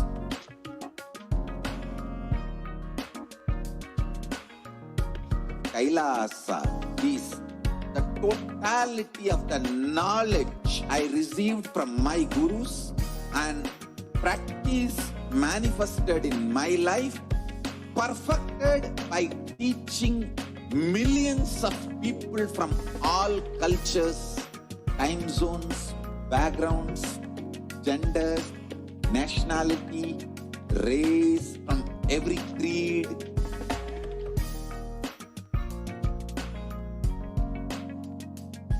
So this absolutely perfected knowledge available to you, served to you in your home without even you moving out of your couch, free of cost.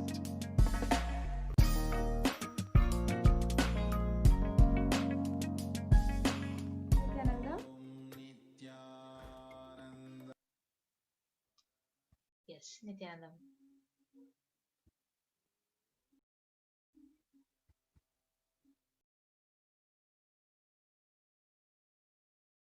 Nityanandam, once again, welcome back to all of the viewers. And just as a recap for what we have been through, what we have discussed so far with Mahatma Priyananda Swami, is the amount of contribution, the amount of successful revival of this ancient Hindu indigenous kingdom that the Supreme Pontiff of Hinduism had done in a very short amount of time. I think just within 1 month, if I'm right, Mahatma Priya Swami, that within 1 month, the entire Adinam had just been transformed. And again, whether it is the Annadam, the medical camps, the restoration projects, not only inside of the Madurai Adinam, but also in temples across this area. So in just a short amount of time, immediately after the Kailashwanda Shamanapita Sarvagnapitam, the coronation that happened on the 29th of April in 2012, immediately after that, in record-breaking amount of time, there was so much activity, so much celebration, so much of good that was happening for the area, for the people, and ultimately for Hinduism. And it was, and even now seeing the pictures, as you can see, there are all of these different projects, all of these different, even the satsangs that Swamiji had literally daily been conducting, and the darshans. I believe that every single day, as you can see, Sarva Darshan was happening. So if Mahatma Priya Swami can just briefly describe what is Sarva Darshan and what the people that came even for Sarva Darshan.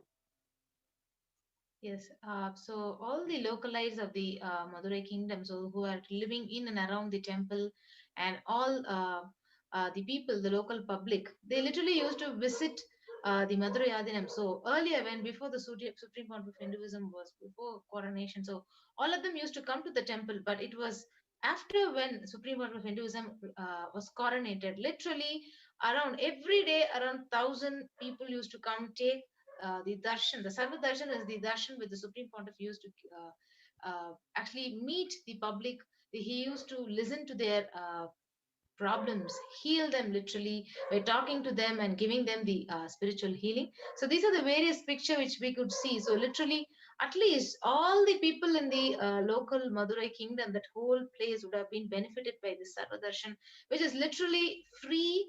And he used to, there are a lot of miracles had happened. He used to literally heal each and every one who come there by giving them the free healing, talking to them and attending each one of them individually through the Sarva Darshan. So that is what we could see actually in all these pictures in the Shamalapita Sabhagyapeetham, which happened right in 2012. So people used to flock in crowds just to see his face, even if they didn't even have a touch. At least they wanted to come and see his face to see the Supreme Pontiff of Hinduism. These are the various pictures which we could actually see.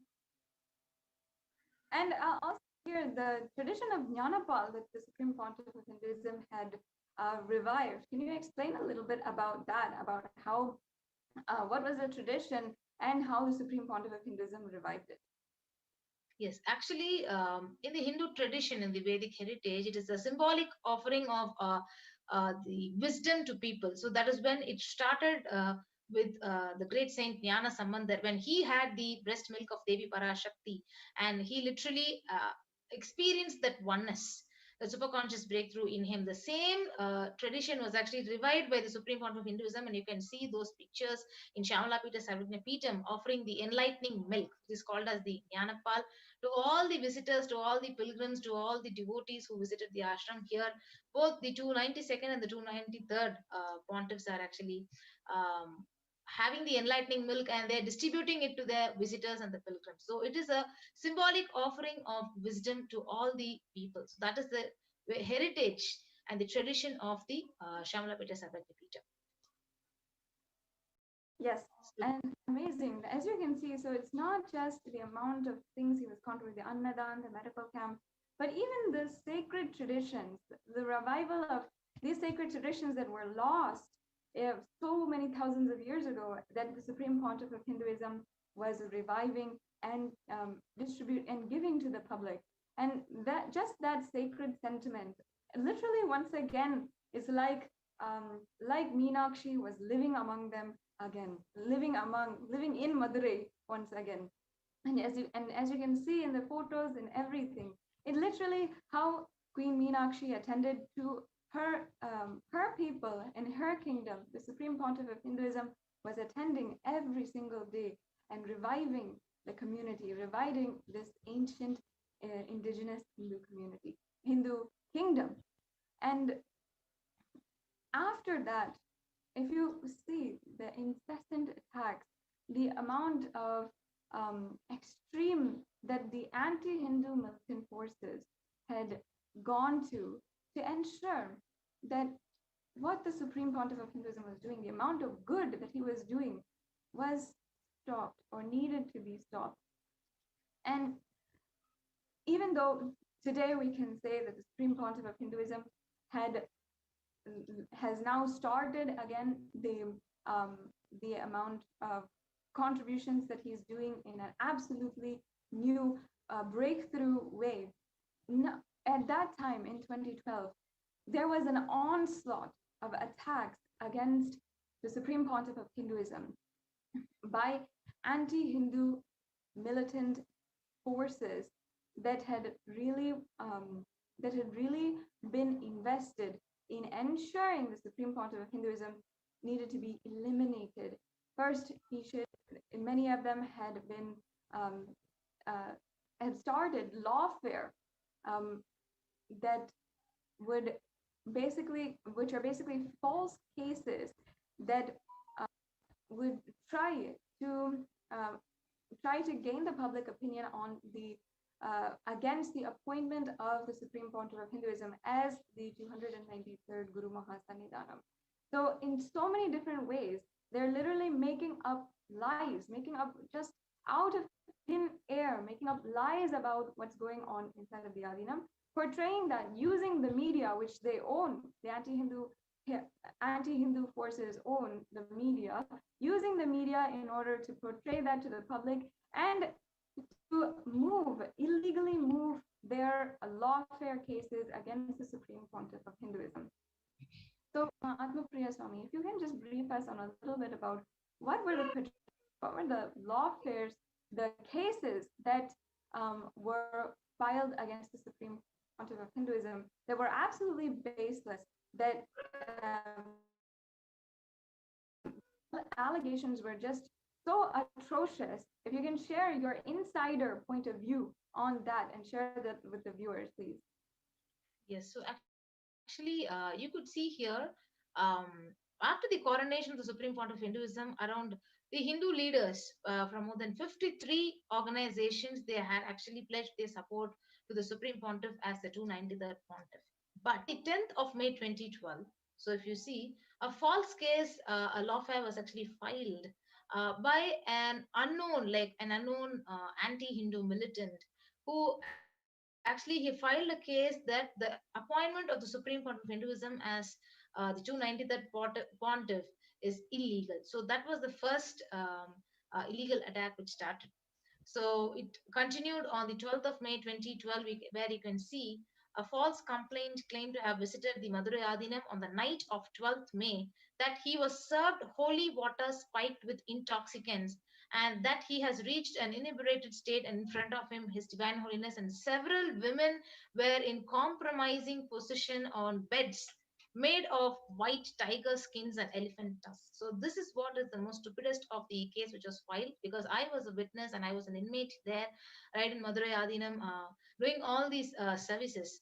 So this was a brutal false case which was filed against, stating that women, like all the women, are dressed inappropriately inside there, and they are seen in compromising position on the beds with men, and there is a tiger skin and elephant tusk there in the Adinam, and women are doing prostitution. And one of the guys called Sole Kannan, he said he had seen all these things happening right in front of his eyes there inside the Adinam. So this was the atrocious attack, especially saying calling all the sannyasis by names as prostitutes. So that was the attack on the women, like especially even myself and so many other sannyasis who were there were personally attacked by this false complaint on the Madurai Adinam, where literally day in and day out, all the sannyasis were serving thousands and thousands of people through Annadan, through medical camps, and as we had seen all the pictures. And every activity which we do was directly contributing to the public at large. So this was the false complaint on the 12th of May 2012. And on the 26th of May 2012, one unknown, like a caste supremacist, Jagadala Pradaban, he filed a false complaint saying that His Divine Holiness had to be removed as the 293rd Pontiff of Madurai Adinam. So several cases were filed against Supreme Pontiff of Hinduism, even though Hindu leaders from more than 54 organizations had supported him, that his coronation is true, it is legal. So that was the brutal attack in Madurai Adinam. Yeah, I'd like to point out several things here. One, this is an example of how the anti-Hindu militant forces use the sexual objectification of women, and they use that in the media, like trying to show in the media that women are prostitutes, that there's prostitution going on inside of a monastery where we have taken up vows of sannyas, where we've taken up vows of chastity and of service to the whole world, but completely twisting that and portraying that in the media and sexualizing us, objectifying us, and making it an absolute opposite. When a woman stands up to do service to the whole world, volunteers and wants to do service, this is how they portray in the opposite way, and not only file cases but also portray in the media, so that the public view is an absolutely opposite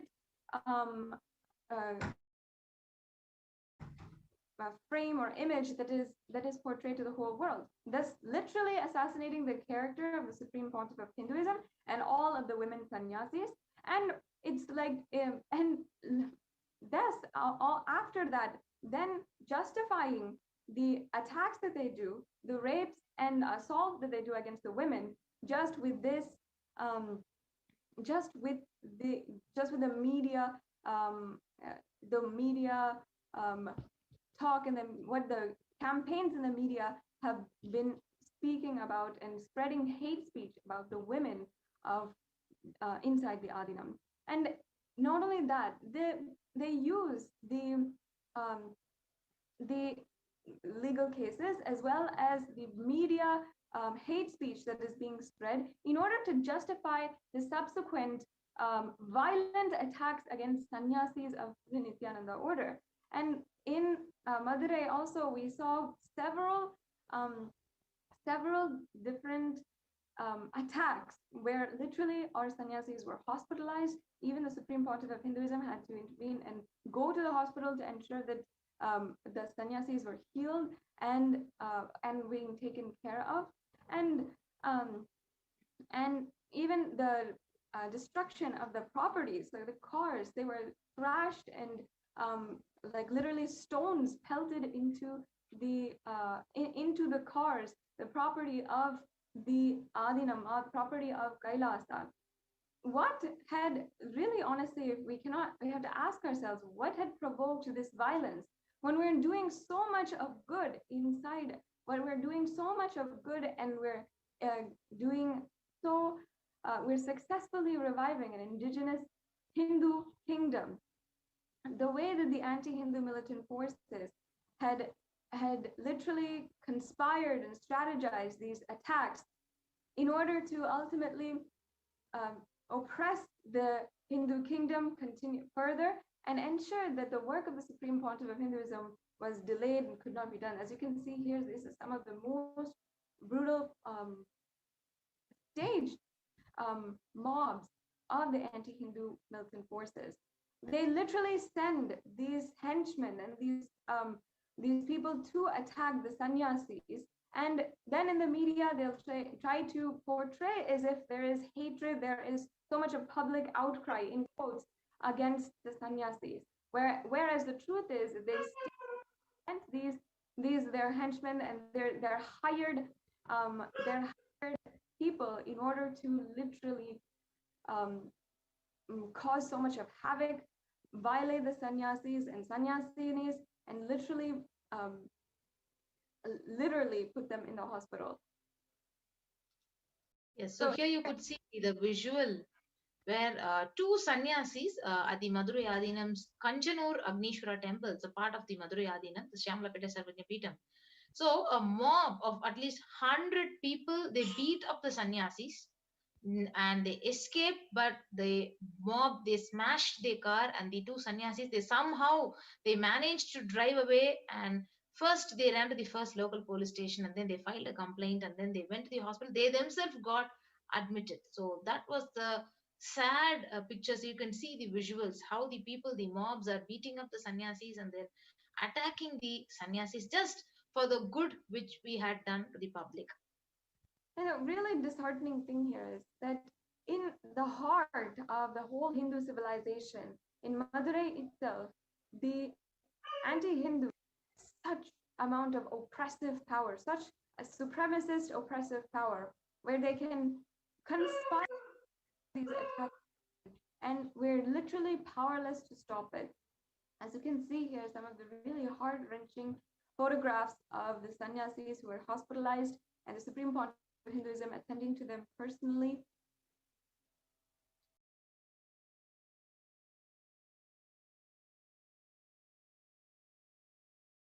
Yes, this is on the 30th of May 2012 when His Divine Holiness and the 92nd Pontiff they were traveling back from the same Kanjanur temple, and literally before the attack happened, they had confronted their vehicle, and the police actually, they pretended to stop the mobs, but the assassins, they dragged the devotees, though these were two devotees, they were named Senthil Kumar and Muthu Krishnan, out of the escort vehicle. They beat them brutally, while His Divine Holiness and Second Supreme Pontiff of Hinduism and the 292nd Pontiff had literally just escaped from the attack. So these were the two people who were actually beaten up by the mobs when the attack was happening.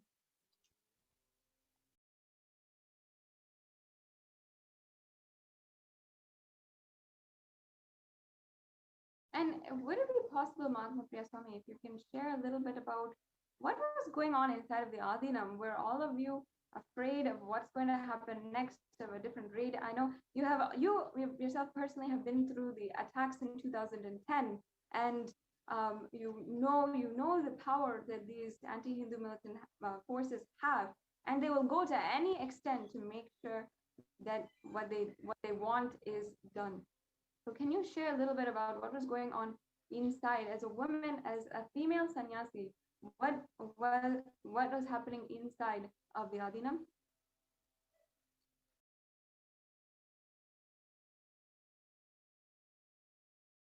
It seems like we have a technical difficulty.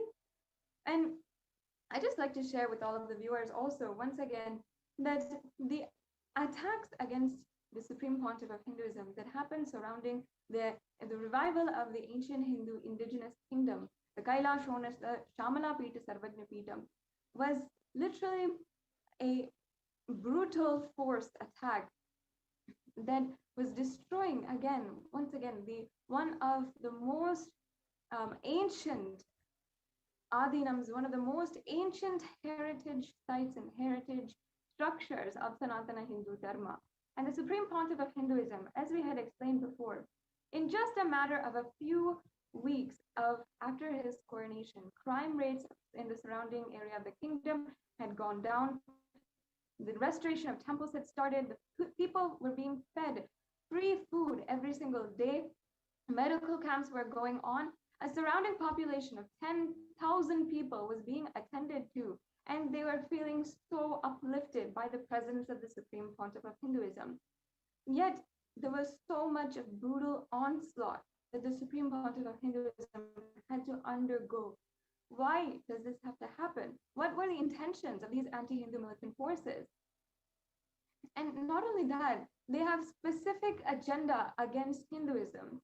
If you even see in the writ petitions that they have filed, and just previously we had seen the writ petitions that they had filed, how they were attacking specific Hindu rituals, Hindu traditions, saying that that the holy water that we are distributing, that we are offering to the divine, and also then distributing as prasada, taken and drunken immediately, the holy water was mixed or spiked with alcohol.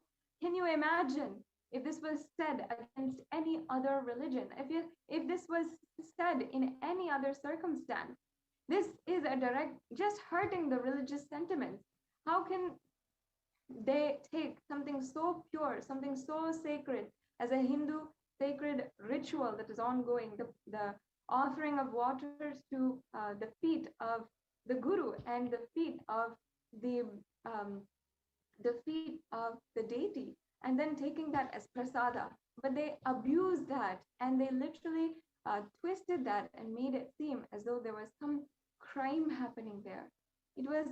This is what we have to address in the entirety, in the fights that in the entire persecution against the Supreme Pontiff of Hinduism, that it's directly because the Supreme Pontiff of Hinduism is reviving Sanatana Hindu Dharma. It's directly against the Hinduism and against Hinduism as an entirety. It's not just the Supreme Pontiff of Hinduism that they want to attack, but entire Hinduism in as a whole, that they want to demolish and they want to eradicate completely. In the surrounding community of Madurai, even though it is the Madurai Adinam and the Shamala Pita Sarvajna Pitam is surviving until today, still there's so much of corruption inside that makes the temple functions and the temple functions, the temple administration, all of that ultimately not benefit the temple ecosystem and making the temple ecosystem weaker and weaker. And because the Supreme Pontiff of Hinduism had been coronated as the Guru Mahasannidhanam of the Shamala Pita Sarvajna Pitam, Hindus in the whole ecosystem were feeling so much of hope that finally there would be some hope that Madurai could be the civilization that it once was. And that there was hope that that there was going to be so much of revival of the sacred Hindu practices and the ecosystem of Madurai. However, we have seen continuously how this attack against the Supreme Pontiff of Hinduism has only worsened and worsened. Now today, the Supreme Pontiff of Hinduism has revived Shamala Pita Sarvagna Pitam, despite so much of attack, again in Madurai, and the services are continuing today as the Shamala Pita Sarvagna Pitam, many of you know, and you can even see the activities continuously being shared across on social media and being shown into the international audience, where when an Adinam about Hinduism, the oldest Adinam, was not even known to the outer world, to the whole of the world, and the history was covered and made invisible by anti-Hindu forces. Because of the Supreme Pontiff of Hinduism, today the whole world recognizes the Shamala Pita Sarvagna Pitam as an ancient Hindu indigenous kingdom that was sovereign in its own right. Now this brings us to a conclusion of today's segment on the persecution against the Supreme Pontiff of Hinduism and the Hindu Holocaust. This entire month we are bringing awareness and we are speaking on the Hindu Holocaust and how the Supreme Pontiff of Hinduism has literally been on the forefront of this of the attacks against Hinduism as a whole. And today he is the last hope for the revival of Sanatana Hindu Dharma. So I request each and every one of the viewers, take a few minutes to go to the link below and see how the United Nations has recognized the persecution of the Supreme Pontiff of Hinduism, and the Human Rights Commission of the United Nations has actually listed Kailasa as among the persecuted communities and has recognized the Supreme Pontiff of Hinduism for the amount he has been reviving the ancient Hindu indigenous kingdoms. He has been protecting the rights of Hindu women and minority Hindu women, and he has and the amount of persecution he has been through just for this. Please go to this link, explore on your own, and share this to all of everyone that you know. And we'll now be entering into the next segment of today's program.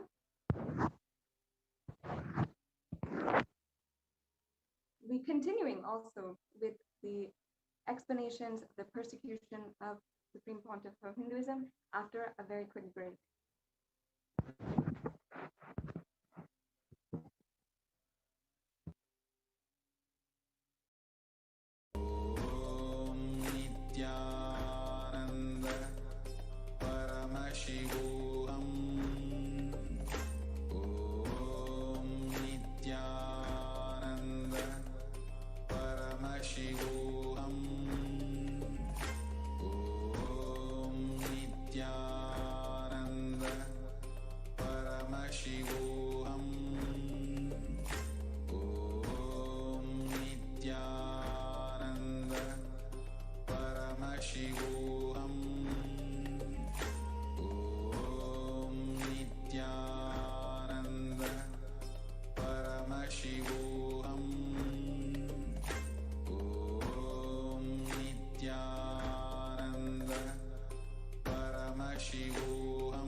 Nityanandam. So now we'll be continuing on to the next segment of today's program, the Nityananda Satsang from the Supreme Pontiff of Hinduism. After that, you can join us for the Power Manifestation segment, where you can practice and play with the powers of Paramashiva. So now, thank you for attending to this program. We'll now be continuing into the next segment of today's program, the Satsang by the Supreme Pontiff of Hinduism. And then we'll be concluding today's program. Thank you, Nityanandam.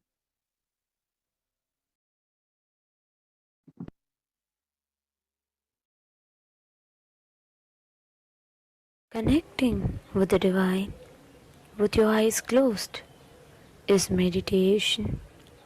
Connecting with the divine with your eyes open is darshan. Come, let us all now move from meditation to darshan. Slowly, very slowly, please open your eyes. என்னப்பனல்லவா என்னப்பனல்லவா எந்தாயுமல்லவா எந்தாயுமல்லவா தன்னை உணர்த்திடும் தியானம் அளிக்கவா என்னப்பனல்லவா எந்தாயுமல்லவா தன்னை உணர்த்திடும் தியானம் அளிக்கவா எங்கும் நிறைந்தவா எண்ணம் கடந்தவா பொங்கும் அருவியாய் ஆனந்தம் தந்தவா எங்கும் நிறைந்தவா எண்ணம் கடந்தவா பொங்கும் அருவியாய் ஆனந்தம் தந்தவா என்னப்பனல்லவா எந்தாயுமல்லவா தன்னை உணர்த்திடும் தியானம் அளிக்கவா ஏழாம் உடல்கள் தாண்டி நித்திய வாழ்வும் கண்டிட கேடான காலில் நன்மை வென்ற நிலை நின்றிட ஏழாம் உடல்கள் தாண்டி நித்திய வாழ்வும் கண்டிட கேடான காலம் தன்னை வென்ற நிலை நின்றிட சீரான பாவம் பழி நீங்கி பெரும் வாழ்வினே கொண்டாட நித்யானந்த ஸ்புரணம் தன்னை நிகவா சீரான பாவம் பழி நீங்கி பெரும் வாழ்வினே கொண்டாட நித்யானந்த ஸ்புரணம் தன்னை நிகவா என்னப்பன் என்னப்பன் என்னப்பன் அல்லவா எந்தாயும் அல்லவா தன்னை உணர்த்திடும் தியானம் அளித்தவா என்னப்பன் அல்லவா எந்தாயும் அல்லவா தன்னை உணர்த்திடும் தியானம் அளித்தவா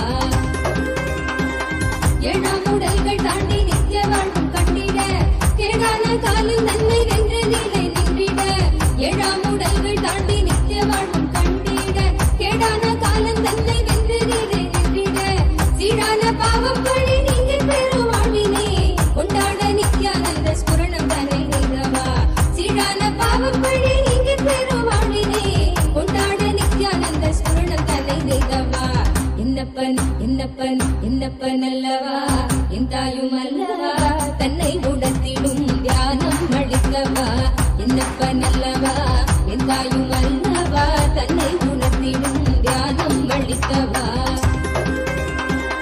ஏழாம் உடல்கள் தாண்டி நித்திய வாழ்வும் கண்டிட கேடான காலில் நன்மை வென்ற நிலை நின்றிட ஏழாம் உடல்கள் தாண்டி நித்திய வாழ்வும் கண்டிட கேடான காலம் தன்னை வென்ற நிலை நின்றிட சீரான பாவம் பழி நீங்கி பெரும் வாழ்வினே கொண்டாட நித்யானந்த ஸ்புரணம் தன்னை நிகவா சீரான பாவம் பழி நீங்கி பெரும் வாழ்வினே கொண்டாட நித்யானந்த ஸ்புரணம் தன்னை நிகவா என்னப்பன் என்னப்பன் என்னப்பன் அல்லவா எந்தாயும் அல்லவா தன்னை உணர்த்திடும் தியானம் அளிக்கவா என்னப்பன் அல்லவா எந்தாயும் அல்லவா தன்னை உணர்த்திடும் தியானம் அளிக்கவா ஏழாம் உடல்கள் தாண்டி நித்திய வாழ்வும் கண்டிட கேடான காலில் நன்மை வென்ற நிலை நின்றிட ஏழாம் உடல்கள் தாண்டி நித்திய வாழ்வும் கண்டிட கேடான காலம் தன்னை வென்ற நிலை நின்றிட சீரான பாவம் பழி நீங்கி பெரும் வாழ்வினே கொண்டாட நித்யானந்த ஸ்புரணம் தன்னை நிகவா சீரான பாவம் பழி நீங்கி பெரும் வாழ்வினே கொண்டாட நித்யானந்த ஸ்புரணம் தன்னை நிகவா என்னப்பன் என்னப்பன் என்னப்பன் அல்லவா எந்தாயும் அல்லவா தன்னை உணர்த்திடும் தியானம் அளிக்கவா என்னப்பன் அல்லவா எந்தாயும் அல்லவா தன்னை உணர்த்திடும் தியானம் அளிக்கவா என்னப்பன் அல்லவா எந்தாயும் அல்லவா தன்னை உணர்த்திடும் தியானம் அளிக்கவா என்னப்பன் அல்லவா என் தாயும் அல்லவா தன்னை உணர்த்திடும் தியானம் அளிக்கவா எங்கும் நிறைந்தவா எண்ணம் கடந்தவா பொங்கும் அருவியாய் ஆனந்தம் தந்தவா எங்கும் நிறைந்தவா எண்ணம் கடந்தவா பொங்கும் அருவியாய் ஆனந்தம் தந்தவா என்னப்பன் அல்லவா என் தாயும் அல்லவா தன்னை உணர்த்திடும் தியானம் அளிக்கவா என்னப்பன் அல்லவா என் தாயும் அல்லவா தன்னை உணர்த்திடும் தியானம் அளிக்கவா எங்கும் நிறைந்தவா எண்ணம் கடந்தவா பொங்கும் அருவியாய் ஆனந்தம் தந்தவா எங்கும் நிறைந்தவா எண்ணம் கடந்தவா பொங்கும் அருவியாய் ஆனந்தம் தந்தவா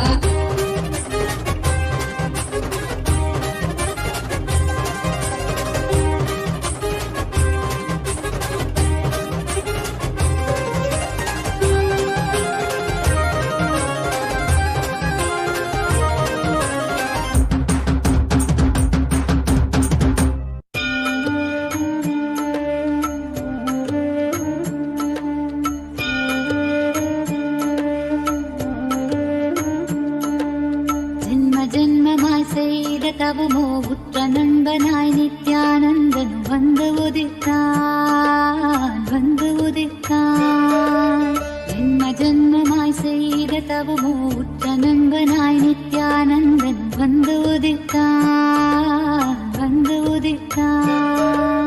காக்கும் இறையே நட்பின் உருவாய் வந்த களிப்பால் கட்டு கடந்தா மகிழ்வு கொண்டேன் மலை போல் வரும் துயர் யாவையும் நொடிப்போதினில் கொடியாக்கிட புயலாய் வருவான் துணையென வருவான் ஜென்ம ஜென்மமாய் செய்த தவமோ உற்ற நண்பனாய் நித்யானந்தன் வந்து உதித்தான் ஓம் நித்யானந்தேஸ்வர Paramasiva சமாரம்பாம்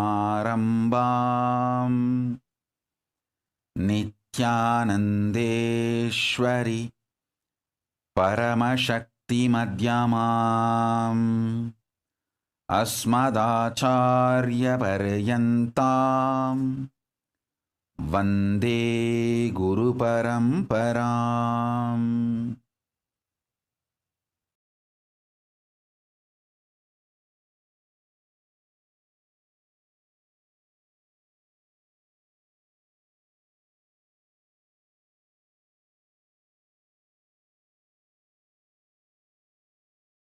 I welcome you all with my love and respect.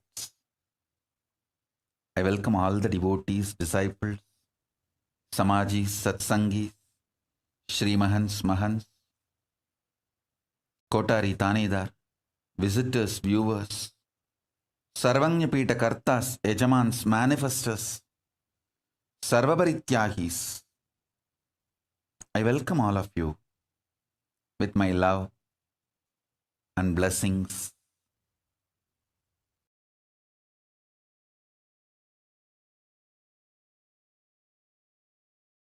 Paramashiva's message directly from Kailasa. Listen.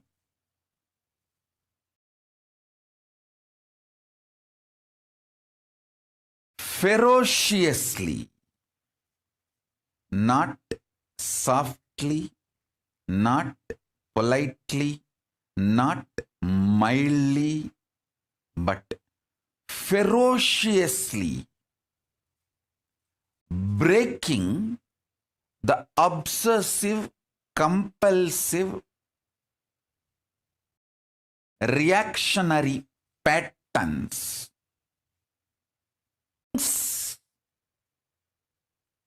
Ferociously reactionary pattern. Very carefully.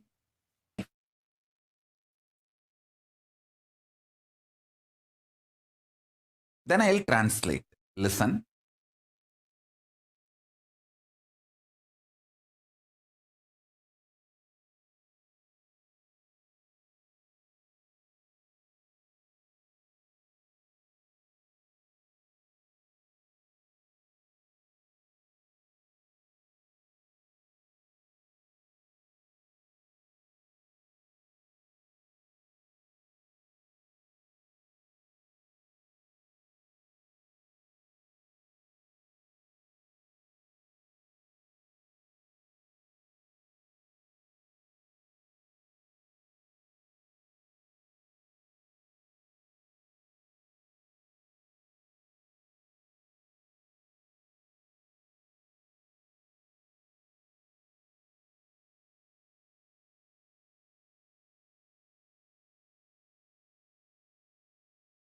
முதல்ல உடம்பு வளையறதுனால உடம்ப சரி பண்றதுனால மனசை சரி பண்றது ஹடயோகம். ஜடம் சிற்ஜட கிரந்தி மேல் வேலை செய்வது. பிறகு மனச நிமித்தினாலே உடம்ப நிமித்திர முடியும்னு புரிஞ்சிக்கிறது தியான யோகம்.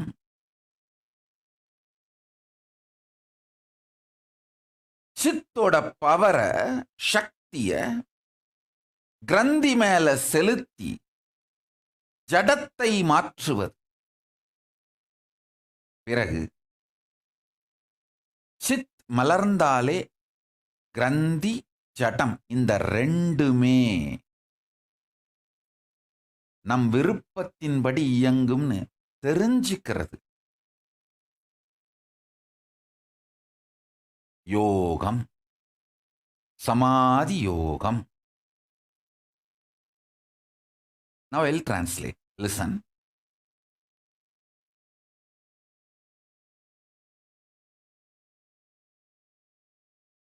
First, initially bending the body. By bending the body, you can bend your mind. Learning that is Hatha Yoga. Then, by bending the mind, learning that you can change your body is Dhyana Yoga. Then,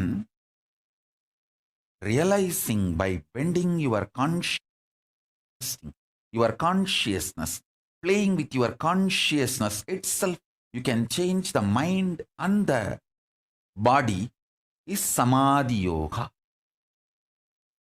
The ultimate yoga. Listen.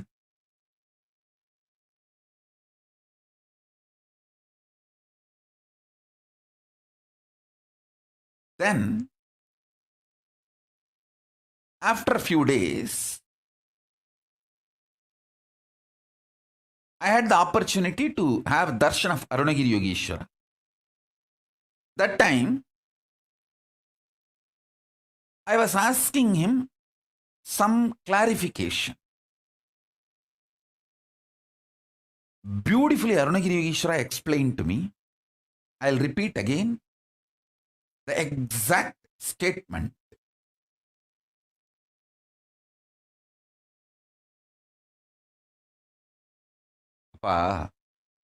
That's the way I've seen many times Arunagiri Yogeshwara used to address me.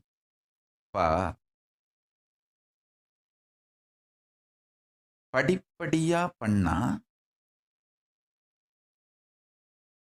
சாத்தியங்கள் மலரும்பா, ஒரேடியா உடைச்சாத்தான் சக்திகள் மலரும்பா. I'll translate this word. Listen.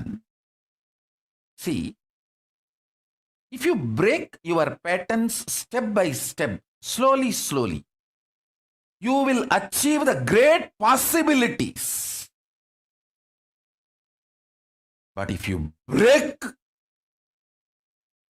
the patterns ferociously, only then you manifest powers.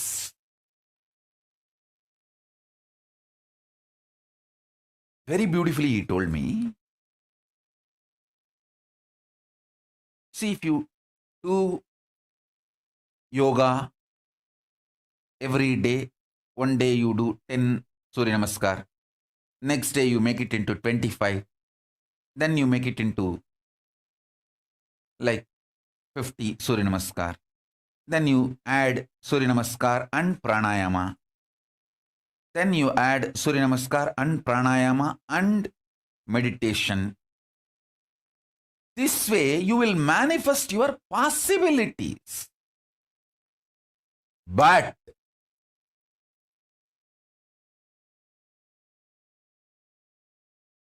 if you break the patterns,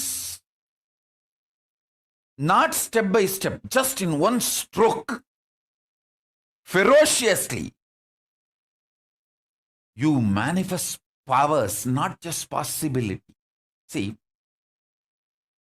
body flexibility, muscle building, able to do rope yoga, pole yoga, all these are possibilities. But straight levitation is a power, not just possibility. There's a difference between possibility and power. Listen. Every time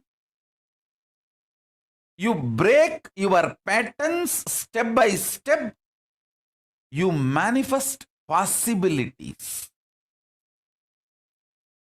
Whenever you break your patterns ferociously, you just manifest powers. You just manifest power. Listen, I tell you. Please listen, I tell you.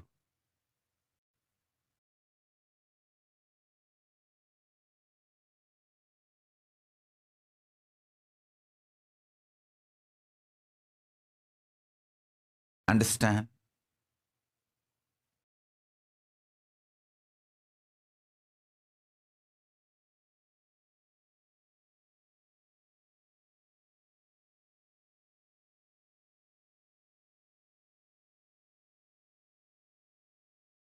I'll repeat now. All of you intensely listen.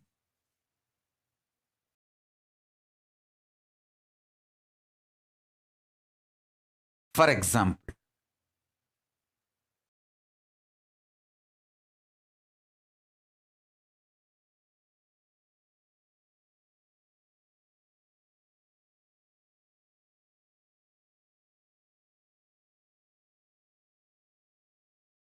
yes, I think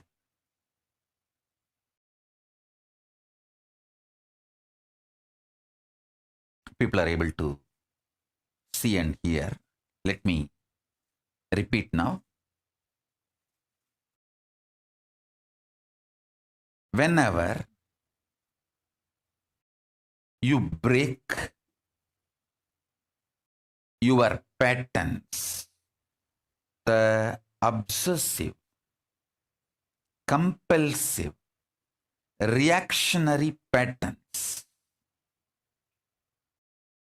whenever you break those patterns in you ferociously, you manifest powers.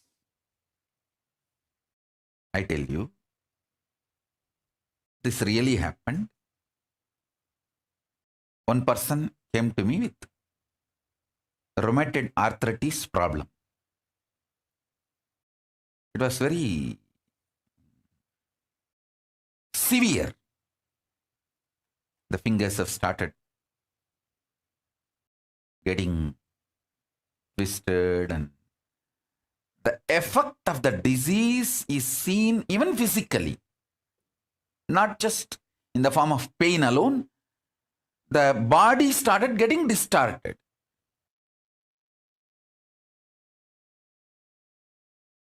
I sat with that person and spoke to the person to understand the source.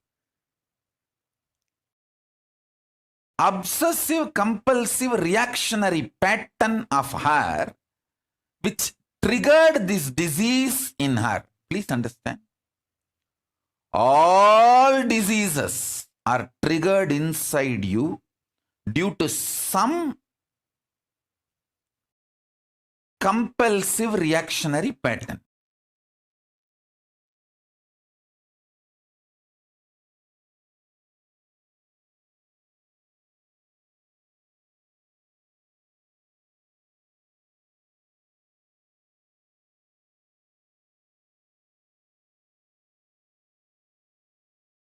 So I wanted to study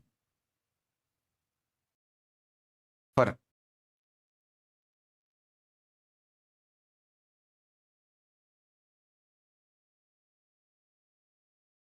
10 minutes, her anger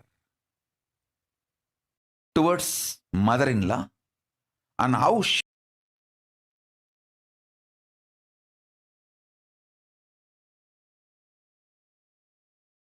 gets triggered by mother-in-law and how it has become a very powerful on somebody else and does this. Just the person outside is replaced, but the pattern and the vicious circle continues. I thoroughly studied her within that few minutes.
If you straight go from today,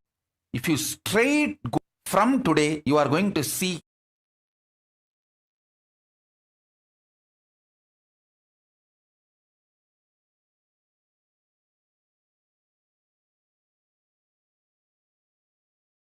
Paramashiva in her. No question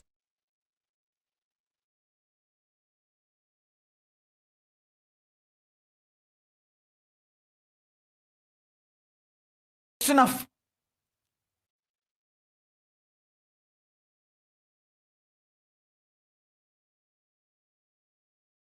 if I fall at my mother-in-law's feet,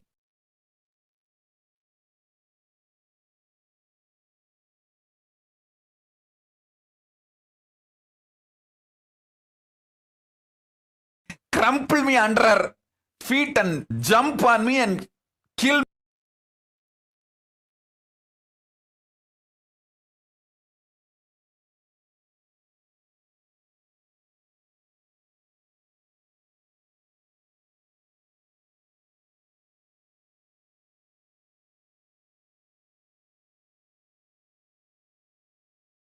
me. She will manipulate me, exploit me. My life will be hell. I will be a slave. All these are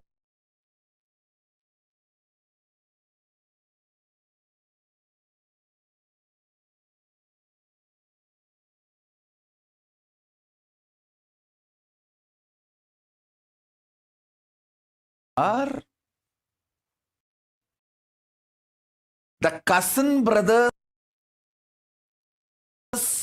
of your obsessive compulsive reactionary pattern. Please understand this obsessive compulsive reactionary pattern, when it gets cultured in you, it creates its own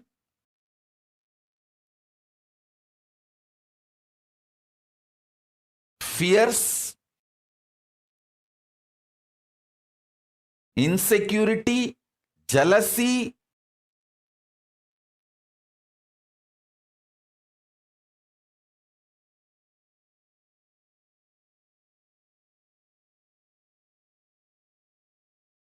guilt, self-harms. It becomes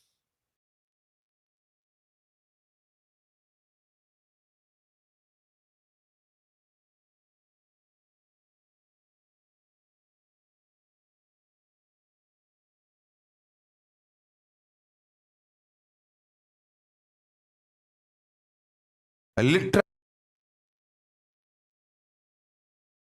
like a Brahma Rakshas ghost possessing you.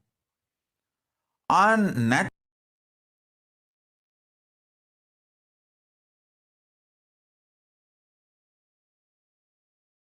naturally, if you have to go and fall at the feet of mother-in-law and surrender, you will feel, no, she is going to exploit me. Then death is much fears, emotions, insecurities, self-doubt, self-denial. So much will come up.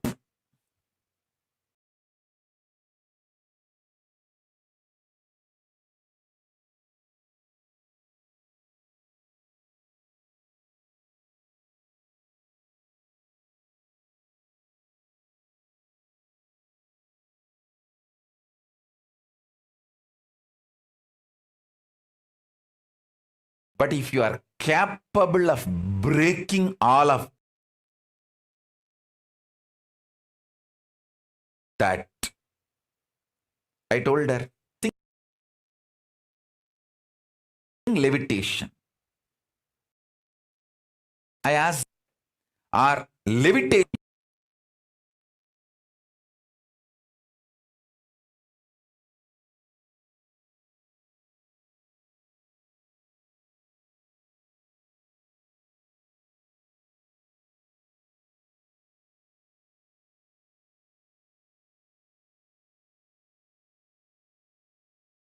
you want for me?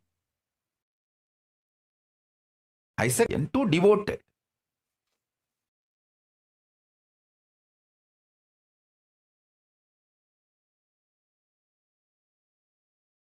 See, there are some devotees and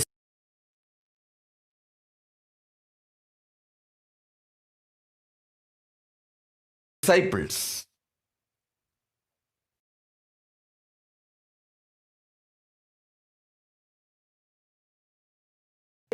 throw tantrum. I just know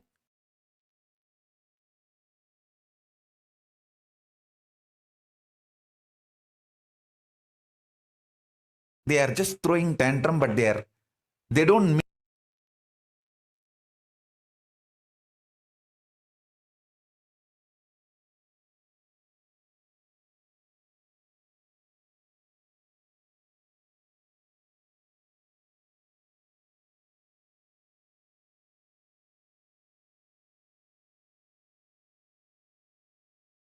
mean what they say. I'll give you one or two examples.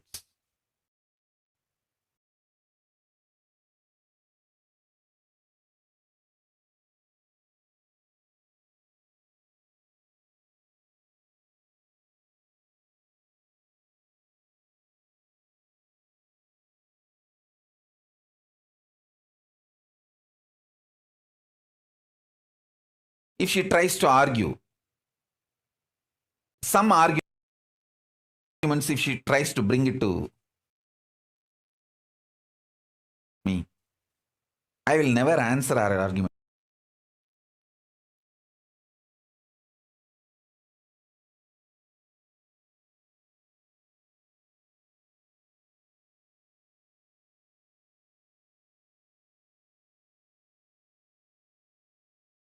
I said, relax, keep quiet, do what I am saying. That's all. That's the end of all the arguments. After that, there is no question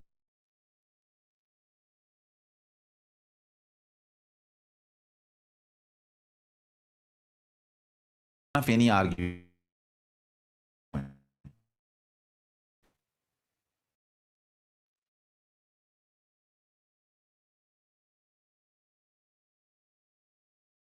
Same way, Pranapriya. If she tries to bring any arguments, this is a judgment, execute. She will just do it.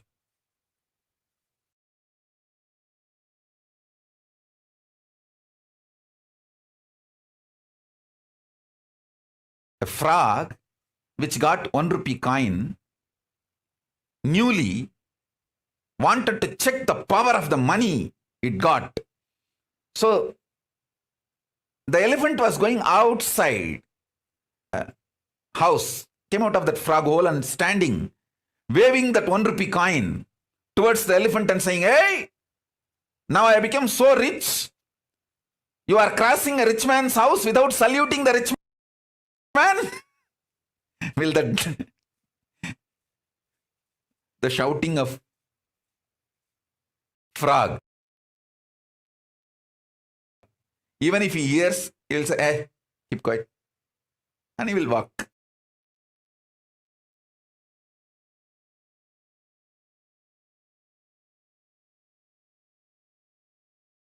Exactly same way.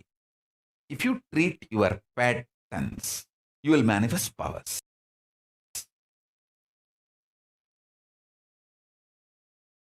That person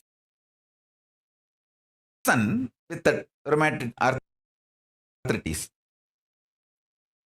she sees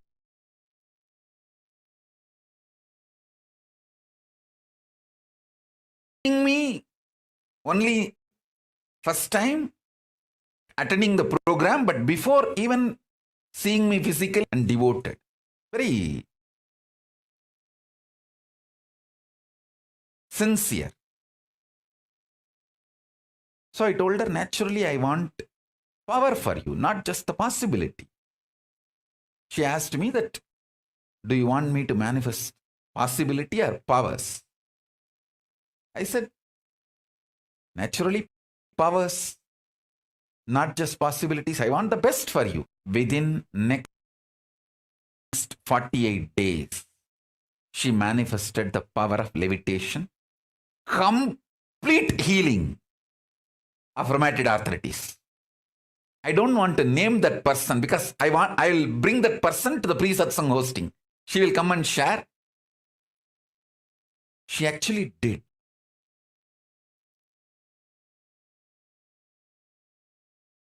She went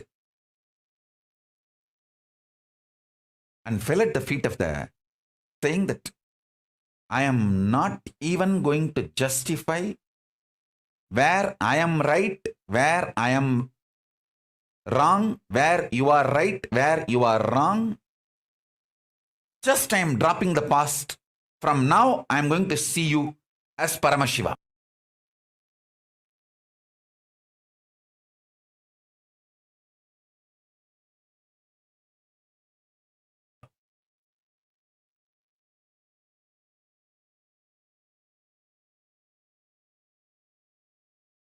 See, if she went and did completion with her mother-in-law, body,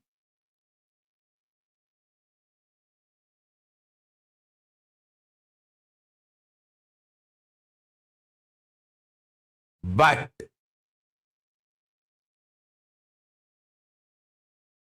when she broke that obsessive, compulsive, reactionary pattern with all its self-hatred, self-denial, everything,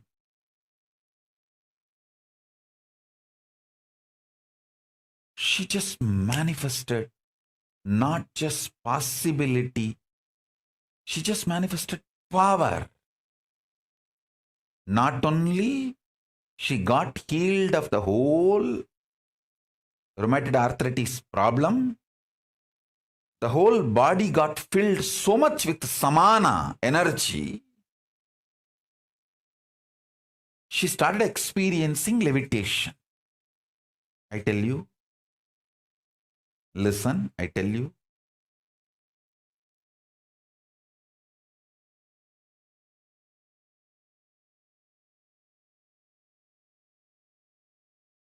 This one statement, take it very sincerely.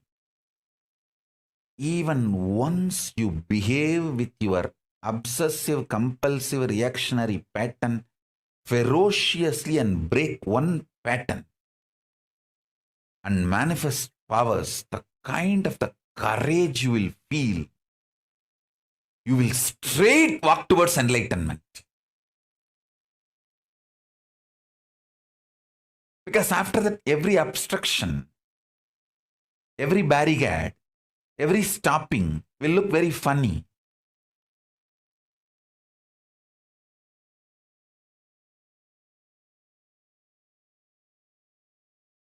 It look very funny.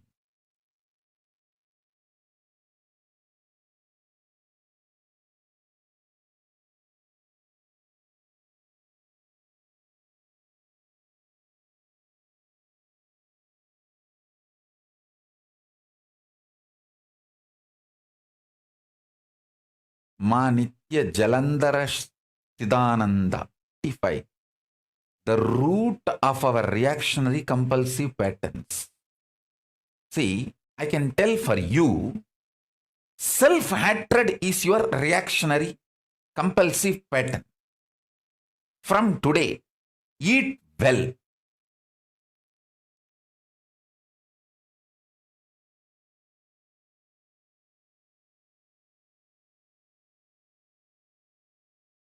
Sing, dance, celebrate. Be very clear.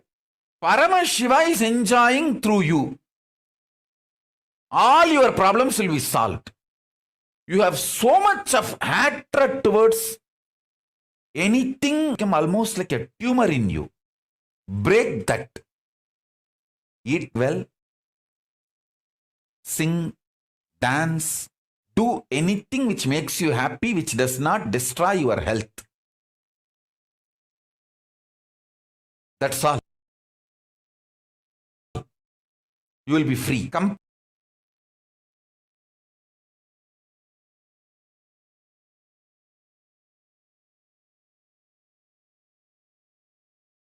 Compulsive reactionary patterns.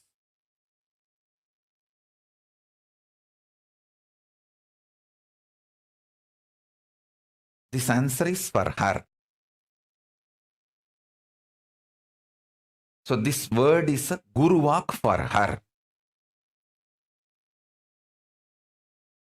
Don't take this as a guru walk for all of you. Guru walk is usually customized, exactly precise instruction to that person for manifesting enlightenment. It's for her.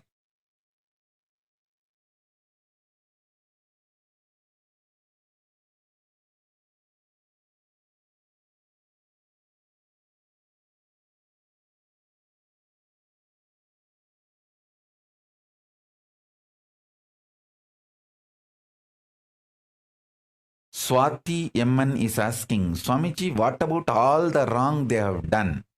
All the pain they have caused? Can forgive but can't forget. Listen carefully. Listen carefully.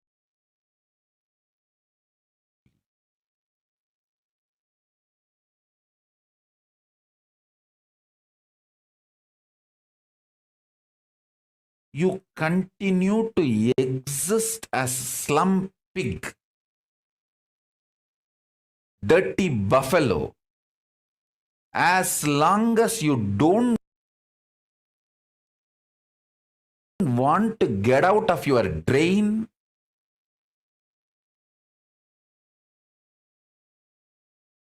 and the shitty surroundings. The moment you decide to get out of your shitty surroundings and the dirt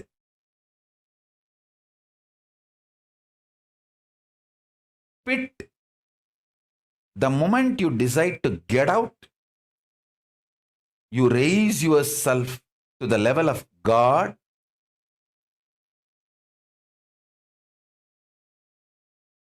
If you decide to forgive, that is enough to liberate yourself. You are not expected to forget. I am not expecting you to forget. Even if you decide to forgive, that is enough.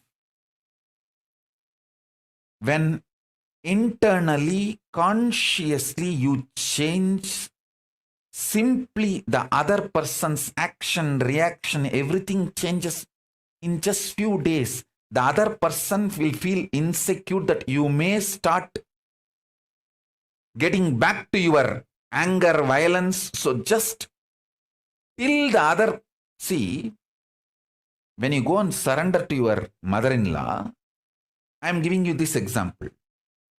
She may have 1 or 2 days insecurity. No, now she is behaving like this.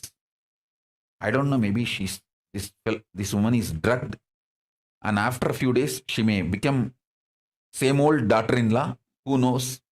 That insecurity she may be having, and that few days she will be reluctant. But once she is convinced you are changed, simply she will be changed. That is the way I won many wars in my life. I tell you.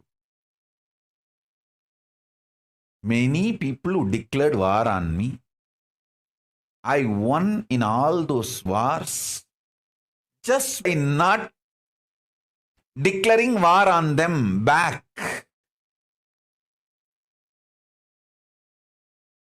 Just through that simple only forgiving, not even forgetting, forgiving, I won many wars in my life.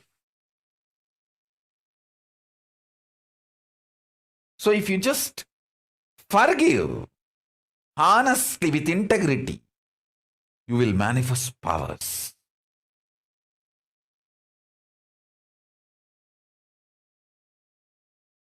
It's possible. Listen.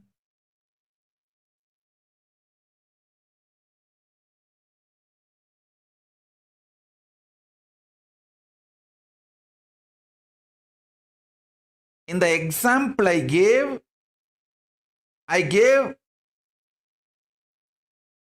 the solution of falling at the feet of the mother-in-law because that was the problem of her.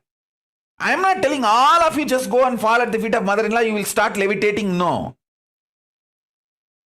I gave you the story example.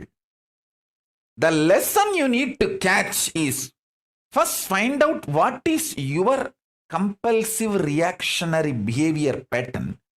Break that ferociously. You may even have 10, 12 patterns. List them out and break them ferociously.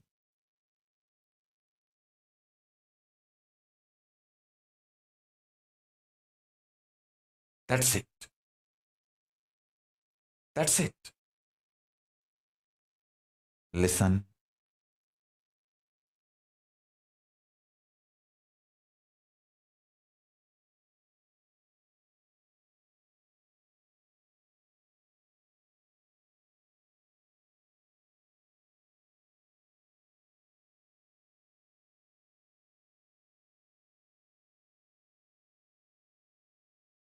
Each one of you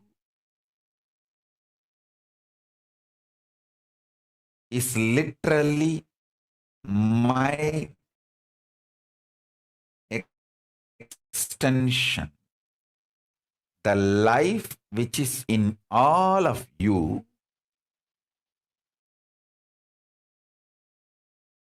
and the life which is inside me,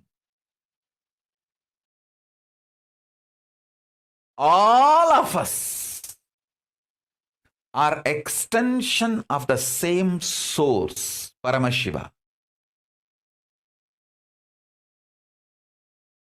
with the tremendous love from the oneness. It's like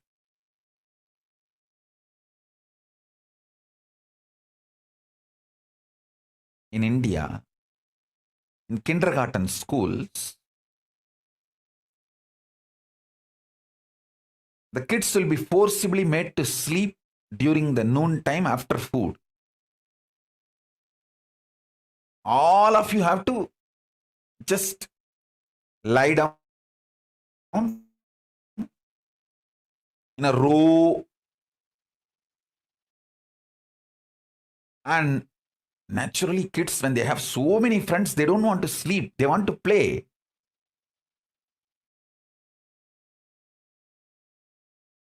But it is, kids have to rest. It's a rest time. So the kids will keep one eye closed and watch through one eye whether the PT teacher who is in charge of making the kids rest, the moment the teacher steps out of the classroom, one kid will get up and wake all the other kids, and they will all have fun, jump, make the whole classroom upside down. Because they know the teacher will take at least half an hour to go and have her lunch and come back. That half an hour, these kids will have fun, make the whole classroom upside down, and the moment they know she is coming back, they will all be just back to their place, sleeping as if nothing happened. How? The kid, the moment he knows the teacher is out, he wakes up and he wakes all the kids to have fun with the same love. I am waking all of you up. Hey, come on, let's enjoy. Teacher is gone. All your patterns, obsessive, compulsive, reactionary patterns, are not worthy. Life, Paramashiva's powers are only worthy to manifest, celebrate, enjoy. Listen carefully. Listen intensely.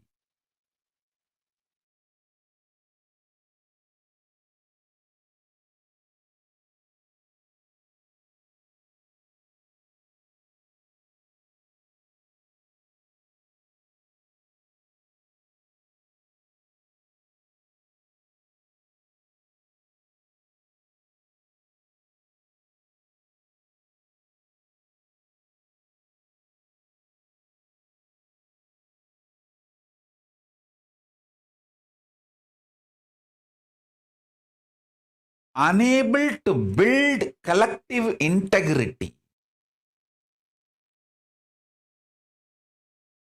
is just because of your obsessive, compulsive, reactionary pattern. Understand? Whatever stops you building collective integrity is your obsessive, compulsive, reactionary pattern. Sit and pen down what stops you building collective integrity around you. Behave ferociously with those patterns. You usually behave ferociously with the people, not with the patterns. Behave ferociously with the patterns, behave cutely with the people, very cutely with your patterns.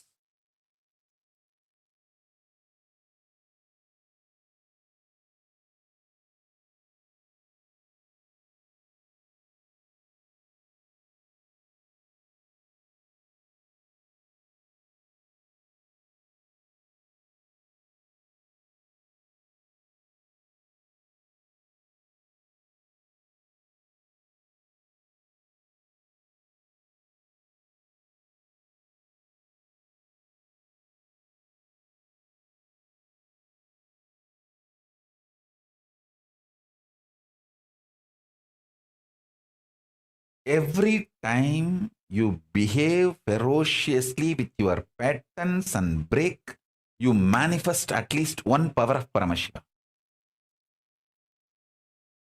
Listen.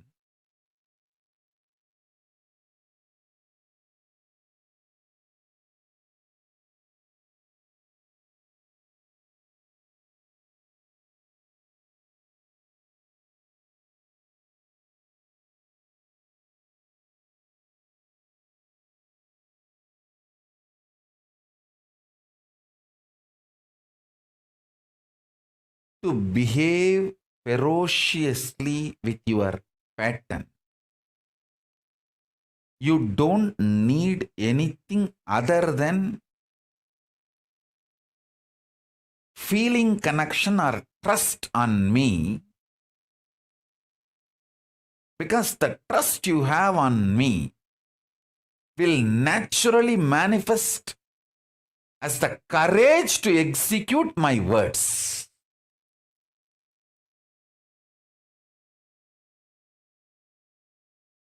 That is the way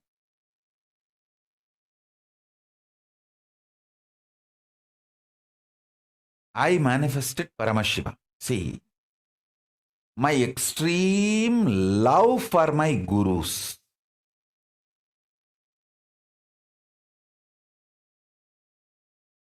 my extreme love for my gurus.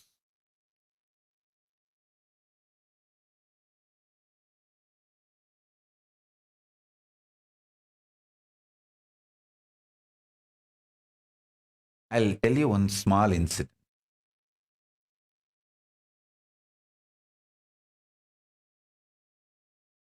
One day, I took lunch for Arunagiri Yogeshwara. He ate, and after eating, I was sitting next to him. I used to be so attached to him. I picked up his left hand. In his left hand, the little finger used to have a long nail. Many fingers had a long nail. I picked up his little finger, and through that fingernail, I was cleaning my teeth. And he is such a sweet person.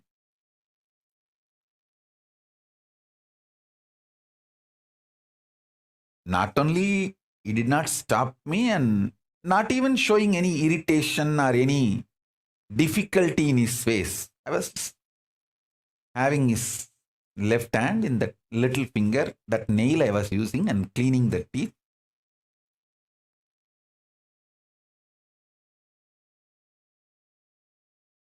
He was talking something about mukti, goal of life, all that. I was deeply listening, and the same way using his left hand little finger nail, and not that I did not cut the nail. With the holding the whole finger, I was cleaning my teeth using his little finger nail.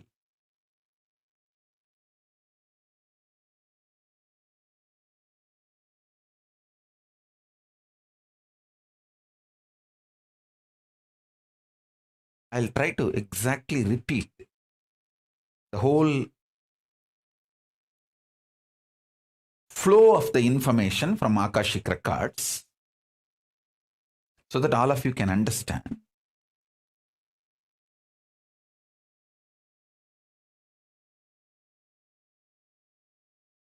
he asked me, what you understand as mukti, liberation?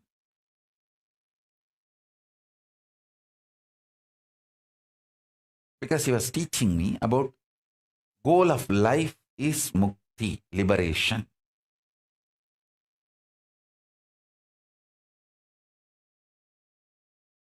I told him that I should become one with Arunachaleshwara. Arunachala is the word I know as the ultimate. So I told him that I should become one with Arunachala. He said, okay, after that, what do you think should be your goal? I don't know what far he was leading me into the conversation. Maybe he was making me spell out more and more words, giving me clarity.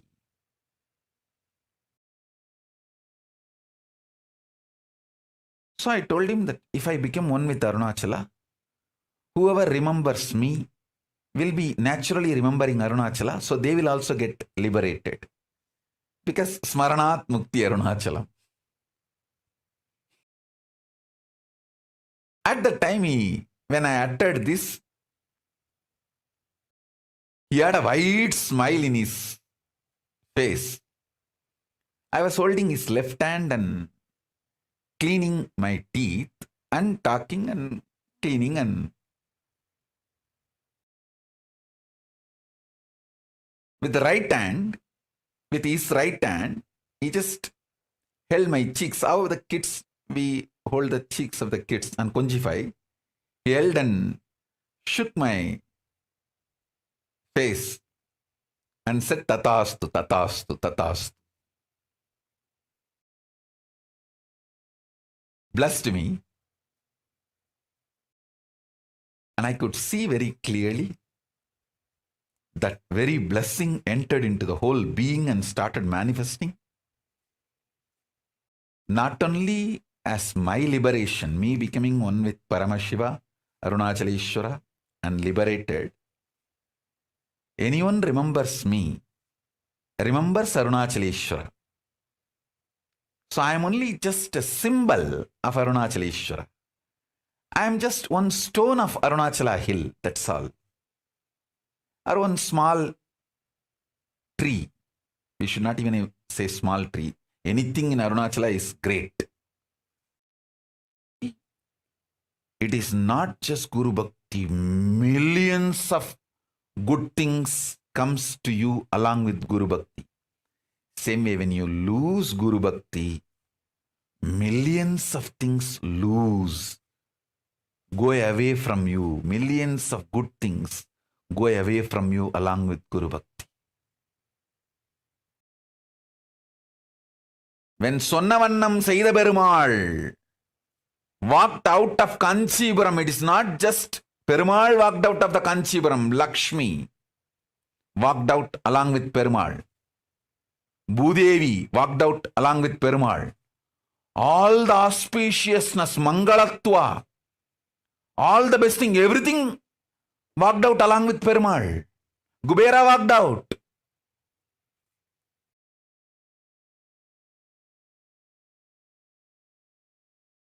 I tell you.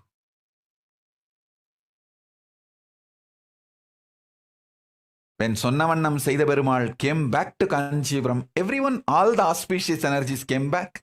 When he walked out of Kanchipuram, all the best things walked out. Same way. Listen. When Guru Bhakti comes to you, all the best things in the life comes to you. When Guru Bhakti leaves you, all the best things in the life leaves you.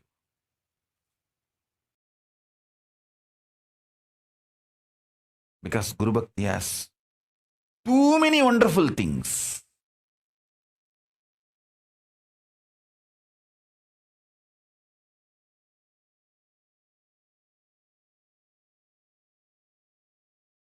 Guru Bhakti is not just Guru Bhakti, it is Paramashiva Shakti. It is Jnana Yukti.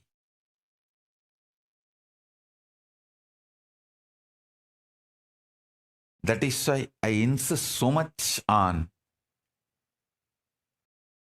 reading Guru Gita and chanting Guru Gita. Because reading Guru Gita and chanting Guru Gita gives you the intense Guru Bhakti and all the other auspiciousness, good things associated with Guru Bhakti. See, people with Guru Bhakti will not have any problem in breaking their compulsive reactionary patterns. For example, many people come to me and say that I have this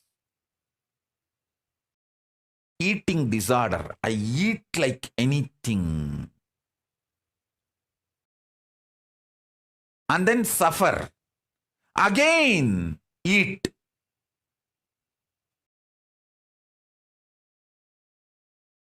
See, if they have a deep feeling connection with me, extreme Guru Bhakti, the straight solution I'll give. Start dry fasting. Eat only one meal a day. Only when you have that one meal, you can drink water. Only once a day, you will open your mouth for food and water. After that, full other 23.5 hours, do the dry fasting. But I will not give the same solution for a common visitor, for this curiosity monger, or who try to poke, who try to do this trial and error with me. All these games, let me see whether he works out for me or not. No dating. I am not available for any dating. No.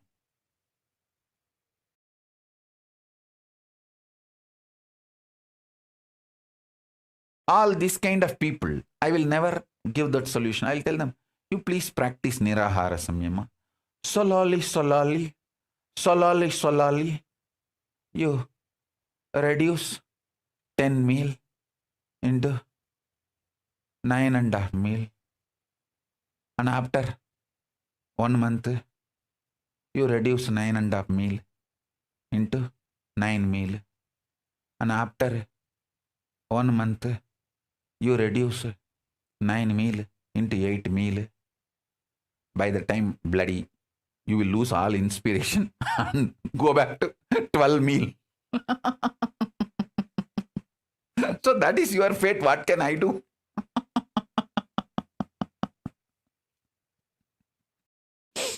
What can I do?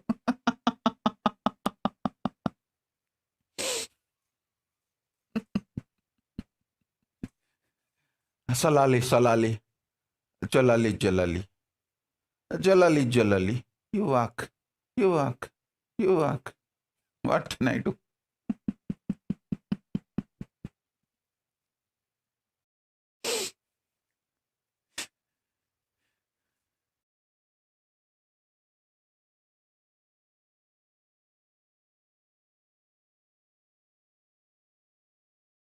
See, when you have a deep Guru Bhakti, and I say, hey, just drop this whole thing, go for only 1 meal a day, do dry fasting whole day, even your body will alter itself because of its love for me. The listening will not be just your heart, even your stomach will listen to me.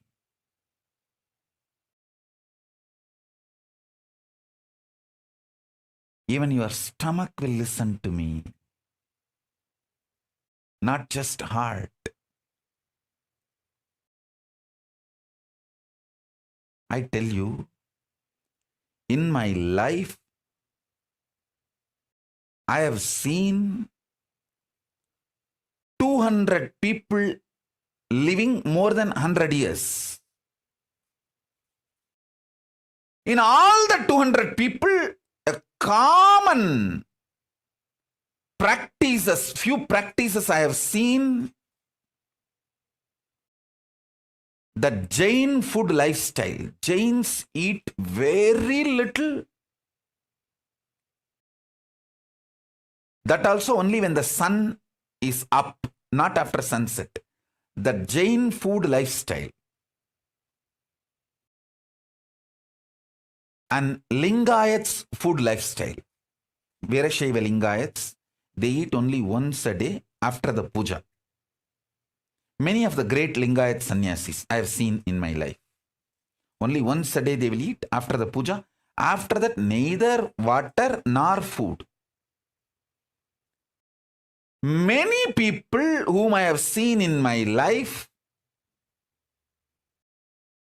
who lived more than 100 years have this pattern of less food habit.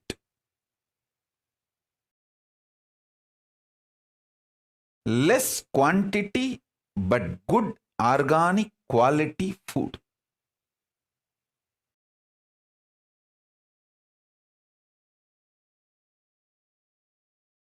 I tell you,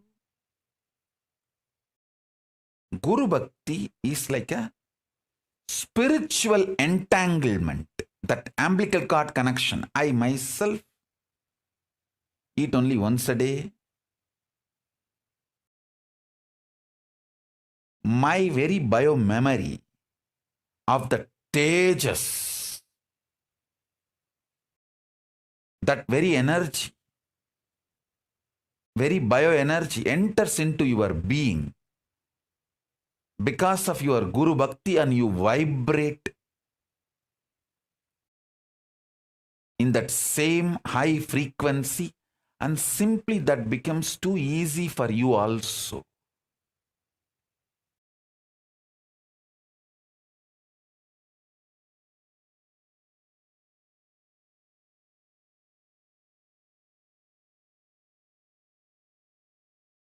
Ferociousness is not anger. Anger is pattern. Ferociousness is power.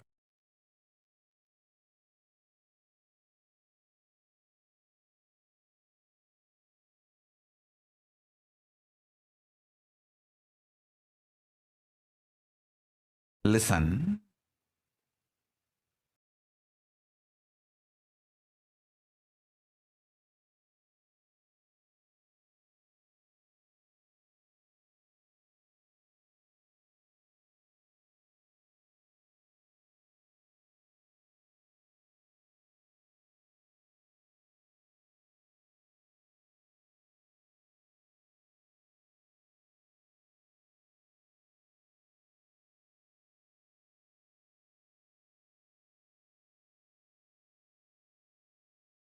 I expressed so many different thought currents in yesterday's satsang.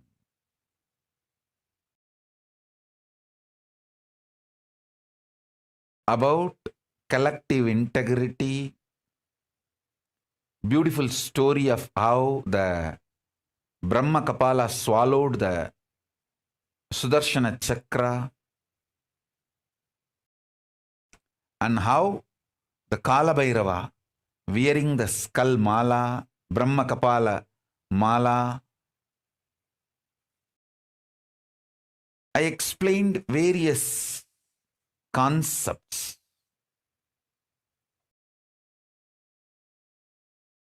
And I also told you yesterday that today's satsang, I'll explain how the collective integrity, manifesting collective integrity will help you, save you from this pandemic.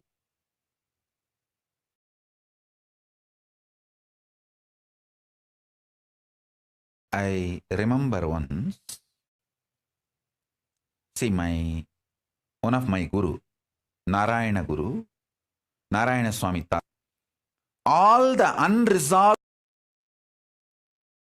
crimes by the police, the main town police station, all the office, 30 years before, they know this Narayana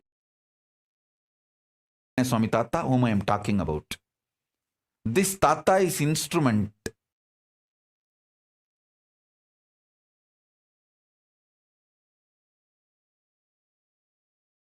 for building a Devi temple in Unnamulayamman temple, this Swami, Narayana Swami, was responsible for it.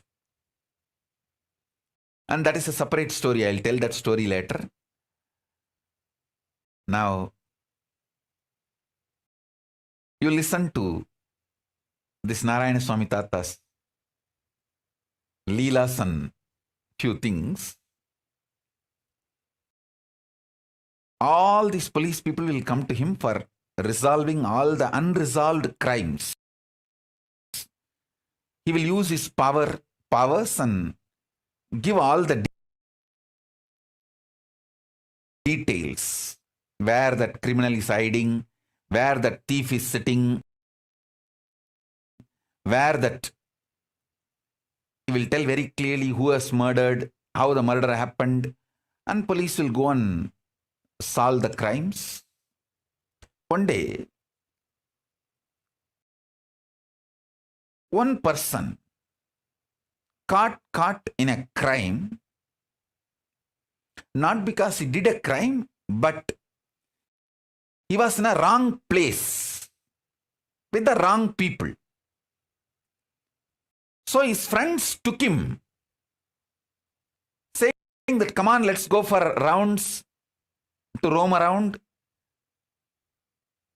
Without telling this person they are all planning for committing a crime, they just took him like a company. But when they went there, they all committed the crime which the team committed the crime. This fellow went there without knowing that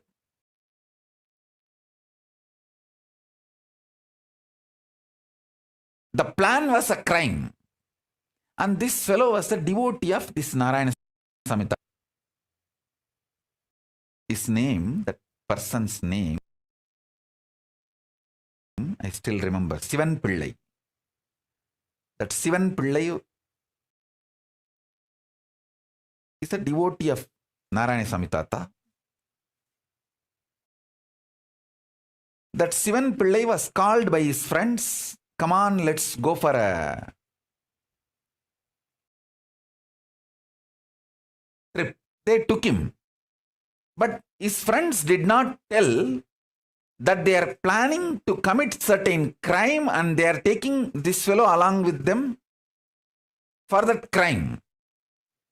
Because that gang, which was planning for a crime, they know this Tata will tell all the truths to the police and the police will arrest them.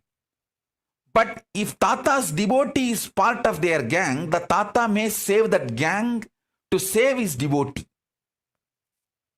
That was the plan. So they took this Sivan Pillai with them and committed the crime.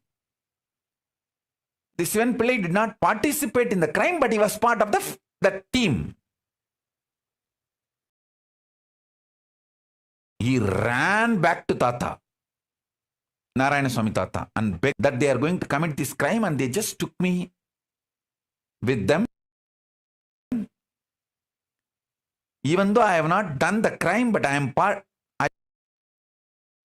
was part of that team when the crime was committed. Tata said only one thing. All right, go and sit. He particularly mentioned one cave in Arunachaleshwara hill. In the Arunachala hill, he said, go and sit in that cave. Don't come out of it. You will get the food inside the cave. As long as the food comes to you, don't come out. Eat, stay, don't worry, don't come out.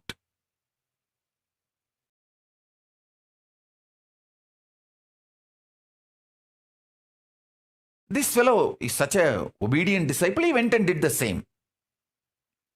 As usual, the police came to Tata to resolve this crime. And Tata gave all the instruction and he showed all the team fellows and all of them got arrested other than his devotee.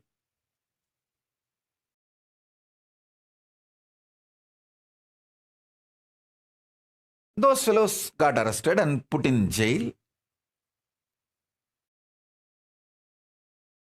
I was seeing the whole scene, means when the devotee Sivan Pillai came and cried to him. I think that Sivan Pillai must be still alive in Thiruvannamalai. Because at that time he was 30 maybe. So now he may be 70 or 60s. He may be still alive. I'll tell our autobiography team to go and interview him and bring him to pre-satsang hosting if he's still alive. He can narrate the whole incident. Police came and reported the crime and he resolved the whole crime and everything. I asked Tata, you could have just saved Sivan Pillai because he did not commit the crime. He was only in the scene. You just, if you did not tell his name, that's enough. Police is not going to go and arrest him. Why did you tell him to go and sit in the cave? Then Tata told me, hey, illada tambi. He told me in Tamil. I'll tell exactly in Tamil and then translate. Illada tambi. அவனுக்கு பந்தனம் இருக்குடா, அதனால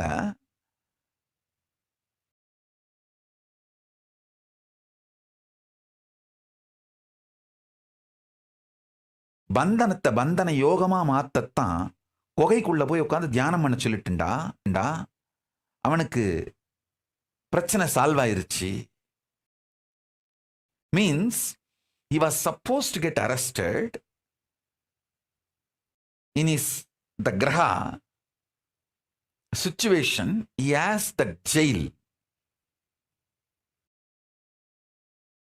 Instead of jail, he changed it into bandhana yoga, means withdrawal from society, and he was meditating, and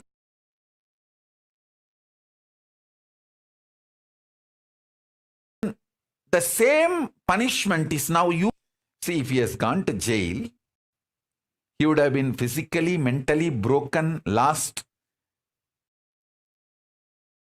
all the best things he had in his life. But bandhana got converted into bandhana yoga by Guru's grace, and he got all the best things in the life. He got powers, blessings of the Guru, got saved from the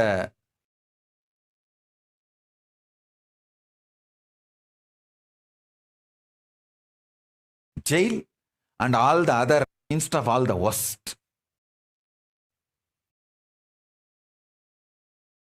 The Guru's grace. Guru Bhakti. And that, whatever Guru said, he did not say, oh, how will I get food? How will I get water? How will I go for 1, 2, 3? He did not ask any of that questions. He just went and sat in that cave, did not come out. And even I don't know how many days he was there and how he managed 1, 2, 3. I know for sure after that he was very healthy. And he did not have any legal or any problem. And he started even manifesting powers because he obeyed the Guru's words.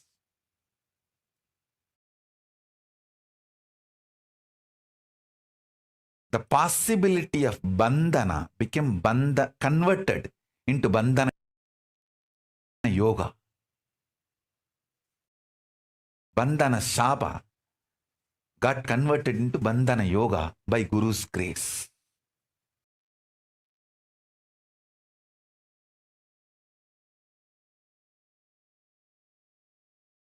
Guru can change everything. I should say, listening to Guru can change everything. More than Guru can change everything. Listening to Guru can change everything.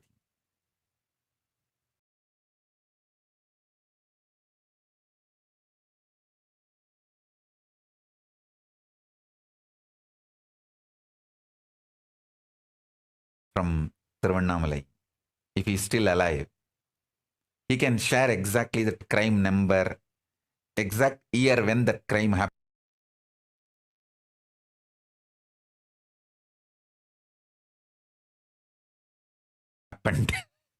And how he got saved, all the details. More details he can give.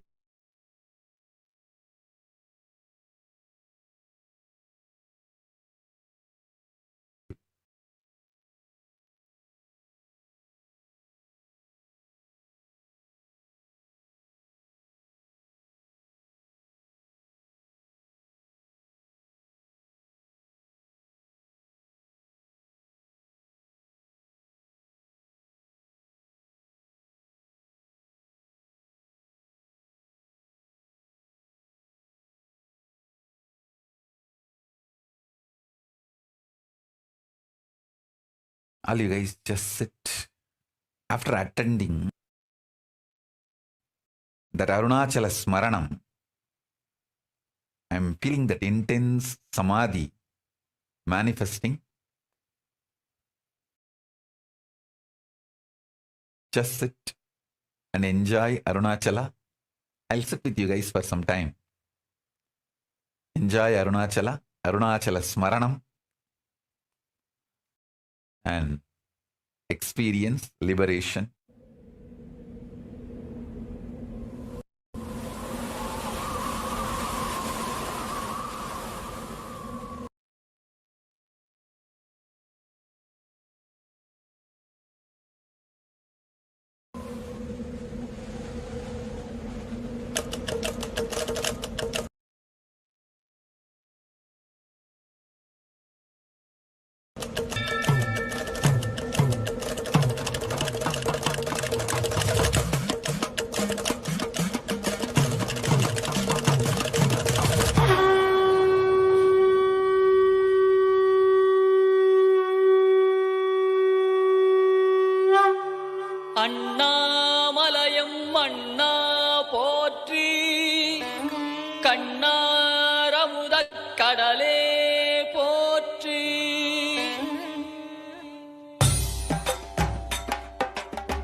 திரிபுரமெரித்த விரிசடை கடவுள் தேரில் ஏறி வருகின்றார். திருவண்ண அருளுரு ஆயிரம் காட்டிய நாதன் அம்மையப்பனாய் வருகின்றான். கைலை மேவிய உமையொரு பாகன் அருளை வாரி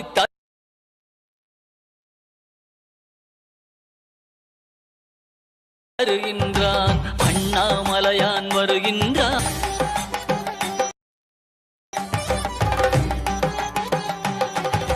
குருவாய் திருப்பெருந்துறையில் அருளிய கோலம் காட்டி வருகின்றான். திருவாய் மலர்ந்து வேதம் உரைத்த திருவாசகத்தான் வருகின்றான். மதுரை மாநகர் குதிரை சேவகன் மறுபடி ஒரு முறை வருகின்றான்.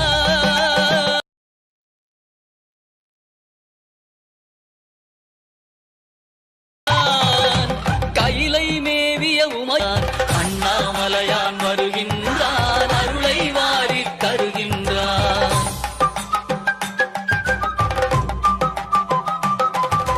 பிட்டுக்காசை பட்ட கூலியான் பாதம் பதித்திட வருகின்றான். பாட்டுக்காசை பட்ட தம்பிரான் பார்வதியுடனே வருகின்றான். பக்தி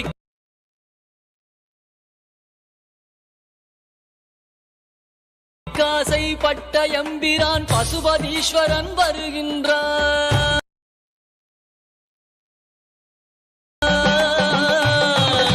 கைலை மேவிய உமையொரு பாகன் அருளை வாரி தருகின்றான். அண்ணாமலையான் அருளை வாரி தருகின்றான்.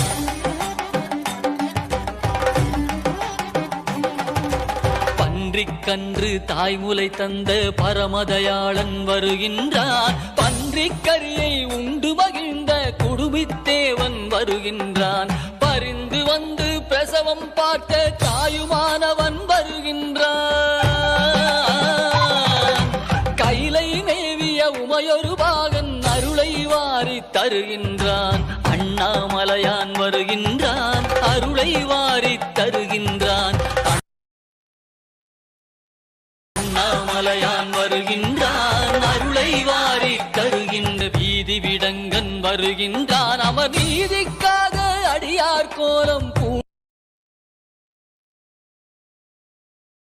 பூண்டவன் மீண்டும் வருகின்றான். திருவிளையாடல் பல புரிந்தவன் திருவீதி வலம் வருகின்றான்.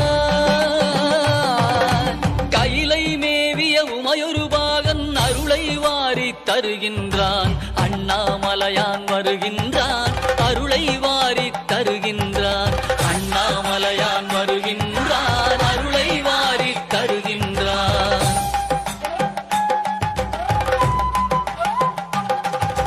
தக்கன் வேள்வி தகர்த்த வீர பத்திரநாதன் வருகின்றான். சொக்கன் மதுரை சோமசுந்தரன் அற்புதமாக வருகின்றான். திருமாலறியா மலர்ச்சேவடியான் திருமானேந்தி வருகின்றான்.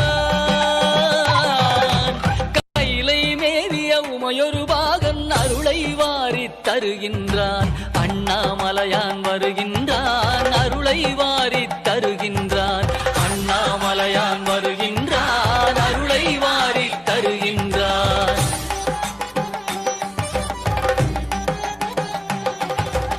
ஆலமுண்ட திருநீலகண்டன் உமைபாகனாக வருகின்றான். ஆலால சுந்தரன் பாடியவாறே காலகாலனாய் வருகின்றான்.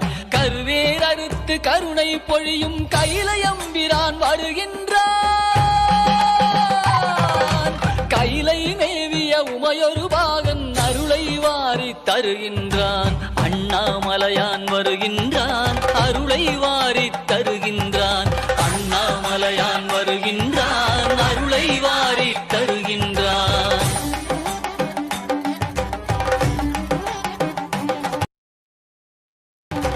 அடியார் உள்ளத்து அன்புக்காக அம்பலவானன் மழபாடி திருமாணிக்கத்தான் மண்ணில் நடந்து வருகின்றான்.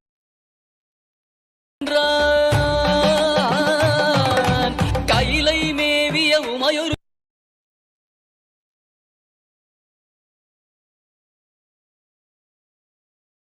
பாகன் அருளை வாரி தருகின்றான். ஹர ஹர சிவ சிவ ஹர ஹர சிவ சிவ நாமம் பாடி ஆடிடுவோம்.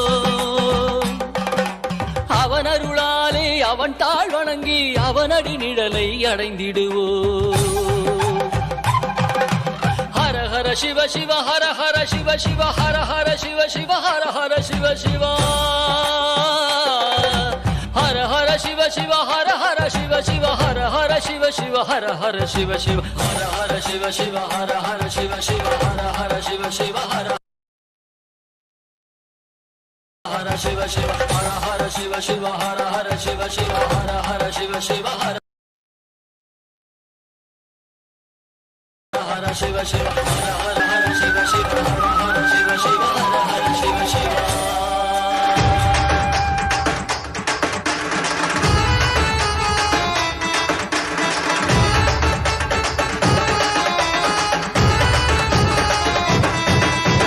அண்ணாமலையில் பிறந்தான் புவி எண்ணாத யோகமே கொண்டிட நித்யன் ஈரேழு லோகத்திற்கெட்டா ஈசன் முக்தி நேரி அருளவே நித்யனாய் ஊரகிற்கு வந்தம்மை ஆட்கொள்ள தேவர்களை காத்திட வைத்தான். தாயாய் பேரருள் புரிய உடல் ரோமம் சிறுத்திட நித்யனாய் வந்து அண்ணாமலையில் பிறந்தான் புவி எண்ணாத யோகமே கொண்டிட நித்யன் ஈரேழு லோகத்திற்கெட்டா ஈசன் முக்தி நேரி அருளவே நித்யனாய் அண்ணாமலையில் பிறந்தான். திருவண்ணாமலை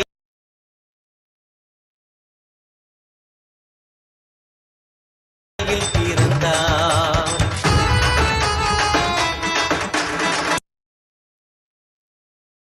பர தத்துவம் கற்பித்த பாரம ஞானியாய் ஞான கண் கொடுத்த தமக்கே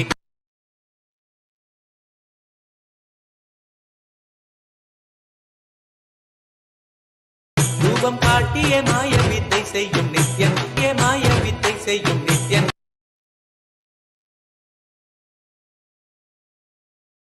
அண்ணாமலையில் பிறந்தான், புவி எண்ணாத யோகமை கொண்டிட நித்யன், ஈரேழு லோகத்திற்கெட்டா.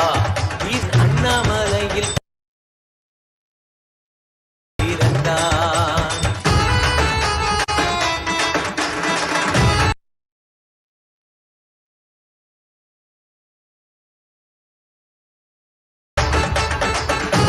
விளங்கும் தாண்டும் சிவசக்தியாக ஐம்பொறிகளுக்கும் புலனாகின்ற நித்யன், மெய்ப்பொருளான நித்யனை ஆழ்ந்து சிந்திக்க ஐயனின் ரூபம் விளங்கும் யாண்டும் சிவசக்தியாக ஐம்பொறிகளுக்கும் புலனாகின்ற நித்யன், அண்ணாமலையில் பிறந்தான், புவி எண்ணாத யோகமை கொண்டிட நித்யன், ஈரேழு லோகத்திற்கெட்டா.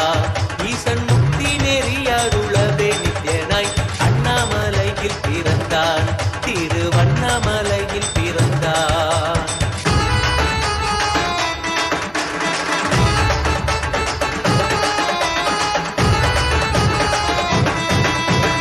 உள்ளும் புறமும் இருந்து உயிர் பக்குவமாக்கிடும் பரமனாம் நித்யன், ஞானப்பாடித்தங்கள் ஏழும் கொண்ட ஞானமும் ஆகிய ஆண்டி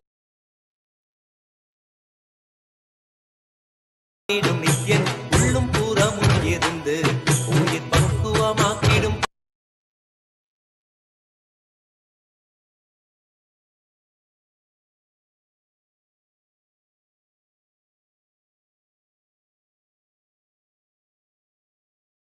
பரமானாம் புவி எண்ணாத யோகமை கொண்டிட நித்யன், ஈரேழு லோகத்திற்கெட்டா. ஈசன் முக்தி நெறி அருளவே நித்யனாய் அண்ணா.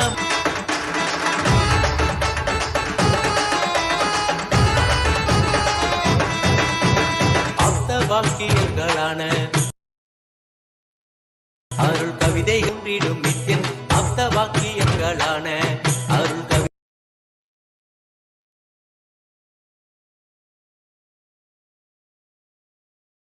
கவிதைகள் நித்யனின் மகிமை சொல்லிடும், மகிமை அர்ப்பித்த பின்னே நித்யன், ஈரேழு லோகத்திற்கெட்டா. ஈசன் முக்தி நெறி அருளவே நித்யனாய் அண்ணாமலையில் பிறந்தான், திருவண்ணாமலையில் பிறந்தான்.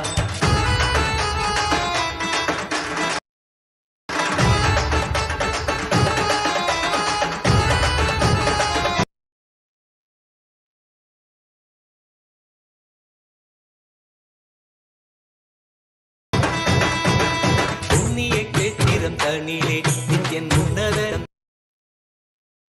தனிலே நித்யன் உன்னத நிலை உலத்தில் வருமே, விண்ணவர் மன்னவர் ஒப்ப அகிலம்.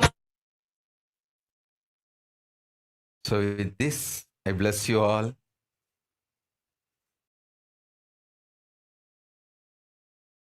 Let all of us have the great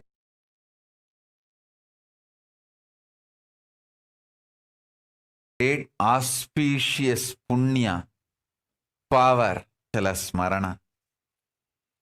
Smaranat mukti arunachalam, smaranat mukti arunachalam, smaranat mukti arunachalam. The great liberation which comes by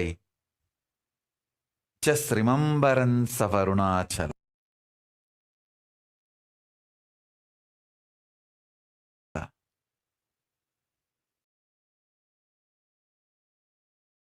So with this collective integrity and authenticity and responsibility and enriching causing living Paramattvaitam, the Shuddhaadvaita cyber consciousness and Kailasa of Paramashiva. Paramashivoham Om Nityananda Paramashivoham. The eternal bliss Nityananda. Thank you. Be blissful.